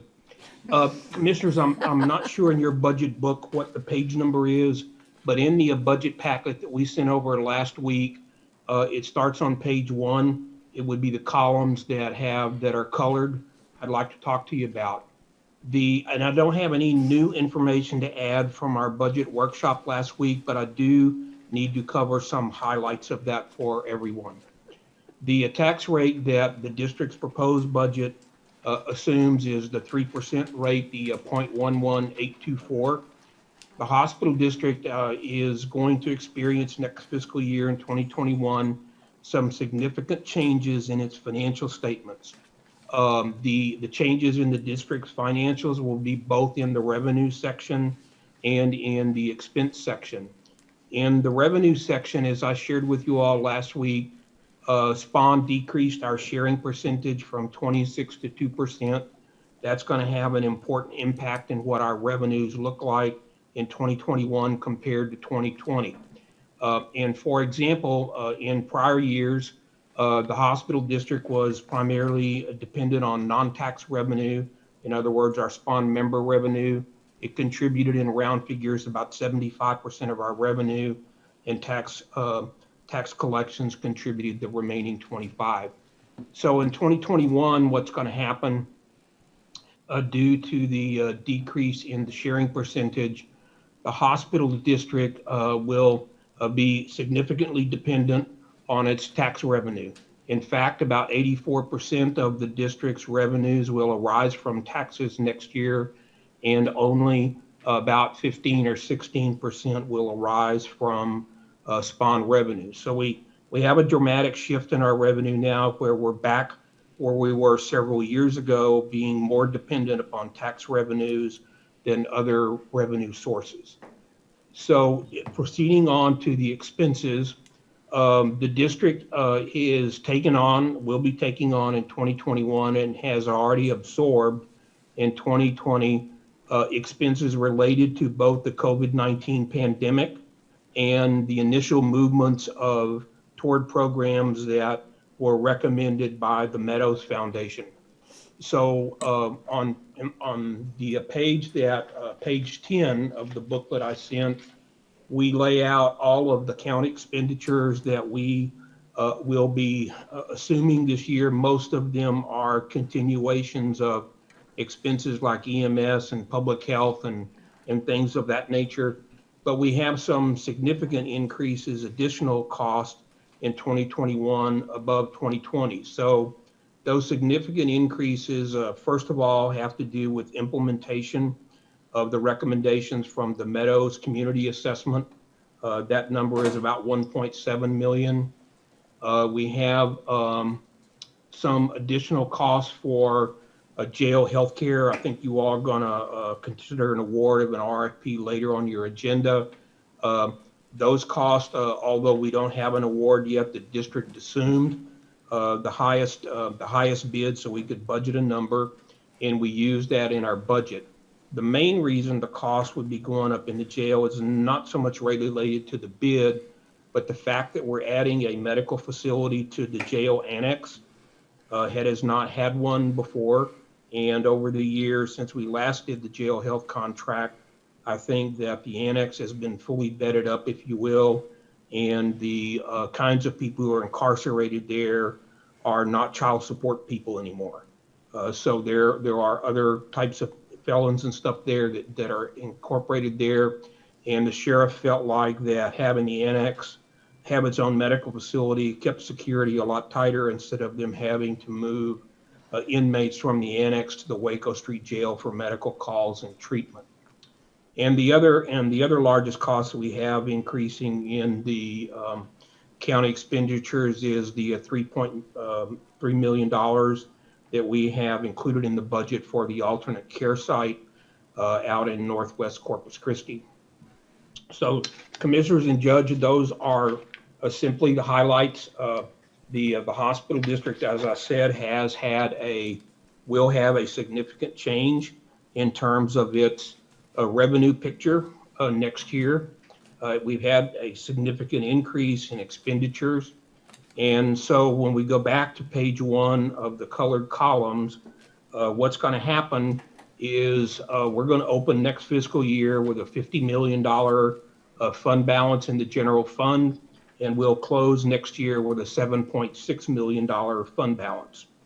And so that's a 42 million difference, 42 million swing, 85% decrease, if you will, in terms of the district's general fund. So I want to turn you over, if you have those in front of you, to page 7 of the budget booklet I sent. And that particular page lays out all 3 of the district's funds and shows, as I mentioned, in the general fund that we're going to have a big decrease, 85% decrease in the general fund. And when you look over on the far right column, there's an attendant decrease in the district's overall funds. So overall speaking, considering the general fund and also the indigent care fund, the district's fund balances are going to decrease from 106 million down to 64 million. And so we have concerns at the district about both our revenue picture changing and our continuing reliance on the district's fund balance. And since we've had now this change in our revenues, and assuming that there is no favorable change in revenues in fiscal year 2022, there's going to be a continuing reliance, if you will, on the district's fund balances. And so if at some point, and I think one of the commissioners mentioned this in light of the county, if the hospital district's desire is to provide medical or mental health facilities in the community that come as a recommendation of the Meadows report, we would desire to keep the district in the best financial position we can. And to the degree that we have healthy fund balances, and it's yet to be determined, what's a healthy balance, but to the degree we can keep healthy fund balances, the better our ability to borrow money or to issue, not borrow, but certificates of obligation or bonds. And to the degree our financial picture deteriorates before we get there, that could be not an impediment, but an obstacle or something we may need to overcome if we issue debt.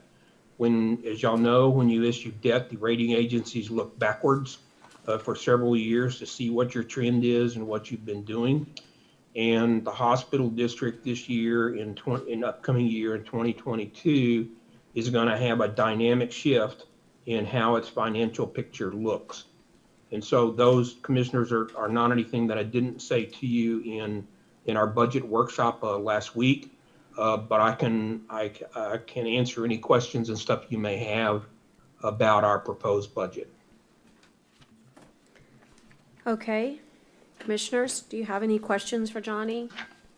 I'm hoping to invite you back, after we have an opportunity to visit at length about local provider participation funds and the opportunities that don't exist today, but that can exist. And I appreciate you taking the light, most conservative in presenting the doom and gloom, because we need to be aware of the reality.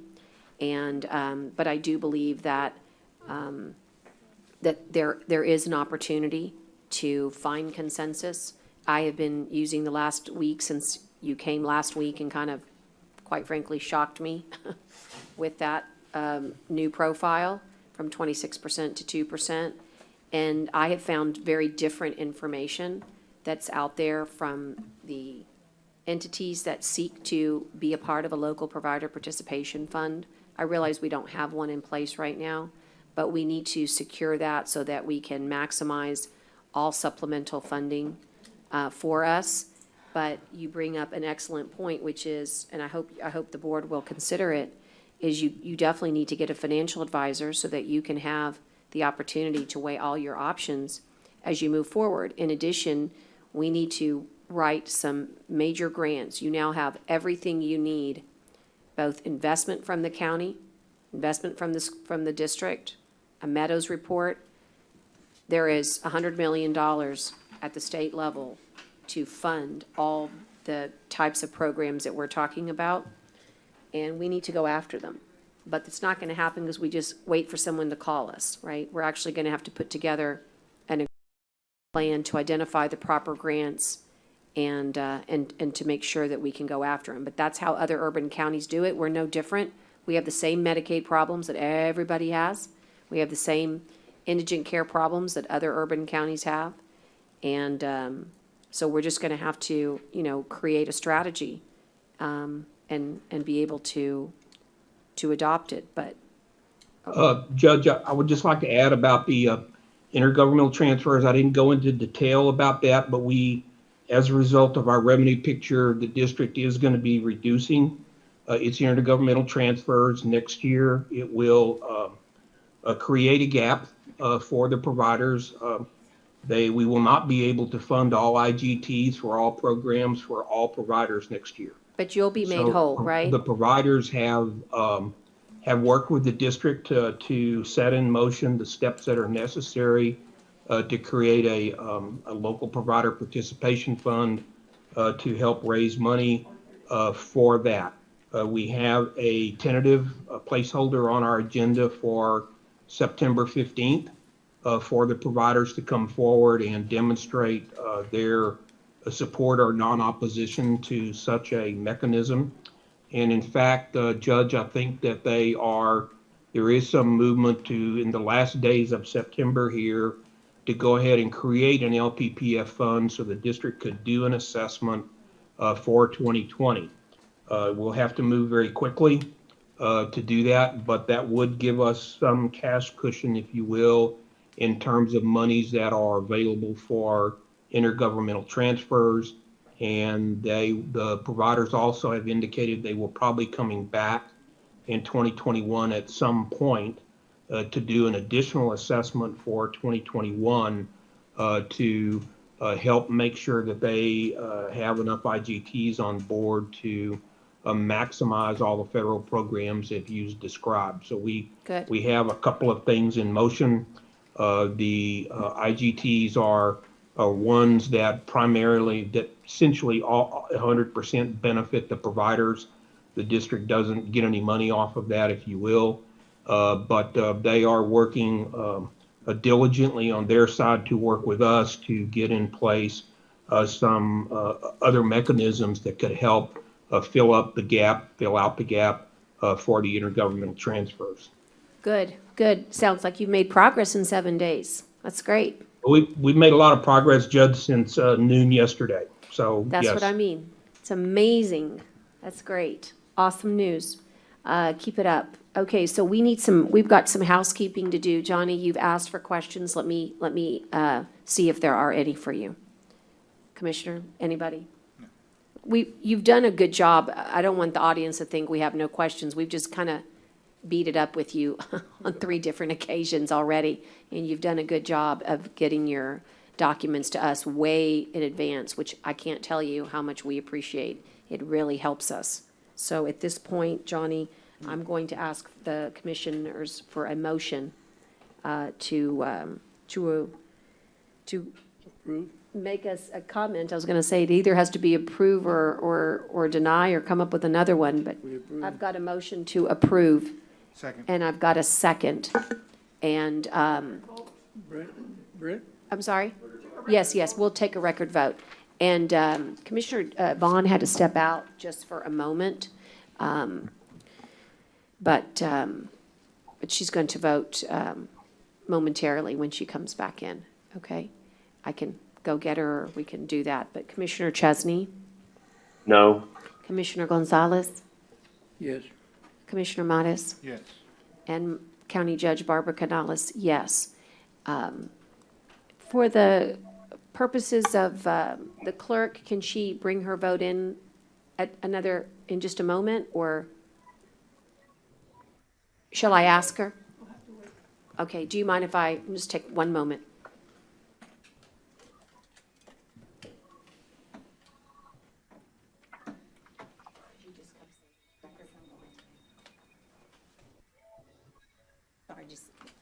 No.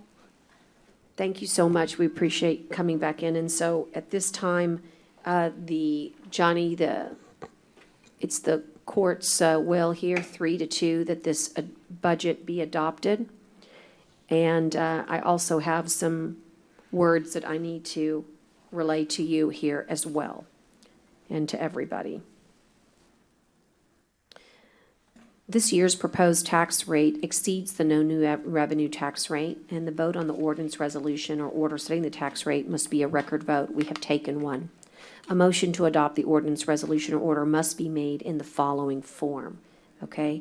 And so the truth is, I'm going to pass it back. We didn't really make it in the proper form, so let me give it back to Commissioner Gonzalez for this completion of the housekeeping.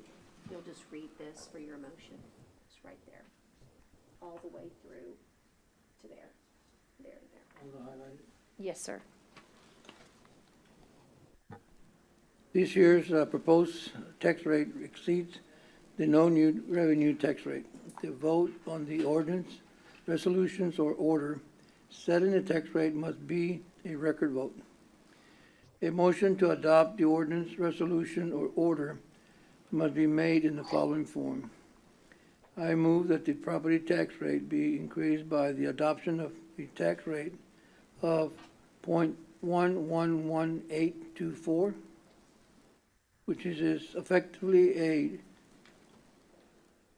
3.00% increase in the tax rate. Is this for the hospital district? Yes, this is for the hospital district. Right. Second. Was that for the budget? No, that's for the tax rate. Yeah, you still need. We did I did the budget already. But the language for the budget. I did it. I read it. Okay. I read it. I read it. All righty, good. I read it. Okay. Thank you. Second. I've got a motion and a second here. And again,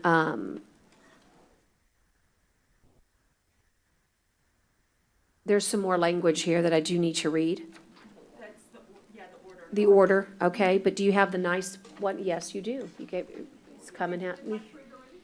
Right. You have to vote. Yes, yes, I've got to get Commissioner Vaughn in, just give me a second. Tyner, would you mind, I'll do it. Would you mind telling her, she needs to come in just for the vote?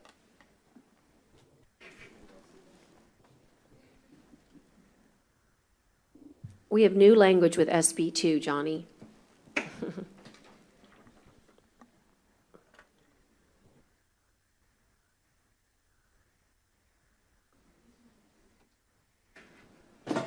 Okay, sorry, Carolyn, this is the last one. We have a record vote now on the motion that was made by Commissioner Gonzalez and a second by Commissioner Mars. And, I'm so sorry. Yes. And this is for the hospital district. I think she's been listening. And I'll just do it the same way. Commissioner Chesney, No.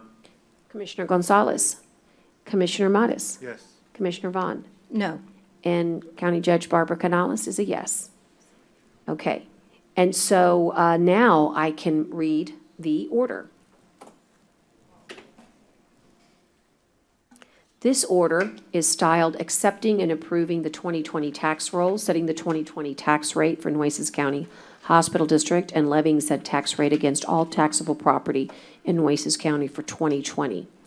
It reads as follows: whereas the Commissioners Court authorized the tax assessor collector to compute the no new revenue tax rate for 2020 for the Nueces County Hospital District, and whereas the notice of the proposed property tax rate fully in compliance with the property tax code and rules of the State Comptroller's Office Property Tax Division appeared in the Corpus Christi Caller-Times for Nueces County Hospital District on August 20th, 2020, and whereas the Commissioner Court finds and determines that the proper procedure has been followed to lawfully consider the proposed tax rates for 2020, including proper notice of the meeting of September 9th, 2020, as provided by Chapter 551 of the Government Code and Vernon's Texas Codes, and whereas Commissioner Court finds and approves the tax rate for the Nueces County Hospital District for the current year consisting of the following: the maintenance and operation tax rate of 0.111824, that if applied to the total taxable value, will impose the amount of taxes needed to fund maintenance and operation expenditures of the Nueces County Hospital District for next year. This tax rate will raise more taxes for maintenance and operation than last year's tax rate. The tax rate will effectively be raised by 2.31% and will raise taxes for maintenance and operations on a $100,000 home by approximately negative $1. Now therefore be it ordered by the Commissioners Court that the 2020 tax roll is submitted by the Nueces County Tax Appraisal District to the Nueces County Tax Assessor Collector is approved, that the following tax rate per $100 value is set and levied against all taxable property for 2020. Nueces County Hospital District, 0.111824 per $100. Be it further ordered that the existing homestead exemptions for 2020 shall include 20% for homestead exemption, but not less than $5,000, and $62,500 for over age 65 or disabled exemption, plus exemptions mandated by state law, and be it further ordered that no discounts are to be allowed for early payment of taxes. Split payment of taxes as described in Section 31.03 of the Property Tax Code will not be allowed. The proposed orders accepting and approving the 2020 tax roll, setting the 2020 tax rate for the Nueces County Hospital District, and levying said tax rate against all taxable property in Nueces County having been read, public comment having been allowed, and comments having been considered. On motion by Commissioner Joe A. Gonzalez, seconded by Commissioner John Mares, the court voted to adopt a tax rate of 0.111824 and to adopt the Commissioner's Court order on the 9th day of September. Voting for the tax rate order were the following: Commissioner Joe A. Gonzalez, Commissioner John Mares, and County Judge Barbara Canales. Voting against the tax rate and orders, Commissioner Brent Chesney, Commissioner Carolyn Vaughn. We will fill this in. County Clerk will attest to it, and we will publish. Judge, go ahead and take a vote on the order, and we can go back and do that same thing on the other one, because basically you did the tax rate, but you just need to approve that order. Okay? So just that one doesn't require a record vote, All right. just a motion. Okay, I'll make the motion myself to approve order that I just read for the hospital district. Second. And I've got a second. All those in favor signify by saying aye. Aye. And pose same sign. Nay. Okay. And then also, Brent, I'm going to go backwards and. We need Commissioner Vaughn. No, we don't, because it doesn't have to be a record. And then also on the order that I read previously regarding our Nueces County tax, the order regarding the accepting and approving of the roll, setting the tax rate, regarding Nueces County, I'd like to make a motion to accept, and I've got a second. And all those in favor signify by saying aye. Aye. Pose same sign. Okay, all the formalities. Nay I'm for sorry. me, please. Yeah, thank you. All of the formalities have now been attended to. All the orders have been voted upon. The budgets have been voted upon. The tax rates have been voted upon. A record vote was taken. Public comment was solicited, and commentary was also provided.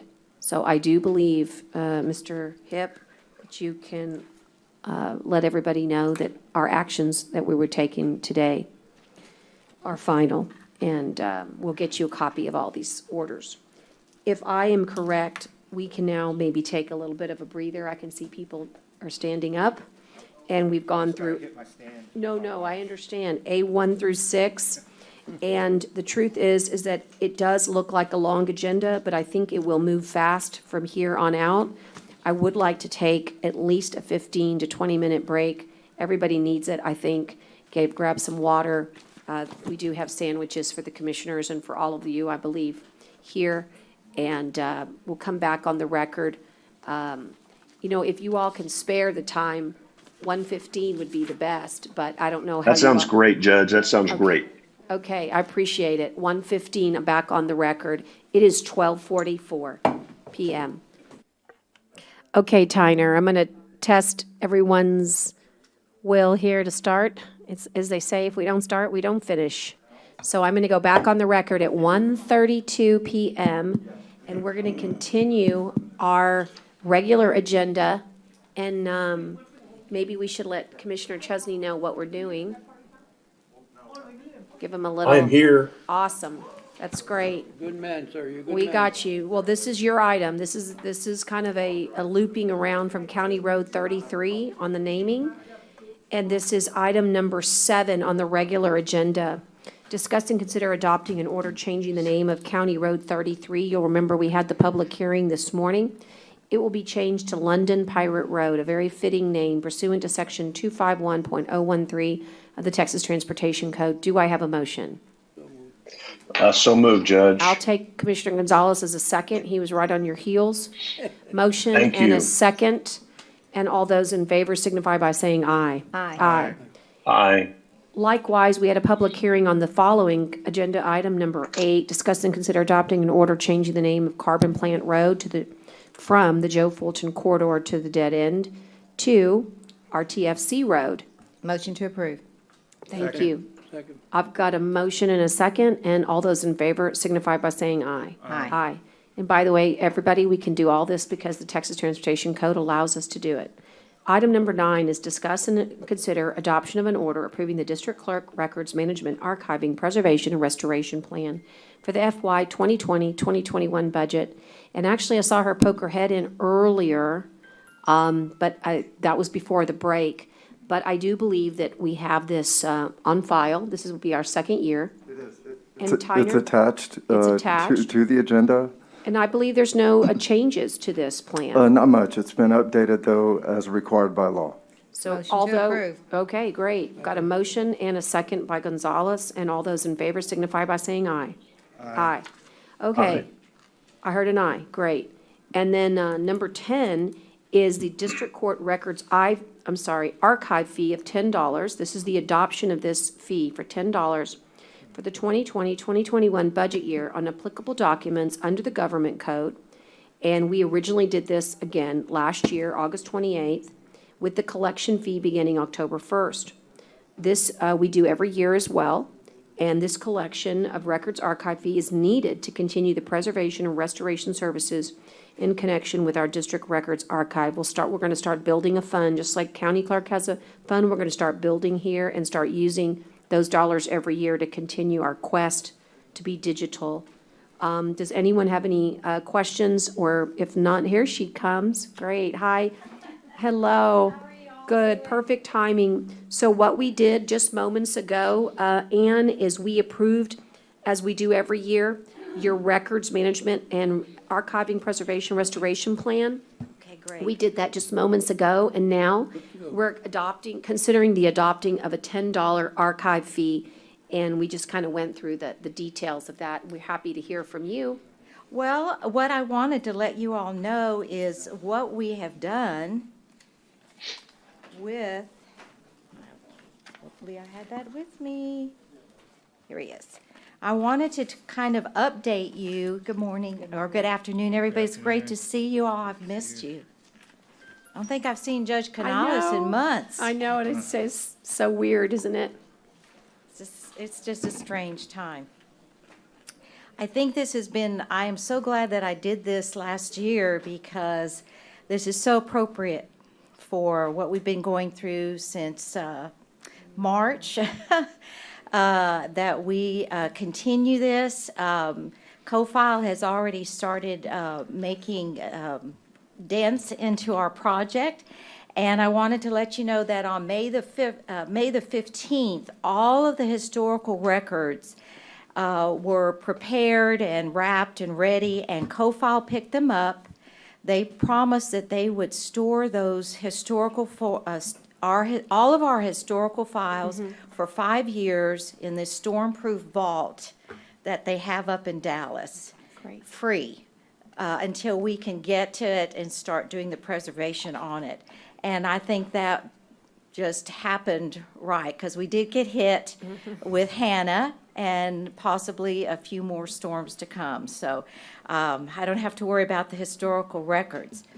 On June the 1st, I was able to go ahead and hire the 2 clerks out of the positions that you gave me in the budget for last year.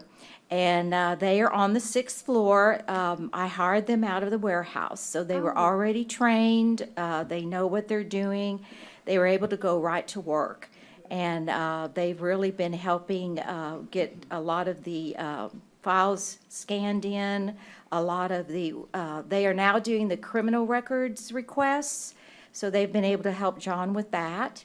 So we hired 2 in June. In July, CoFile picked up 200 boxes of civil case files for 2017. Now, they're going to start at 2017 and go backwards and pick up our civil case files that are closed and can be imaged and digitized into Odyssey.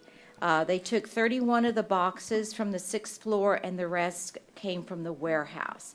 And they're telling me that this pickup represented a quarter of the total case file project. In August 24th, CoFile requested from our IT department what they call a data extract from Odyssey for the civil case file data, so they can start indexing and matching the 200 boxes of case files into the Odyssey system and get that done for us. So they're working on our project. Now I want to update you on the 6th floor. Have any of you been to the 6th floor lately? Did you go? Anybody? Have you? Isn't it exciting? Yeah, it is. I just nearly fell over when I went inside. If you saw it last year, Commissioner, I think I was there and before, like in February, January, before. or February, you Yeah. saw it during the time that my department was in quarantine. The warehouse went over there, warehouse staff went over there, and they went through the entire 6th floor. And they took the last few years of the civil files, which were 2014 to 2017, the boxes, and all the loose documents to the warehouse for quality control and for boxing up. They went through all the cabinets up there, ensuring that all the files were in order, pulling out and refiling misfiled files for us. All the files that are left on the 6th floor are pending civil files, disposed criminal files from 16 to 20, and files on the retention schedule. The windows are now open and light floods through to the 6th floor. It is such a nicer place to work. Everything is in order. The boxes are on shelving.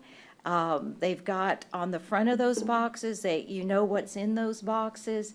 It's just clean and orderly. I'm just so excited about that. Another thing I'm excited about is Liz was able to get in there and find filing cabinets for all of our juvenile records that have to be under lock and key. So I'm just so excited that it's in such better shape than it ever has been. So I want to encourage you all to take a short trip up to the 6th floor. It's major progress. It really is. It really is. So I want to thank you for helping with this project, because it just had not been done before I came, and I think it's all worked out, and it's what we need to do for the public as well. And I wanted to let you all know on a personal note that you don't need to give me a raise this year. I'm very fine with what I have, and if some of my employees can use that, I'd be happy for that. Join the club. I'd be happy for that. Our club. We found out during this COVID episode, especially the quarantine of my office, that we cannot shut down. The district clerk's office cannot stop doing what it does on a daily basis. And so I had some people who had tested negative who had to come in. I'll be honest with you, we still had a few people that had to come in and do some things for the clerk's office. And I appreciate those people beyond anything I can say. So Thank if you can help them, I'd appreciate it. Thank you, Ann. And we're going to get there. We're moving very rapidly. I don't know what your time allows. We could also flag you, but when we get to grants, B1, we want you to maybe listen to the litany of, Maria's going to give you a kind of a laundry list Okay. of the grants that we're considering for CDBG MIT, and one of them is a digitization grant. Oh, great. It would be up to $10 million to digitize records. It would be probably evenly split between county clerk and district clerk, okay? But, and again, this is all about making our courthouse more resilient. There was a very narrow way we could pursue funding, and I have no idea, this is very novel, but I think with the work that you guys have already initiated, and government likes to see that we're putting our own money in it too. Right. So I just want you to, when we get to B1, Okay. and we'll certainly sit with you both and get all of the data that we need to write the grant, Okay. but we're going to use CoFile's assessment as our Right. background documentation. So I just wanted to say, since you're here, you might want to, I will stick around. I okay, sure sounds will. good. And so, commissioners, in that case, Tyner, this is the consideration of this year's 2020-21 adoption of the $10, and I would take a motion at this time. Motion to approve. I'm sorry? Commissioner Vaughn, right? Yes. Yes, and I'll take your second. And Gonzalez on the second. And all those in favor signify by saying aye. Aye. Aye. Okay. Maybe later you could come tell us. Judges and I. An aye, great. Maybe you could tell us later how we're also interested in loss of revenue because of COVID. And it would be wonderful if you had any analysis that you could provide the court next court or the court after on what have we seen? And do you see any picking up? Sometimes our trends will do this, you know? Do you see things picking up in your office as far as filing goes, or do you not see any? No, it's been very steady. My e-filers, I've tried to put some of my groups in shifts, like the e-filers, a group of them will come in on Monday, Wednesday, Friday, the others Tuesday, Thursday. They're all working from home. But lately, we've had to have all of them come in and work every day to stay on top of the e-filings. Okay. So those have never really dropped Great. off. Okay. And in fact, we've had a lot of a lot of divorces at the beginning Oh, of I'm the sorry to hear that. I am too, we were shocked, but anyway, we've had a pickup in some of the Okay. pro se filings Okay. as well, but I will certainly. It's always good to see whatever trends you can identify for us, but I'm glad to hear it was steady. Yes, Okay, thank you, Anne. You're welcome. And so now, kind of in keeping with archiving and records management, the next item, Commissioners, is number 11, and it is also the plan for the 2020-2021 budget year for the county clerk's records management, archiving, and preservation. And we had our public hearing on that earlier, and so I would ask if there is a motion. Motion to approve. Okay, and a second. And all those in favor signify by saying aye. Aye. Aye. Okay. Aye. Thank you.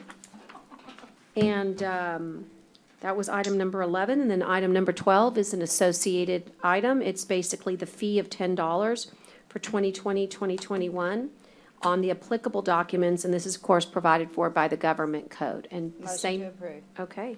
Second. And a motion and a second. And all those in favor signify by saying aye. Aye. Pose same sign. Aye. Okay. All right. Thank you for that. We look forward to the digitization process here in 2020-21 year. Number 13 is the interlocal agreement with the City of Corpus Christi for the tax increment reinvestment zone. It's known as the number 5 zone. It's basically geographically located between Crosstown and SPID. And there is action item. You'll recall, we had a presentation, I think, was it 1 or 2 courts ago? Maybe 1 court ago? 2 courts ago. It seems like forever. 2 courts ago, and we wanted to get some more information. I think actually Del Mar might have even voted yesterday, and I know John Balls is here. Maybe he can give us a status update as to how the other taxing entities are faring, and just in general, a little bit of updated information.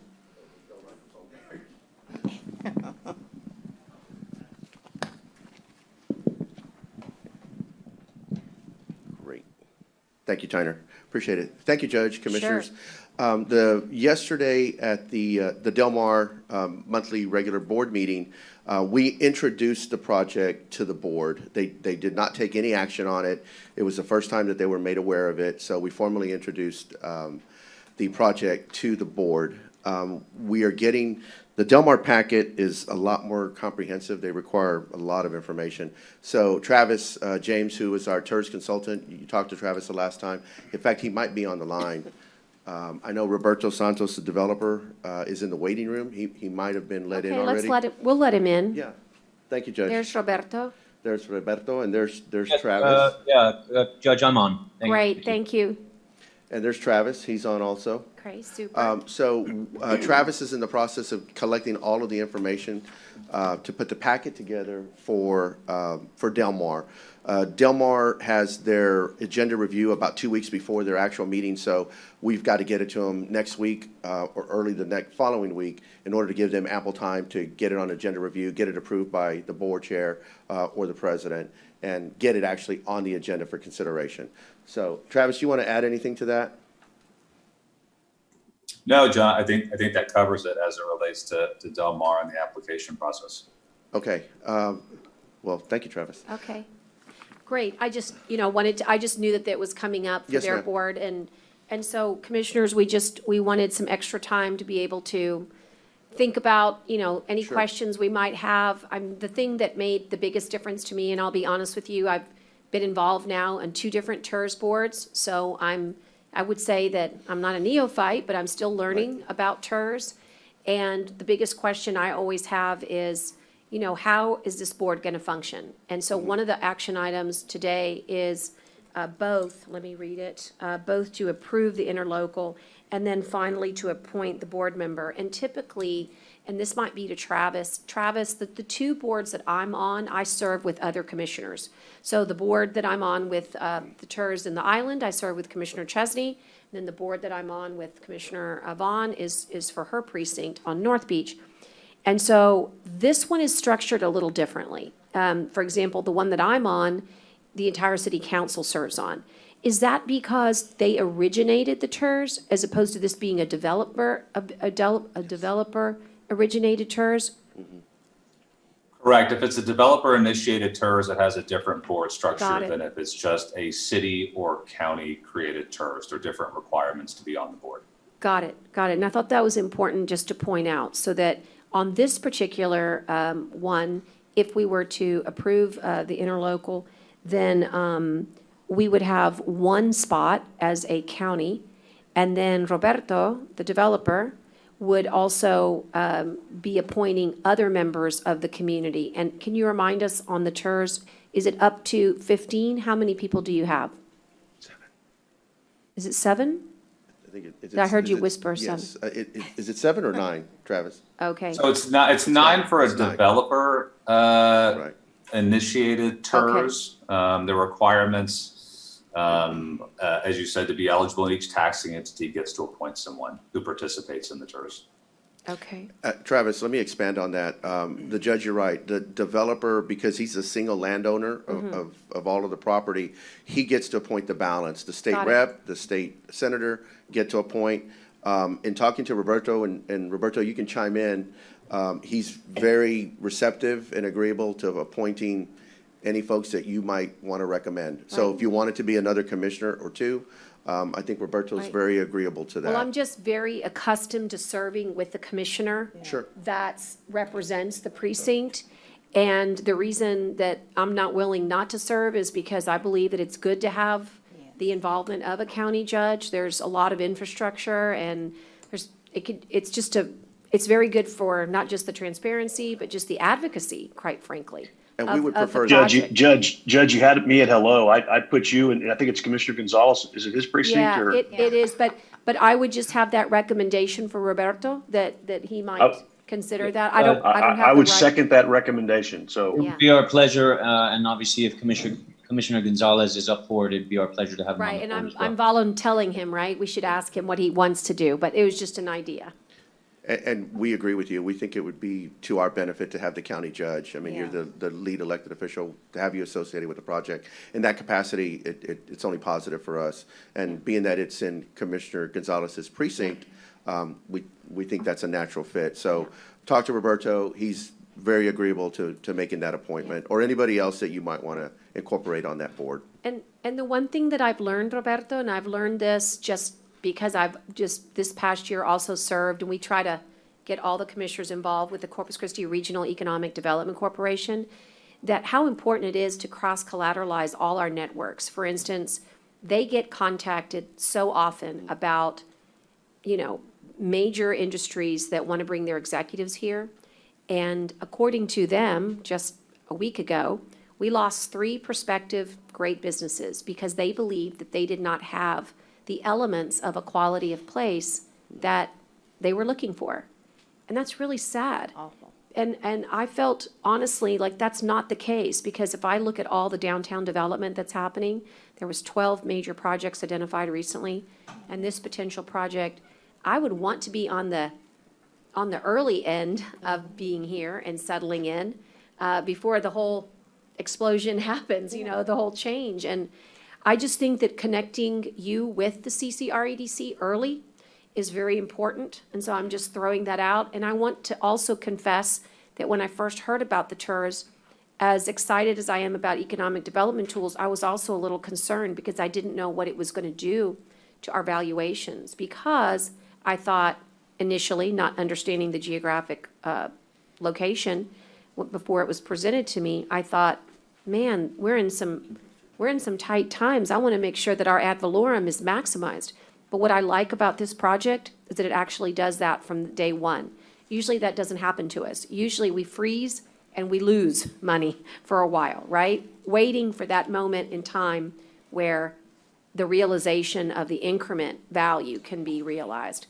In this case, I just want to confirm with you and with Travis and John that because it's agricultural in nature, from day one, once it switches, it will inure to our benefit. And I think That's that was correct. pointed out. You'll immediately, you'll get the rollback immediately. And as the project develops, Roberto will be releasing the ag exemptions from the properties that are being developed. I asked Tyner to pass that out. That was part of our presentation the last go-around. If you'll notice on the very last page, with respect to your comments related to the CCREDC, we have already outreach to them, and they fully blessed the project. We went to the Nueces County Development They did Commission too. first. We engaged them first before coming to you guys, and we made 2 presentations to their board, and you were on at least one, or I think you were on both of them, and they've blessed it too. So you're exactly right. I think it's important to reach out to the economic development community and get these projects blessed, because then they can promote the projects to those companies that are maybe not thinking of us the way we think of ourselves. Right. And with respect to the TERS at the beginning, you're going to become an expert if you're not there already, because it was in the paper yesterday. One of the developers out in the London area is planning more homes and is planning commercial development out there. The issue that they had was the access to the sewer, so now there's a lift station out there. So they're wanting to look at a TERS for that commercial development site. So you've got Jeff Blackard announcing, the last time I was here, it was just happened to come in the paper, looking at TERS number 6, and now you may have a TERS number 7. So you guys started something, and hopefully that's the catalyst to get developers to come here and say, there's an economic development tool that the county encourages. So I think the more the merrier, in the right way. In the right way, right? Yeah. In the right places. So are there any, questions? I appreciate you passing this out again so we can have it for reference. Believe it or not, just moments ago when we were walking around, I saw that the deputy director for the NCDC was getting his badge, and his name is Holden Hopkins. I didn't even get to say hello, but okay. I visually saw him. So I might have you reach out to him so he can be familiarized with this project. Definitely. I'm not even sure he's even started. I think he was just here to get a badge. Let's put him to work now. But let's put him to work. That's what the process is all about. But Commissioner, this is in your precinct, do you want to have any comment or? No, I just think that I'm really waiting to get started. It's really, a good project. And Roberto, thank you very much for your vision, for having that vision to, and especially to use that property that's been there for a long time, you know, just sitting there. And so I think it's gonna make a major, major impact in our community, in the county, and the city. So thank you very much. Thank you, Commissioner. And I think with interest rates the way they are, and I believe they will hold, this is the time to invest in a home or in a condominium or any type of, ownership, because it will probably not be this low again for a while. At least that's the hope. But we need to make sure that we're doing everything we can to promote economic development, because clearly it's the number one criteria for executives who want to come to our community. Commissioner, do y'all have anything? I think it's a great project. Just waiting for that motion down there, Jack. Yeah, I'm kind of Yeah, holding. I'm So excited. moved. ahead, I John. second, and I just want to thank Roberto for working on this, because it's been a long time coming. Yeah. Back when there was a vision for it back in 2008 or so, and that fell through. And so this piece of land has been in the works for years. And to finally have a project that's well put together, you went through the gauntlet with us as far as some tough questions. But in the end, this is going to great residential and commercial development for our community. So thank you for putting your investment and your time into Corpus Christi. And of course, we hope that Del Mar does their part. And then what's the timeline, Roberto? Or They meet the second Tuesday. I'm sorry, I meant long term as far as the project itself. Roberto, I'll let you speak to when you want to start turning dirt. Yes, well, I really greatly appreciate the support from all of you commissioners and judge. Thank you very much. We're very excited and we're eager and ready to get going. We expect the tours to be done inside of about 5 weeks. We have to get Del Mar on board, which is about 1,000-page form for some reason. And so we've got Travis working on that diligently. And then just to set the terms with the city. And then we're off to the races. So we're pushing. And then just the last question I have for the group, and is really more from the county attorney. I'm assuming that you've had the chance to review and that you believe all the paperwork is in order so that we could make the motion today. Yes. Okay, and then in that case, I'll Judge, if I entertain. could, I'd like to thank the county attorney's ahead. office. Yeah. I'd like to thank the county attorney's office, working closely with Amy and the city attorney's office. I know they've had several discussions. We've been on these long email chains, and I appreciate Ms. Jimenez and her team making this happen. Thank you. Thank you for saying Thank you. so. Can you make Commissioner? another motion or what? We're waiting for you. So move again.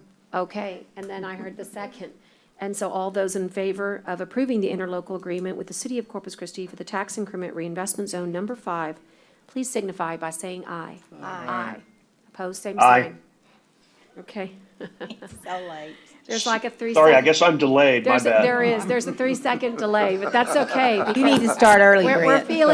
feeling the love there, so thank you. Okay. Well, we hope that, yes, that's the second part. We have to appoint a board member. And Can we make a Number motion 4, for Move Board of appointment of the Directors. county judge and Commissioner Gonzalez. Can we do that? Second. You can only do one. I can only Oh, do you're gonna- one, Right. but I think He has Roberto's appointed. committed to at least considering a commissioner. Yes, Yes, that's right. you have it on Absolutely. record. And so I'll How about we just appoint, how about we just make the motion anyway and, he can just get it done. How about that? All right, let's get them both on there. No? I like Okay. that, Brent. Yeah. Roberto, I second the before motion. lunch, we were on sedatives. After lunch, we're very animated. You should have come before. It was the barbecue sandwiches. It was the barbecue sauce. So I think the correct way to do it is that we will make the motion, and it'll be to approve myself as the appointee, and we would encourage and recommend that you do Commissioner Joe A. Gonzalez, but we cannot force you to do it. No, but you have my word. He will if he's willing. Your word is good. I'm there. Thank you. Thank It's you. good enough. That's good enough. Thank you very much. Okay. Great. I've got a motion and a second. I'm not sure where it came from, Kara, but it's there. And all those in favor signify by saying aye. Aye. Aye. Okay, Aye. great. Thank you, Roberto. Thank you so much. Thank you. We look Thank you, forward. commissioners. Thank you, Judge, so very much. Can't wait to see all the renderings. I have this dream that when you walk in the courthouse, all the projects of the future are going to be downstairs, either on the walls or easels or something. And I'm just looking for this because I cannot tell you how many people, even during COVID, come through our courthouse. Oh, yeah. And I love when people stop and look.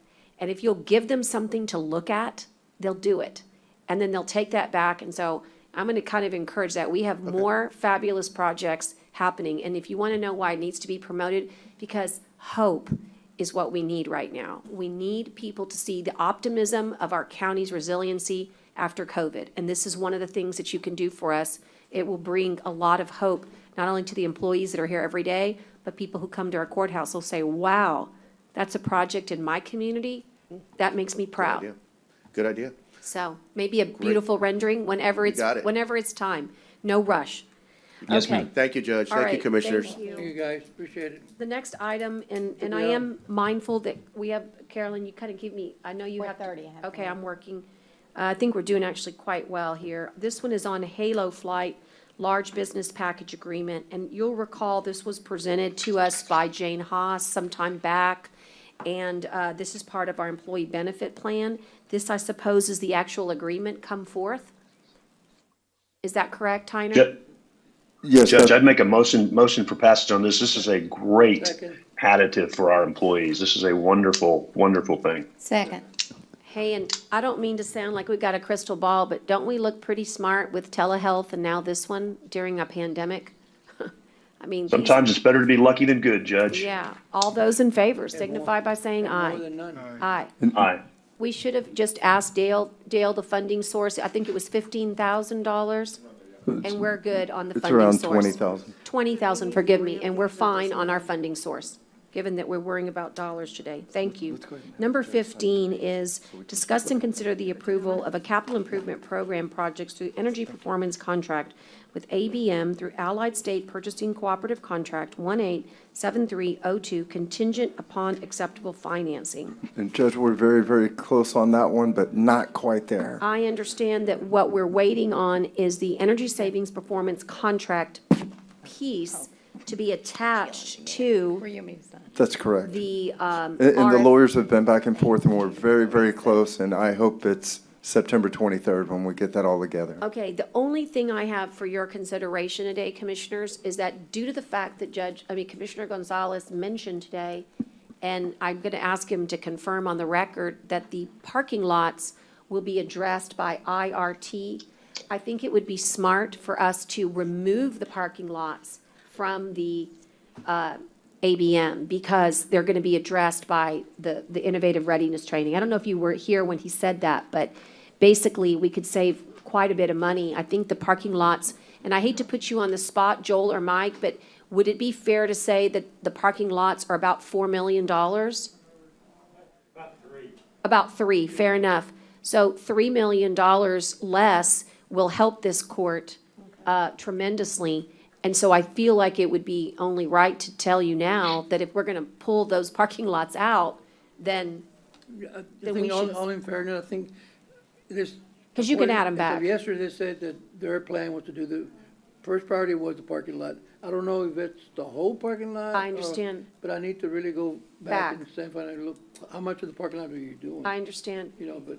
I but still- they've So committed- But they're committed to. Yeah, I still think if we remove the parking lots, remember, Commissioners, we did the four core projects? But if we remove the parking lots, we can always add them back in if we, A, needed to, or B, had extra dollars. But I think that it would be smart, since we know we have a real solid lead on the parking lots. And they're gonna do some roads also. And Michael's gonna wanna know that, because that's gonna affect how he goes out for this procurement. I'm good with that. Joel, did you wanna, I see you say. Yes, ma'am, no, that's not gonna be a problem. We can get with Michael, we can get with Belinda, because we've been working with her very closely, and just revamp the contract to reflect that. It's a big savings. Excuse me? It's a big savings. Yes, it is. Tremendous. And we can have that back to you, Tyner and Belinda, end of the week, because it's just a matter of taking that, jettison all the parking lots out of the fairgrounds, and then just on the scope side. The Ts and Cs stay the same, Lada, so that should be Very, very simple. And just to remind the court, and we're always having new members of the audience both listen and participate, we definitely have identified the core projects the last go-round. We identified the jail, we identified the juvenile, and we identified the annex. And then the fourth was the fairgrounds. That's correct. And so I think it's just important that you guys hear from us, what is the actual scope Right. here?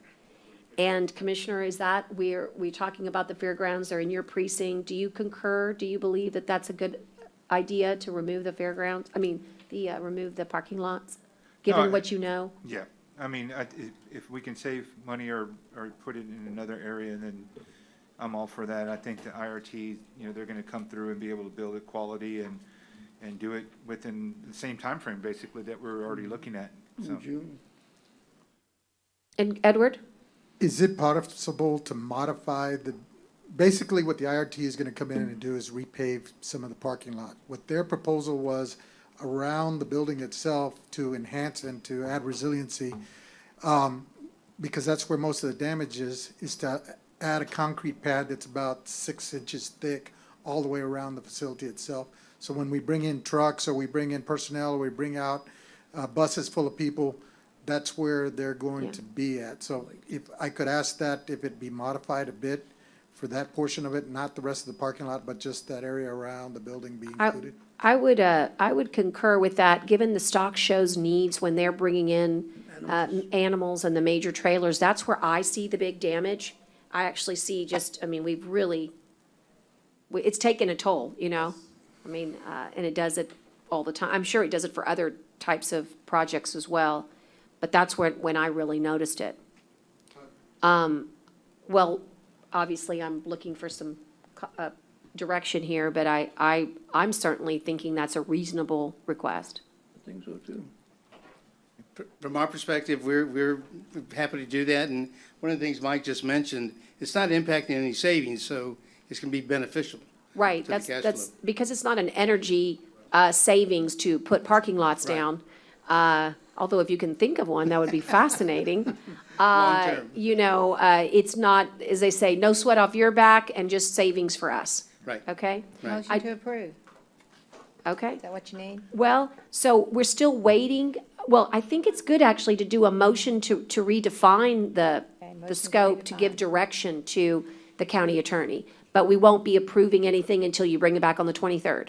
So I think the motion, Commissioner, if you'd make it, is to give the direction of the county attorney to pull that out, but to leave that 6-inch Yep, we know concrete exactly- circumference. Motion to do just that. All righty. I like that. Second. I like that. Motion and second, and all those in favor signify by saying aye. Aye. Aye. Post same sign. You want to table it too, Judge, till the next That- meeting? I sure would like that motion. That'd be great. Can I use that Motion as to a? table to the And I'll 23rd? take a second on the 23rd for everything else. Yes, ma'am. And Commissioners, I would ask that while I'm sure Joel appreciates us tailoring this, at some point he's going to want us to finish. And so if you would please look it over one more time with a fine tooth comb. Next time will be your last time to be tailoring. But as they say, all's well that ends, right, Joel? We look forward to that. Yes, ma'am. Okay. Thank you, Commissioners. All right. Okay, thank you. That's number 13. Number 14 is discuss, it's actually the one that's going to be, sorry, 16 we already tabled. Didn't we table 16 early this morning? Yeah. Yes, we did. Oh, I didn't vote for 15 is what you're saying on the table. Thank you. Oh, Yes, signify by saying aye, please, on the table for 15. aye. Aye. Aye. Opposed, same sign. Okay, thank you. 16, we've taken care of. 17, I'm not sure, Dale, is there anything to consider here? Out of the overtime for 3 employees for COVID-19, nothing for Hurricane Hannah, so the total cost of overtime for COVID-19 is around $1,200. $1,200, okay? And so, Motion to approve. okay, we've got a motion and a second, and all those in favor signify by saying aye. Aye. Post Aye. same sign. Okay, and then, here's the one that I was, Ann, I was gonna direct your attention to, and on the phone today, we've got Maria Bedia and Tidal Basin, and take it away, Maria, you've got exciting things to say. Hi, good afternoon. Can you hear me okay? Yes, ma'am, perfectly. Okay, let's do some housekeeping before I get into it. So we're all very familiar with the Community Development Block Grant mitigation. I know I've had kind of just individual conversations with everybody, but we wanted to update the court on all of the projects now that they are all identified on what we will be submitting. Just a reminder, these funds are made available through the U.S. Department of Housing and Urban Development. They allocated to Texas a little under $4.3 billion. From that amount, there's several competitions that they have identified, and those three competitions are the 2015 floods, the 2016 floods, and the Hurricane Harvey competition. For all of these competitions, at least 50% of the funds must be designated to counties and jurisdictions that have been identified as a most impacted and distressed county. The eligible applicants are counties, cities, Indian tribes, and council of governments within these designated counties. And then there is a low to moderate income requirement for some of these funds, so just keep that in mind. So for the 2015 flooding competitions, the county is allowed to submit up to 2 applications. The minimum amount would be $3 million, the maximum amount $10 million for a 4-year project. We have identified 2 projects for this competition, and the first is, well, they're very related but different. So the first is rural drainage improvements in the areas of Tierra Grande, Bluebonnet, and the city of Robstown. So the city of Robstown, just to explain, they have 3 projects that they wanted to put forth for this competition, but all 3 of those projects are under that $3 million minimum threshold. So they reached out and asked if Nueces County would be willing to partner with them in submitting their projects. And I did talk to Commissioner Modis, I did follow up with Judge Canales, and they were in support of that. Those 3 areas combined, we're looking at an application of about $9.1 million, and that would include grant administration services, which is allowed by the CDBG MIT program, as well as engineering costs. The second project is the Petrania drainage improvements in the FM 665 and County Road 67 area. That estimated cost is $5.6 million. The great thing about these 2 projects is that a lot of the engineering work has already actually been done by JJ with ICE, and that gives us a great background, great justification for these applications moving forward. So that's the 2015 flooding competitions and the 2 applications that we want to put forth for that one. We are not an eligible applicant for the 2016 competition, so I won't even get into that. Clayburgh County is a eligible applicant. Not really sure what projects they'll be putting forward, but again, we're not in competition with Clayburgh County for that one. Now for Hurricane Harvey, this is the biggest competition for the CDBG MIT fund. The counties within our area that we will be competing against is Aransas County, Refugio, San Patricio, Jim Wells, and Clayburgh. This particular competition is also open to port and river authorities, municipal utility districts, water control and improvement districts, drainage districts. So there's a lot more competition, but there's also a lot more money. So this one is a minimum of $3 million, but we can apply for up to $100 million. The project timeline is about 10 years, we cannot exceed 10 years. We can submit for this competition a total of 6 applications, 3 as a lone applicant and 3 as a joint applicant with other surrounding entities. So for this competition, as the lone applicant, we've identified 3 projects. One, and the judge alluded to it earlier, was the digitization of historical records. Again, this is perfect because I know a lot of work has already been done, as you know, Ann Lorenzen mentioned earlier, and I know the county clerk's office in Cara Sands have been working on their portion of it as well. You know, again, $3 million to $100 million. It's a great fit for this particular program. I did have a conversation with Scott Cross on some needs for coastal parks.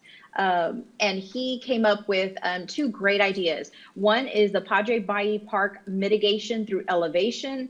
As you know, when we had Hurricane Harvey, the IB McGee lift station was underwater. So looking at Padre Bayou Park, and now, obviously, a lot of focus has been on Bob Hall Pier, but there's a lift station there as well. So he's talking about elevating the lift station as well as some of the bathrooms and the other park amenities out there to mitigate against coastal flooding. The other project, and it already kind of has some background work done on it too, is the Packery Channel Nature Park Habitat Restoration Phase 2.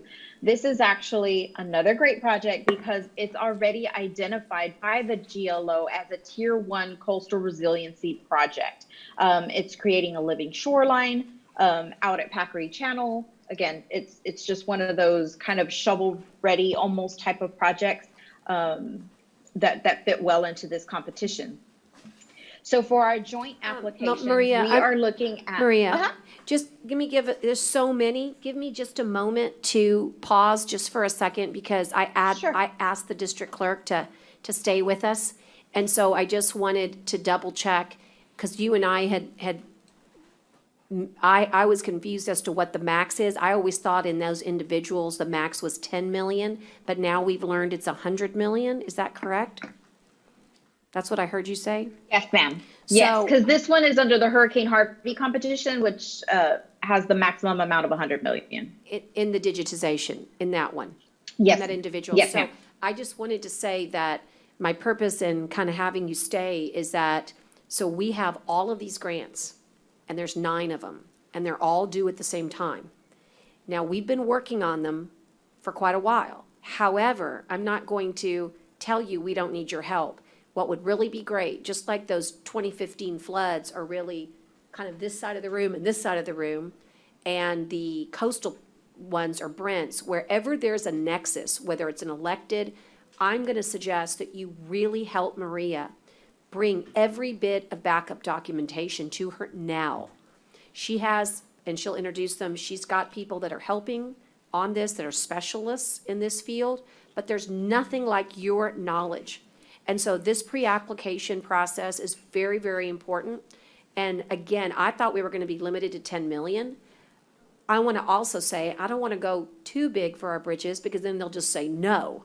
But I think that something like 10 million even for each of your offices would be phenomenal, okay? And I don't think it's out of the realm because what we're talking about is we happen to live on the Gulf Coast. Our records need to be protected. This is how you protect records.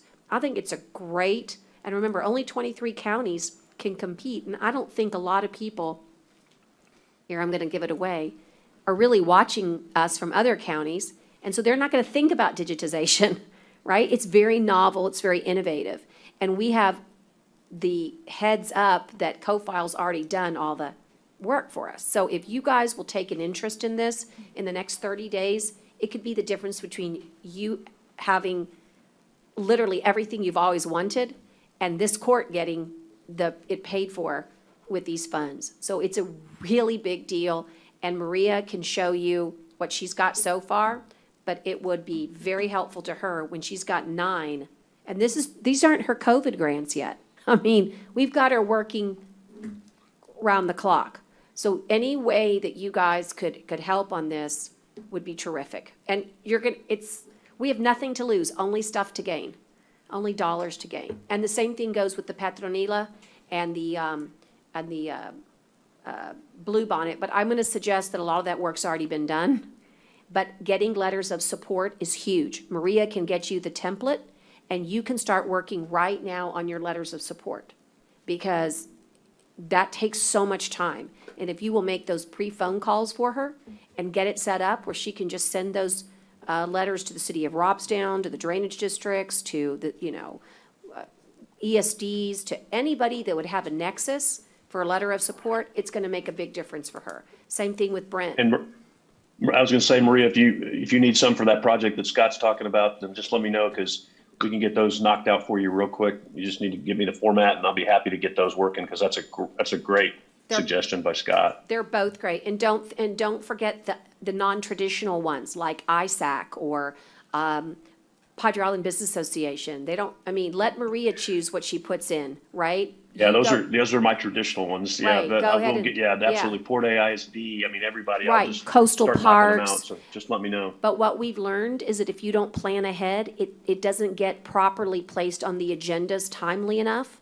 and therefore it takes too long. So I just want you to know that now is the time. Do not wait. Start next week for those of you that need these letters of support, because they've got to get on agendas, they've got to get resolutions, and we don't need Maria messing with that the last 7 days. We need to be editing the last week. So I'm sorry, Maria, but that gets us through 5 of your projects.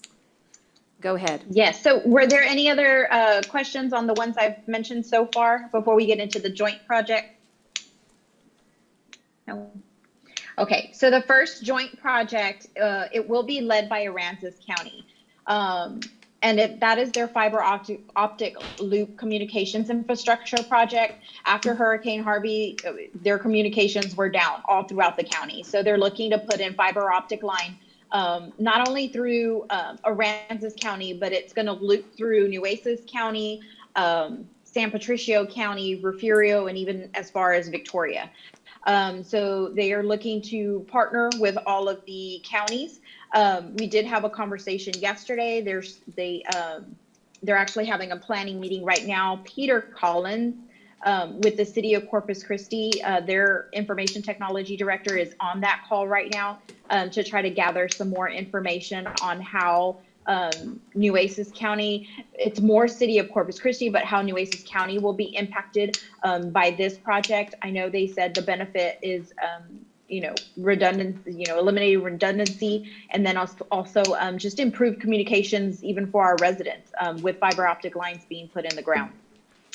So that is our first joint project. Again, that will be led by Aransas County, but since we will be we're going to be entering into a memorandum of understanding with Aransas County, that will count toward one of our joint projects. The next project is the North Beach Canal. We have had a conversation with the city of Corpus Christi's TERS number 4, and they are in support of Nueces County pushing forward this project. This is another great project because a lot of work has already been done on this. I know the county even spent some money for coastal, I believe it was called Coastal Environments. I forgot what the company was called, to do the wetlands delineation and do some of the surveying work out at North Beach. There's also, the city of Corpus Christi has put in extensive work. So it's another one of those projects that are just almost quite shovel ready and just kind of ready to be put forward. The final project, and this is the one the judge is most excited about, and it is an exciting project, is Living Breakwaters. They did a project like this in New York State after Superstorm Sandy, and we're looking at Living Breakwaters at North Beach, Port Aransas, Rockport, and Ingleside by the Bay, and possibly Indian Point out in San Patricio County and Portland, in the city of Portland. So this is exciting, and this kind of leads me into tidal basin. So if you remember just earlier, a couple of weeks ago in court, we contracted with a company called Tidal Basin Government Consulting, and they are experts in what they do. Don Force, who I know is on this call, he is a former employee of the General Land Office. Bailey I'm sorry, I'm not going to pronounce her last name right, Bailey, but she is an expert in CDBG programs. She actually worked in New York State with the Superstorm Sandy project. So with that, I'll introduce Tidal Basin and kind of and they can explain what their role in all of these projects are. We're really hitting the ground running. We're doing weekly calls with Bailey. And we do have a timeline moving forward that we'll explain kind of at the end. So with that, I'll turn it over to either Bailey or Don, whoever wants to kind of introduce themselves to the court, since they hadn't formally introduced themselves just yet. Let us unmute them. Howdy. I'll go first, and I'll be really, really quick because Bailey is the person you really want to talk to.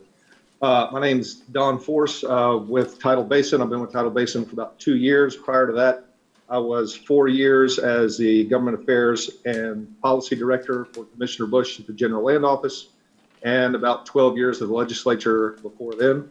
Tidal Basin is a full-service grant management company dealing with disaster preparedness and response, specializing in FEMA public assistance grants and HUD community development block grants for disaster recovery and mitigation, now the new funding stream through housing and urban development. Our portfolio in that particular exercise is very broad. Maria talked about the work we've done in New York following Superstorm Sandy. We've done significant work following all of the major hurricanes and some of the other natural disasters that have received CDBG funds. I've had a great opportunity to work with some of y'all, including Judge Canales when she was with the court.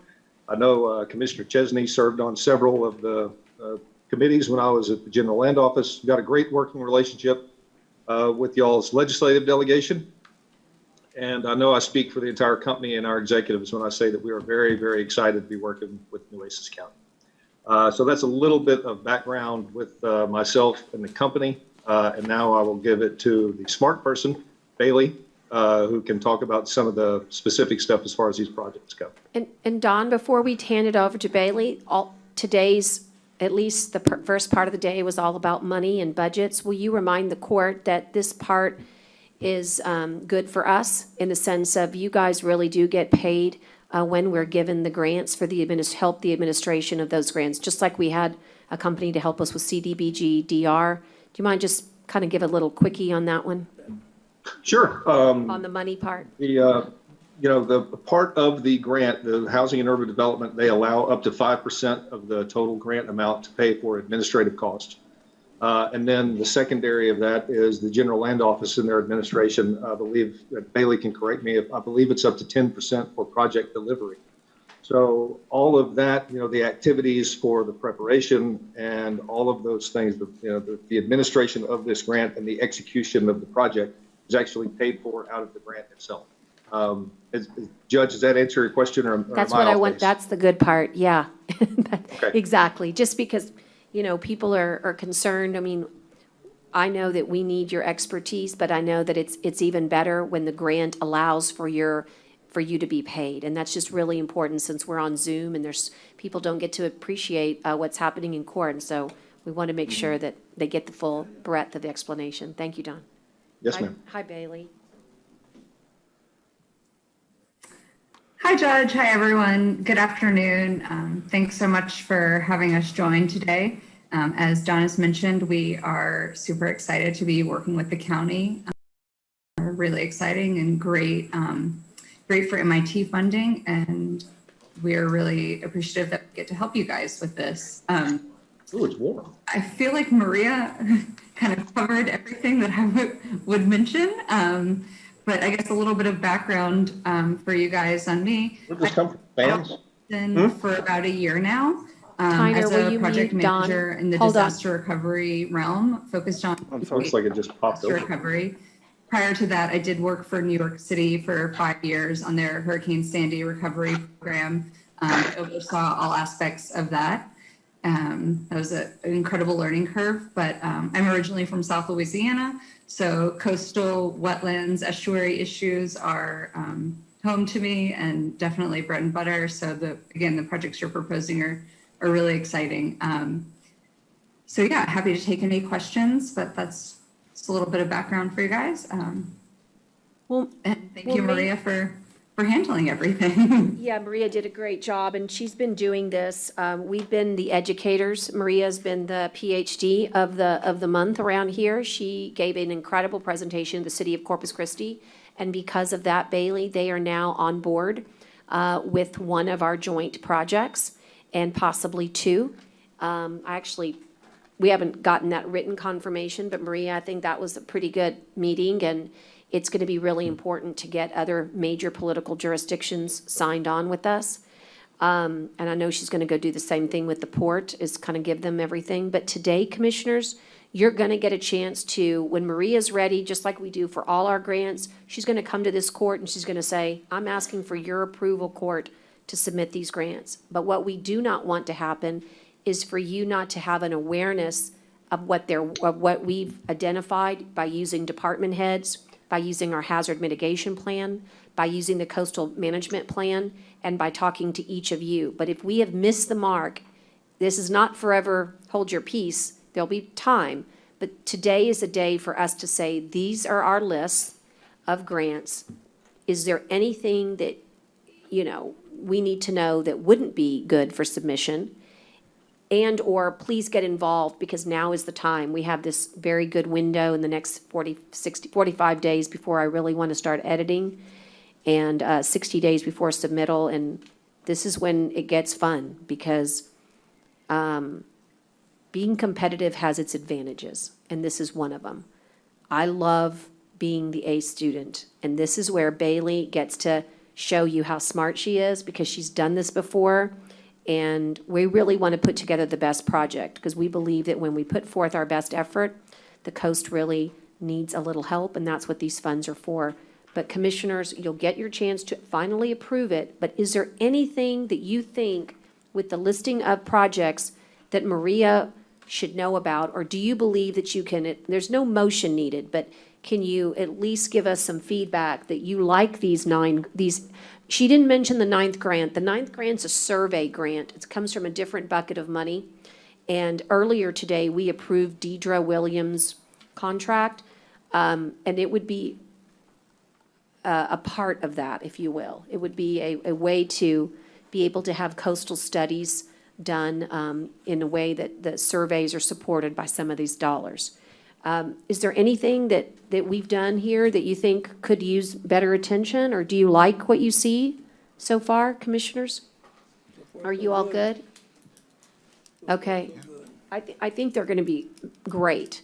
Now, if there is an opportunity in the very near future, what I would suggest is each of you have major projects in your precinct, but they're all relevant to Nueces County. So although I want you to work on your precinct, I want you to get excited about what your county has on the platform here. So why don't you just reach out to Maria and see how you can be helpful? And same thing, Bailey, tell us how to do how we can help bolster these applications. There's certain things that political folks and electeds are good at, and one of them is going to other entities. Like, for example, we need to go talk to San Patricio's county judge. We need to go talk to the mayor of Portland about including Indian Point, let's say. There's some things that we need to do still, but I'm just hopeful that Commissioner Chesney, we're going to need to get on Port Aransas's city council. They're going to want to know about the breakwater in Port A, and we hope that they would join us. They don't have to, but they can join in this project. They literally, like a joinder, not a letter of support, but even stronger, they could join. So I don't know what you think about that, but and then I'll be happy to connect whoever needs to be connected. okay, that's great. And like I said, time is of the essence. So next week we need to make our calls and go ahead and get on these agendas. Okay, well, Bailey, it's time to get to work. Hey. We're doing good. Judge, this is Scott. I'm sorry. I was Hey, on the Scott. phone with Crowder Golf, so I had to stop off. Go ahead, Maria, yeah. I didn't hear everything. So Weigh whatever in. you need to do to circle back around to me, I'm ready to go. That's great. And Scott. Will, actually, I'm going to get you in touch with Bailey. So you see Bailey there on the screen. You and her are going to be good friends, Scott. So, Judge, I just want to add that, and I'm grateful for Scott's help. I mean, he's been willing to do whatever it takes to get these projects done. So the timeline moving forward, so time is of the essence. So these applications are not due until October 28th, but we do have to release the substantially complete application for public comment for 14 days. So moving forward, we are hoping to have the application substantially complete by September 28th. And then just, for good measure, have a public hearing during the Commissioners Court meeting on October 7th. with final Commissioners Court approval for the applications on October 21st, well in advance of the October 28th date. So that's what we're looking at moving forward. So yeah, the sooner I can get information from the district clerk, the county clerk, whatever they have, I mean, you know, it doesn't have to be organized, just shoot it my way. That's our job, and we'll filter through everything. So thank you. Thanks, Maria. I think it's great.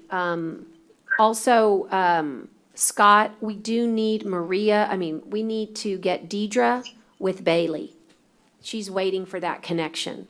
Deidre is waiting to make this connection. If you could do that for me, that would help. Yeah, I was gonna do that because Bailey, that we have a great benefit here. And that is, I've got a whole team over at Conrad Blucher Institute who can help us put these narratives together. So it reduces a lot of heavy lifting when you try to write these things, that they're very competitive. And I've been down that road several times. So I'm really going to want to lean on them for the survey, the work stuff that we have in there on these different funding sources. But when it comes to doing these narratives and, you know, massaging them and the buzzwords from an environmental perspective, I can be a real big asset to you. Great. I'm looking forward to working with you guys. And Maria already planned to set up a meeting for us. So I think we'll be in touch soon. Super. That's great. Okay, guys. Well, then we're going to take this as a move forward. And the next time you'll see these grants is when they come up for court to send them on up to the General Land Office. Okay, guys. Thank you, Tidal Basin, Don Bailey, and the whole team. And next, Thanks so much, guys. Thank you. Next, we have Public Works. Thank you so much. You bet. Juan is here to talk about Bob Hall Pier and in specific Jacobs Engineering. Go ahead. Yes, Judge, Commissioners, we're here to recommend the supplemental agreement between, number one, between Nueces County and Jacobs Engineering for the additional inspection work for Bob Hall Pier related to the Hurricane Hannah damages. What does include, it includes to do some additional to do some cores on the concrete and to do an analysis on the existing rebar, and also to do some other additional forensic inspections that need to be done for the Bob Hall Pier. And Juan, I think the cores have already been done. Isn't that correct? That is correct. This is just the formality, but on the second part, it starts tomorrow. Is that correct? That is correct, Judge.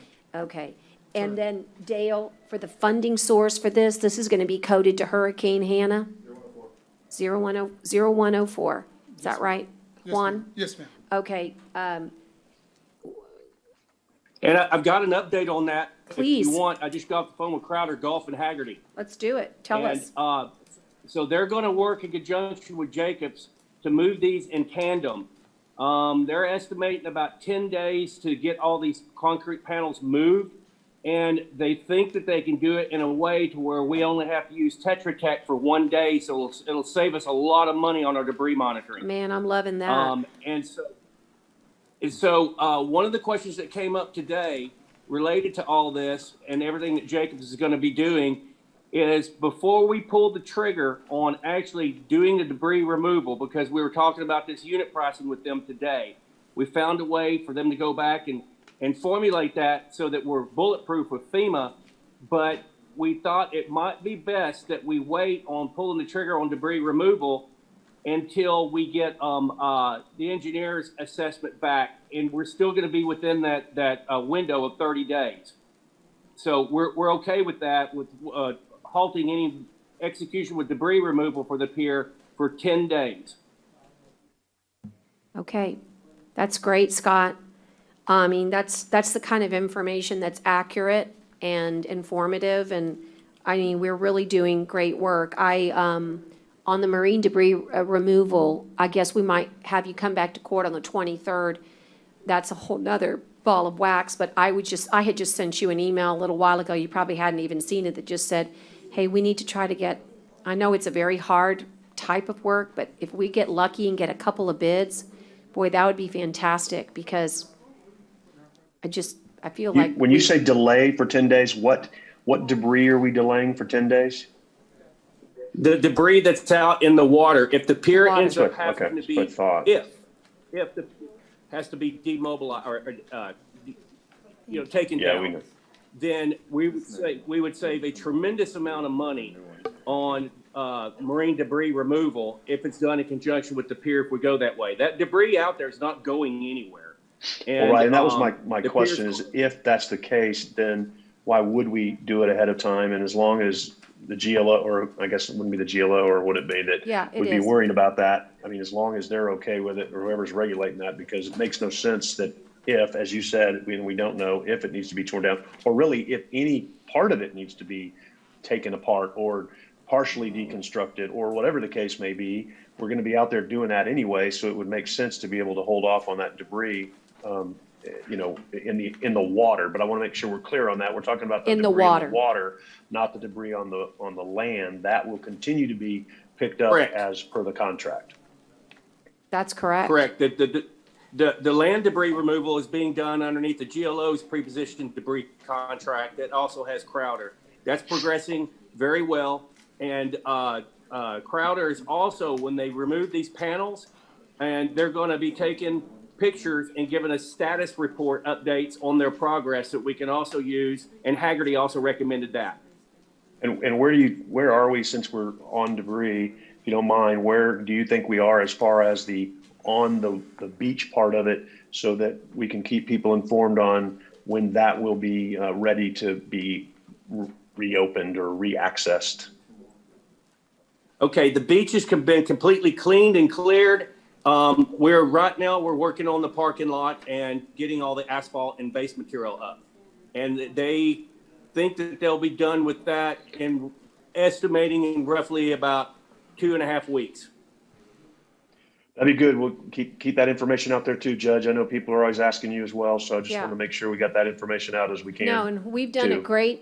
great job. I mean, they've done a great job cleaning everything else. And I do want to make a comment, because both Scott and I were pretty upset about it, and it's something I don't want to deal with this moment, but I want to bring an awareness to the fact that yesterday we were made aware that there was a tree trimming service that was burning brush on the beach after we had done all that great work in cleaning. And it's because there's a little bit of a semantics loophole, if you will, about what is permitted and what is not permitted.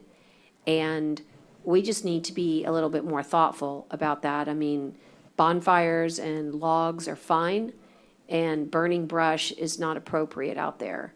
And so I just want you to know that our partners at the GLO flagged that for Scott, and Scott flagged it for me. And, our beach is clean right now, and that's in great part thanks to a lot of people, to be honest with you, including our 4-H from Clayburgh and Nueces.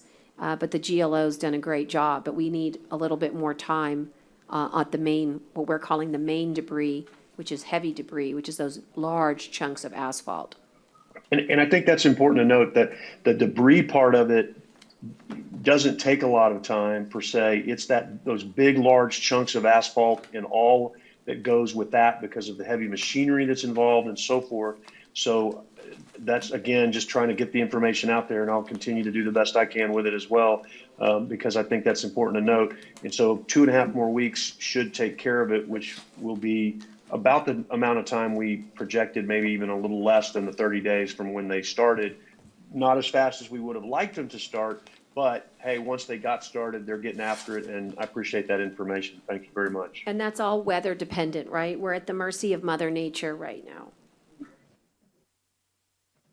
Thank you, Scott. And also, Judge, one thing I need to get you is, I asked Renee at the GLO, their contract with Crowder is based on yardage of stuff removed from the parking lot and the base material.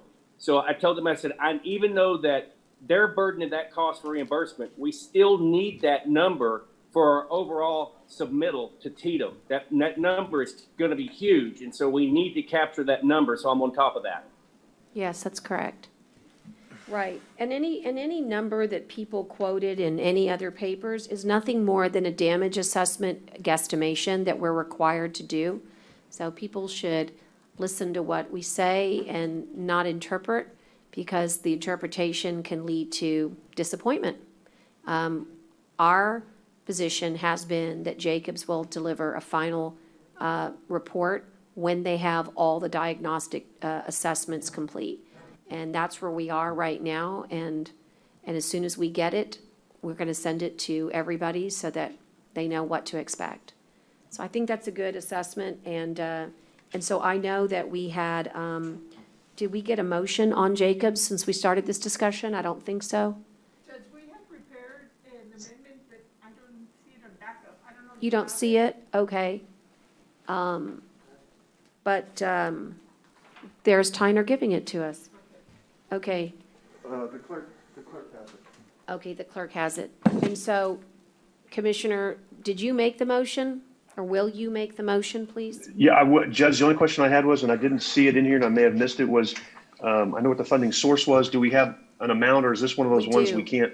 We do have it. Are you Do- ready for it? It's 237,955, $237,955. Okay, all right. Yeah, then that's the motion. Yes, I'll make it. Okay, and can I get a second? Second. A second. And then all those in favor signify by saying aye. Aye. Aye. Okay. And Laura, does it look like it's in good order now for you for the supplemental agreement number 1?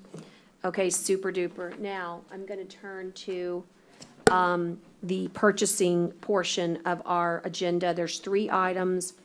And the first is the food management program for Nueces County jails. And there was a committee meeting held multiple days to assist with scheduling and also to get more information. And the sheriff was a part of it, so he concurs with this recommendation. And Michael can tell you more. Just give him a moment.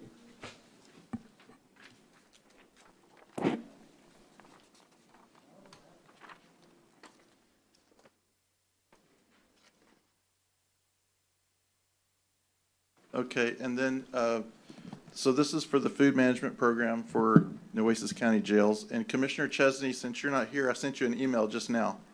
So if you'll check your email, you should have what I just passed out to the rest of the group. Thank you. Yes.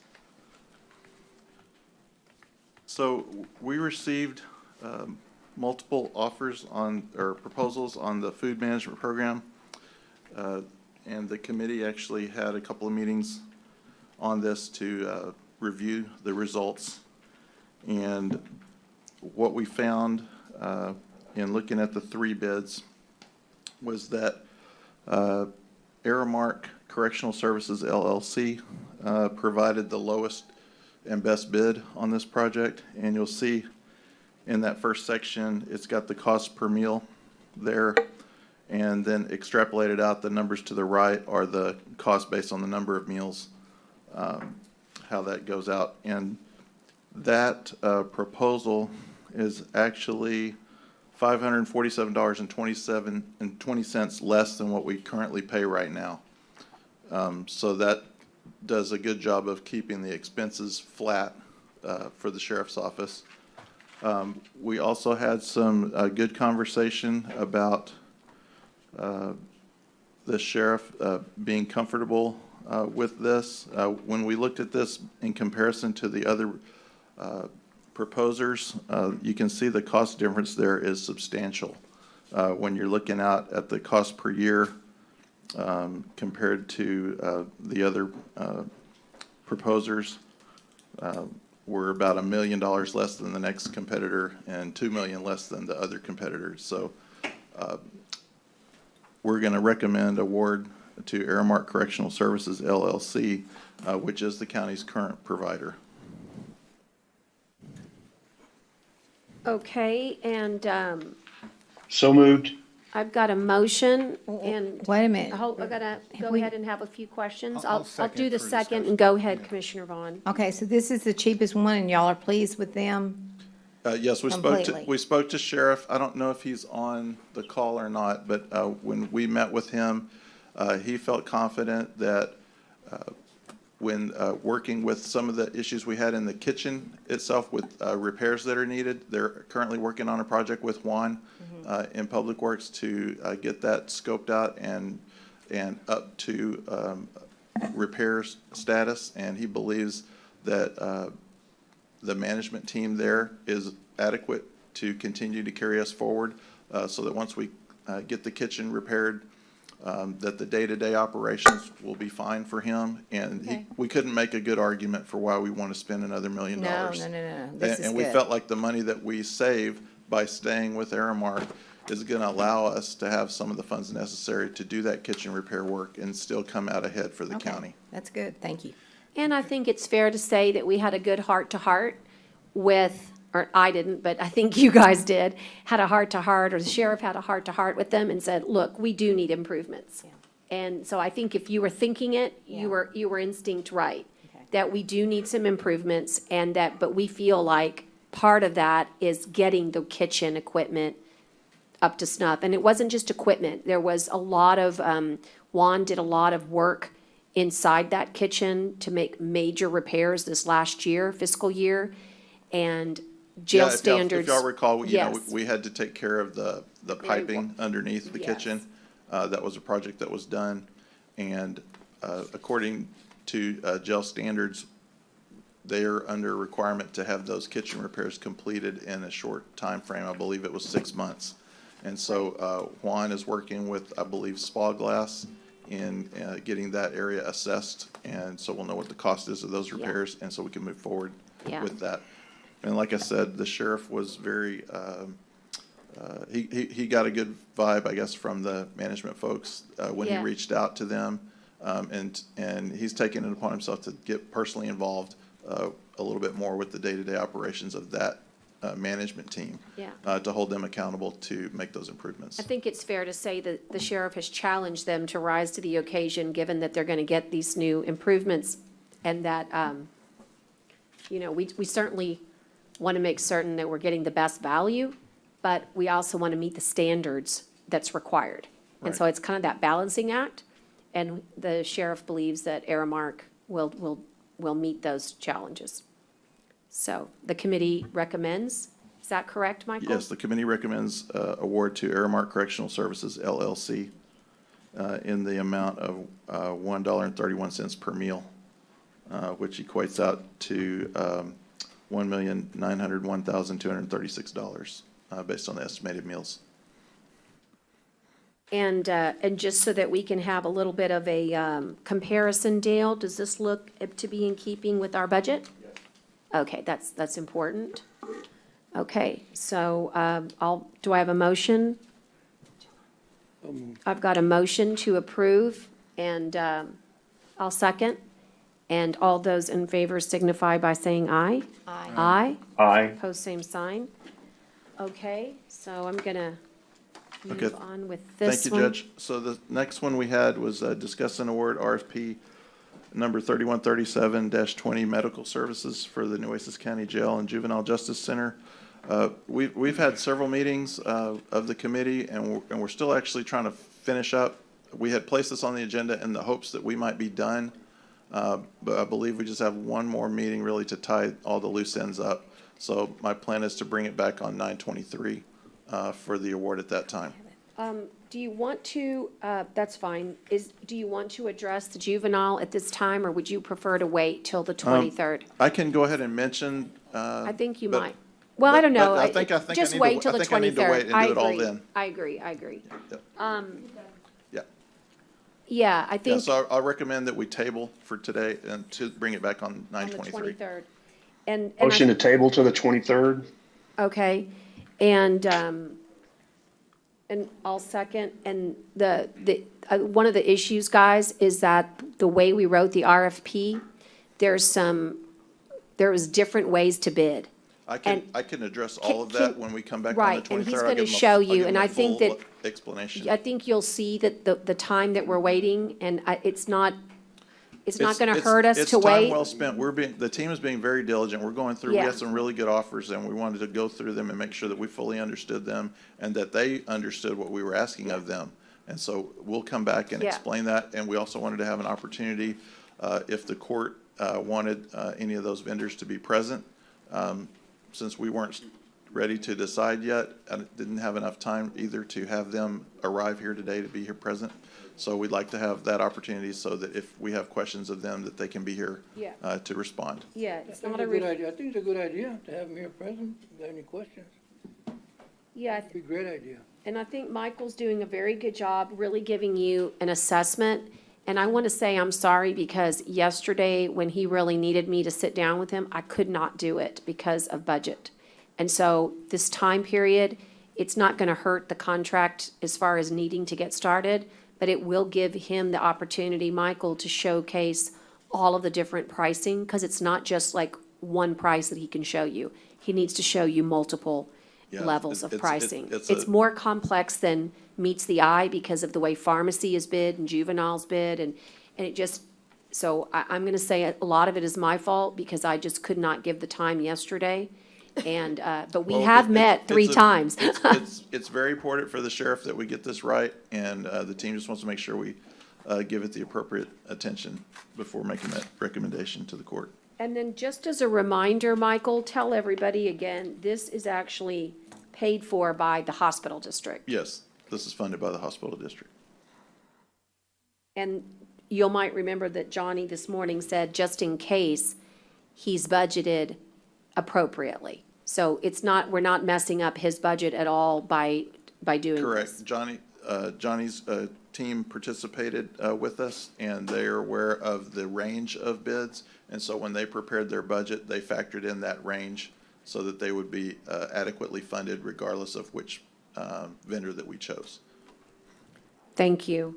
I've got a motion, a second. Are there any other discussion or concerns for Michael? And would you want to direct him to have people come on the 23rd? Sure. He needs to do that. He needs to extend that because it'll, So, I think it'd be a good idea. they'll need some time to prepare. Okay. Is it gonna be all 4, or just, it's gonna be extended to all the groups? Probably. Laura? You've got a committee, you've delegated it to. Right, so, So do we have the opportunity to select less than all of the bidders to present? in other words, Or if to be if the present? committee's already put forth 2 finalists, We can have the finalists? Okay. okay.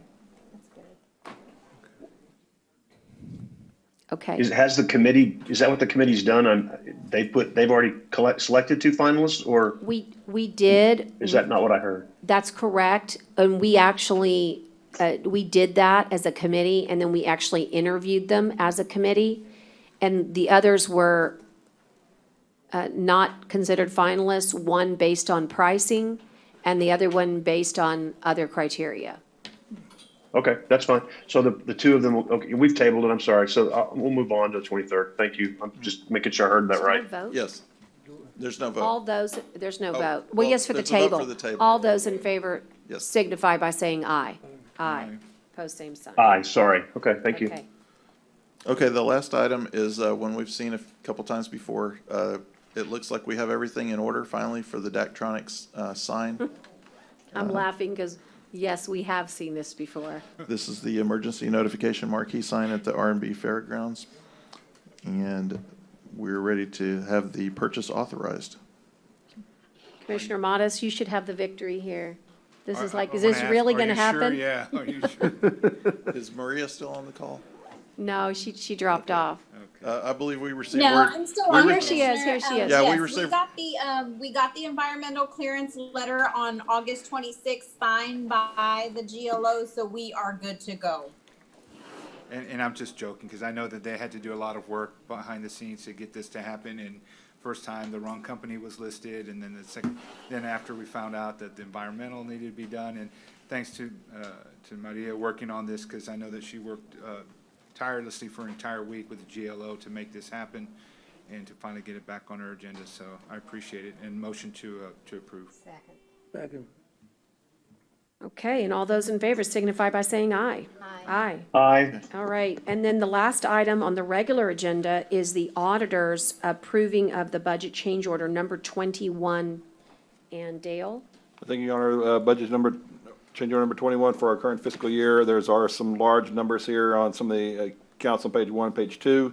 IT was short some individuals, and they had to go through the process of doing the latest issuance of computer equipment for our remote learning. So they had to hire a temporary company to come to fill that.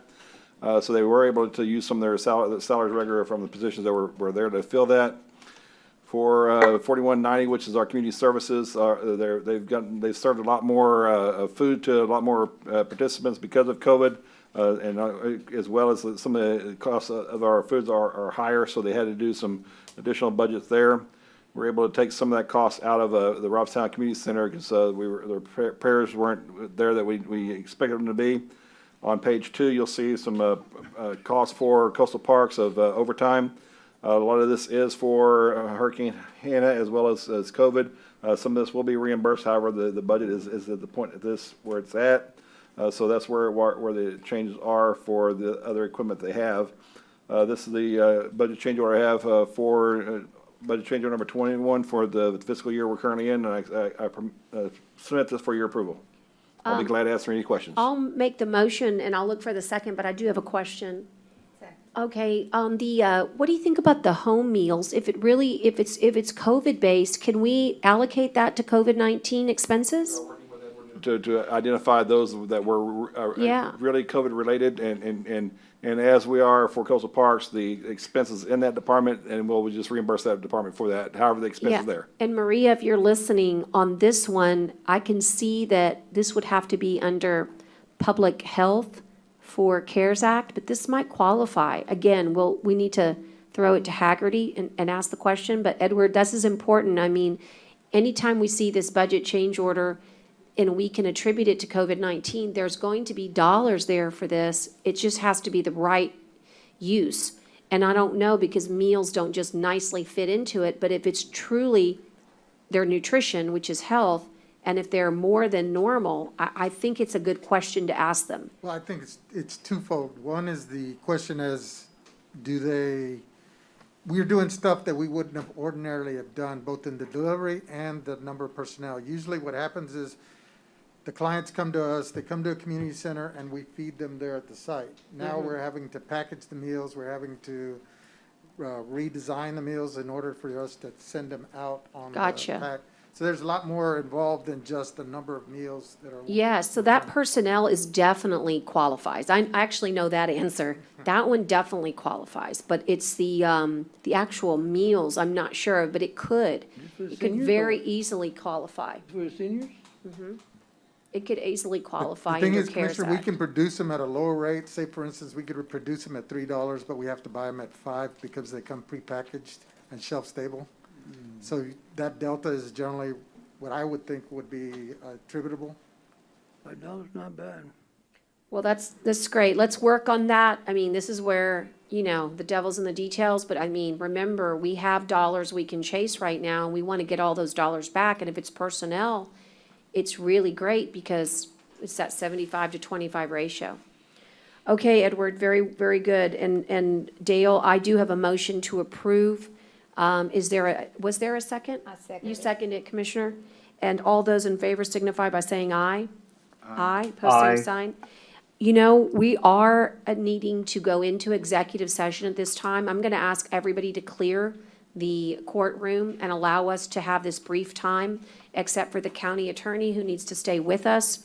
And for the purposes of the record, I'm giving public notice that we elect to go into executive session during this meeting to discuss matters listed on the agenda because it's authorized by the Open Meetings Act, Chapter 551 of the Texas Government Code, and we elect to do so as in accordance with the authority of sections 551, 071, 072, 073, 074, 745, 76, 86, and 87. And we are going to hold this session to consult with our attorney regarding matters not limited to, but possibly to include litigation, real property, gifts, personnel, termination, county advisory bodies, security devices, economic development, negotiations, or any other matters that may be discussed in executive session. When we complete executive session, we will come back out in open session, take any appropriate action as is deemed necessary in executive session. And with that, the time is 3:06 p.m. Okay, so we are all present and accounted for. We're going to come back on the record, and it's 3:15 p.m. everyone. We just concluded executive session, and we have two matters to discuss in open session. The first is considering the claim and refund demand of James Tolan. And do I have a motion at this time? So move. Second. Okay, and the motion, of course, is to, would you mind stating it for the record, to deny the claim? Is that correct? Any claim? To deny the claim. And all those in favor signify by saying aye. Aye. Aye. Post same sign. And then on B, it's discuss and consider the settlement of Bianca Velasquez property damage and subsequent matters. And so do I have a motion? So move. Okay. Second. Is the motion to settle the property damage claim for $192.53 and to seek a release? Is that correct? Is that your motion? Correct. Okay, and the motion is seconded. All those in favor signify by saying aye. Aye. Aye, pose same sign. Okay, thank you, Commissioners. At this time, it's time to adjourn in memory of, and I have some, and I'm going to ask you all to, whether or not any commissioners would like to provide, and I'll start with Commissioner Vaughn. Mine, I'm going to read something for Gabe Cooley. I don't believe the obituary is out yet, but this is something from the school. Gabe Cooley, the local high school football player, one of several across the coastal bend, would have been gearing up to play tonight. But his life tragically ended Sunday after another man walked into the Cal Island Walmart and stabbed the teenager. Before the game, the team captains carried out the young man's jersey as a symbolic way to say he's still with us. Cornerstone High School joined by carrying a jersey with the number 80 and handing Coach Phil Danaher a commemorative football. Here's what Coach Danaher had to say. He was the kind of kid that I always gave him a hard time. He was one of our kickers, and I'd walk up to him while he was kicking, and I'd tell him, we're playing at AT&T, and we're down by 2 points. You got to make this field goal, and you got 5 seconds to do it. And I counted off 5, 4, 3, 2, 1, and he'd miss it and turn around and say every time, you do that to me, Coach. You put pressure on me. I'd say, what do you think is going to happen at AT&T? But no, he was a good kid, and we joke about it all the time.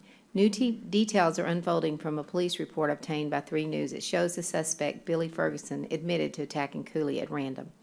On August the 23rd, in the middle of the afternoon, police say Ferguson stabbed Cooley inside the store. Witnesses say Cooley was standing in the middle of one of the aisles when Ferguson approached him, stabbing him multiple times. The teen was rushed to an area hospital where he later died from his injuries. While he has not been formally charged yet, a representative for the Nueces County District's office tells us they believe that will happen soon. Meanwhile, the family, community, and school have been left to mourn the loss of one of their own. Tonight, the Cal Island football team will honor Cooley before their first game of 2020 season. He was a really nice young man. My second one is Kenneth Miller Rand III. Kenneth Miller Rand III, age 53, passed away August the 31st, 2020. He was born on October the 28th, 1966. He served in the United States Air Force from March the 5th, 86 until January the 31st, 1990 as IT specialist. He married his wife Leah on April the 5th, 2014. Ken owned Cloud to Market LLC. He was a loving husband, stepfather, and grandfather. Ken enjoyed participating in sailing boat racing, our little piece of heaven, Port A, and he adored his grandchildren. He will always be remembered for his love, laughter, sense of adventure, devotion to his family, and that amazing smile that lit up any room. A celebration of life will be held on a Port Aransas beach at a later date. Thank you. Thank you, Commissioner Mattis. Commissioner Gonzalez? I mean, Commissioner Chesney? Can't hear him. Oh, we're going to get you off mute. Commissioner, you're muted. Sorry. Yes, I quite a few today. I apologize for that, but it's unfortunate. The first one I have is Don Rucker. Don was a longtime resident here in Corpus Christi. His daughter Carol Hammonds and son Don Rucker still live here, and their wife Elaine. The Ruckers lived across the street from me while I was growing up. He was a wonderful man, and he will be missed greatly by his family and many who loved him. Javier Huerta, if not Javier Huerta, his father, Adelano Huerta Rondon, his father passed away recently. Javier says he was the best man he ever knew, and he loved his family with all his heart. So our condolences to Javier. Luis Cervantes, age 90, passed away on August 26, 2020. He was born August 31st, 1929. He leaves behind a large family and was a longtime resident of Corpus Christi as well. And I'm sure, Judge, you may be touching on this one as well, but Danny Tower, who was a great member of our legal community and community here in Nueces County and Corpus Christi. Danny passed away on August 28th, 2020. And he was just a super guy. He fought a disease for many, many years, and he will be missed by this community. A legal legend icon, Justice J. Bonner Dorsey, passed away on August 27th, 2020. Judge Dorsey, or Justice Dorsey, was just, when I was a young man here in Corpus Christi and practicing law, he was just one of the nicest guys you'll ever meet, was always pleasant and, just was never into the politics of life. He just really enjoyed life and was a great man and a great legal mind. He will be certainly missed by his family and many as well. Yolanda Alvarez Garza passed away on August 8th, 2020. She was born September 14th, 1942, and she was survived by her three sisters, as well as four children, and lived here in Corpus Christi for many, many years as well. Idalina Q. Oliveras of Fremont, and she was the mother, I believe, of Larry Oliveras, and she was went to home to her Lord on August 23rd, 2020, and our condolences to the Oliveras family for their loss as well. Herbert C. Arbuckle III. He was known passionately as the professor. Many of you may have, if you saw his picture, if you don't recognize the name, you would have recognized him. Mr. Arbuckle was always around. He died August 15th, 2020, and he was quite a lover of Texas history. He was a school teacher. Joked that he spent 35 years in the 9th grade, and that was kind of how he was. I also had, of course, Gabe Cooley on my list, but Commissioner Vaughn did that one very, very well. And that is all that I have today. Thank you so much. A lot of sad stories today. And I want to echo that I have two that are also deaths that we mourn. And one is Connie Lario's cousin. And it's with profound sadness that we do announce this passing of Javier Monsivais, Sr. He was 57 years old. He passed away on August 26, 2020. He was born on June 25th, 1963, to Anita and Lorenzo Sr. in Laredo, Texas. He moved to New Braunfels in 1993. He had a 33-year career with Union Pacific Railroad. He retired in 2016 and enjoyed fishing, cooking, playing the Texas Lottery, most importantly, spending time with his grandchildren. Javier was an active member of the Acts Ministry and the Holy Name Society at HFCNB. He spread the gospel with such joy no matter who you were or what you believed in. He was a friend to all. He's preceded in his death by parents, his sister, nephew, aunts, and he was dearly loved and will be forever remembered by his wife Hilda and their children Lisette, Christina, and Javier Jr., Alyssa, and Valerie. Those are his beautiful grandchildren. Well, I'm sorry, those were his children. His grandchildren were Emily, Eliana, Arturo, Filiberto, and Annabelle. And anytime we have a member of our own county family who's mourning the loss, we would ask that they would bring them forth so that we can express our condolences. So Connie's in the auditor's office, and we just really want to express our condolences to you, Connie, during this difficult time. And then finally, Dale lost someone very important to him and his family. I believe it was his mother's youngest sister? Yes. Mother's baby sister. Her name was Jean Carol Dorweiler, and she was 79 years old. She passed away peacefully in her sleep, August 28th, 2020. She's survived by 4 children, Kevin, Pamela, Lisa, and Kimberly. She was beloved by her children. She had 8 grandchildren and 8 great-grandchildren. She was a loyal public servant to the Brooklyn Center Police Department for 28 years before retiring, and she was a devoted member of the Ladies' Card Club, which met for over 45 years. A dear friend to many and loved by all, we're going to miss her. Rest peacefully. I would say that is a life well lived. And then Brooklyn's not in New York, it's Minneapolis, Minnesota. Okay, Brooklyn, Minneapolis. sorry, Brooklyn is a suburb inside Minneapolis, Minnesota. Thank you. And again, our condolences to you, your mom, and your entire family. And always, we extend our condolences to the over 368 people who have passed away from COVID-19. And I haven't gotten anything negative yet on my phone, and I'm really grateful. And it's 3:30, and so I live for these days. I really do. A day where where I don't see any deaths come across my phone. I keep thinking to myself, I don't ever want to get used to it, because I want there to be all these days where there's zero. So with that, we remember, and we ask that you, again, keep everybody in your thoughts and prayers during this time. In fact, speaking of thoughts and prayers, there's a beautiful day of repentance going on in our community. Some of us are heading there, I think, after this. And so if you would take these folks that we have adjourned in their memory and take them with you in your prayer, Commissioner, on behalf of Nueces County, that would be we would be grateful. I have nothing further if there are no more adjournments. No more adjournments in memory. I know we laid to rest your brother, Deputy Salazar, I believe on Monday. And because of COVID-19 and out of respect, we're limiting people to go to these services. I know it was at Most Precious Blood. I know we've already honored him before, but I would like to once again adjourn in Sheriff's Deputies Raul Salazar's memory today. Thank you so much. For court, the time is 3:27 p.m.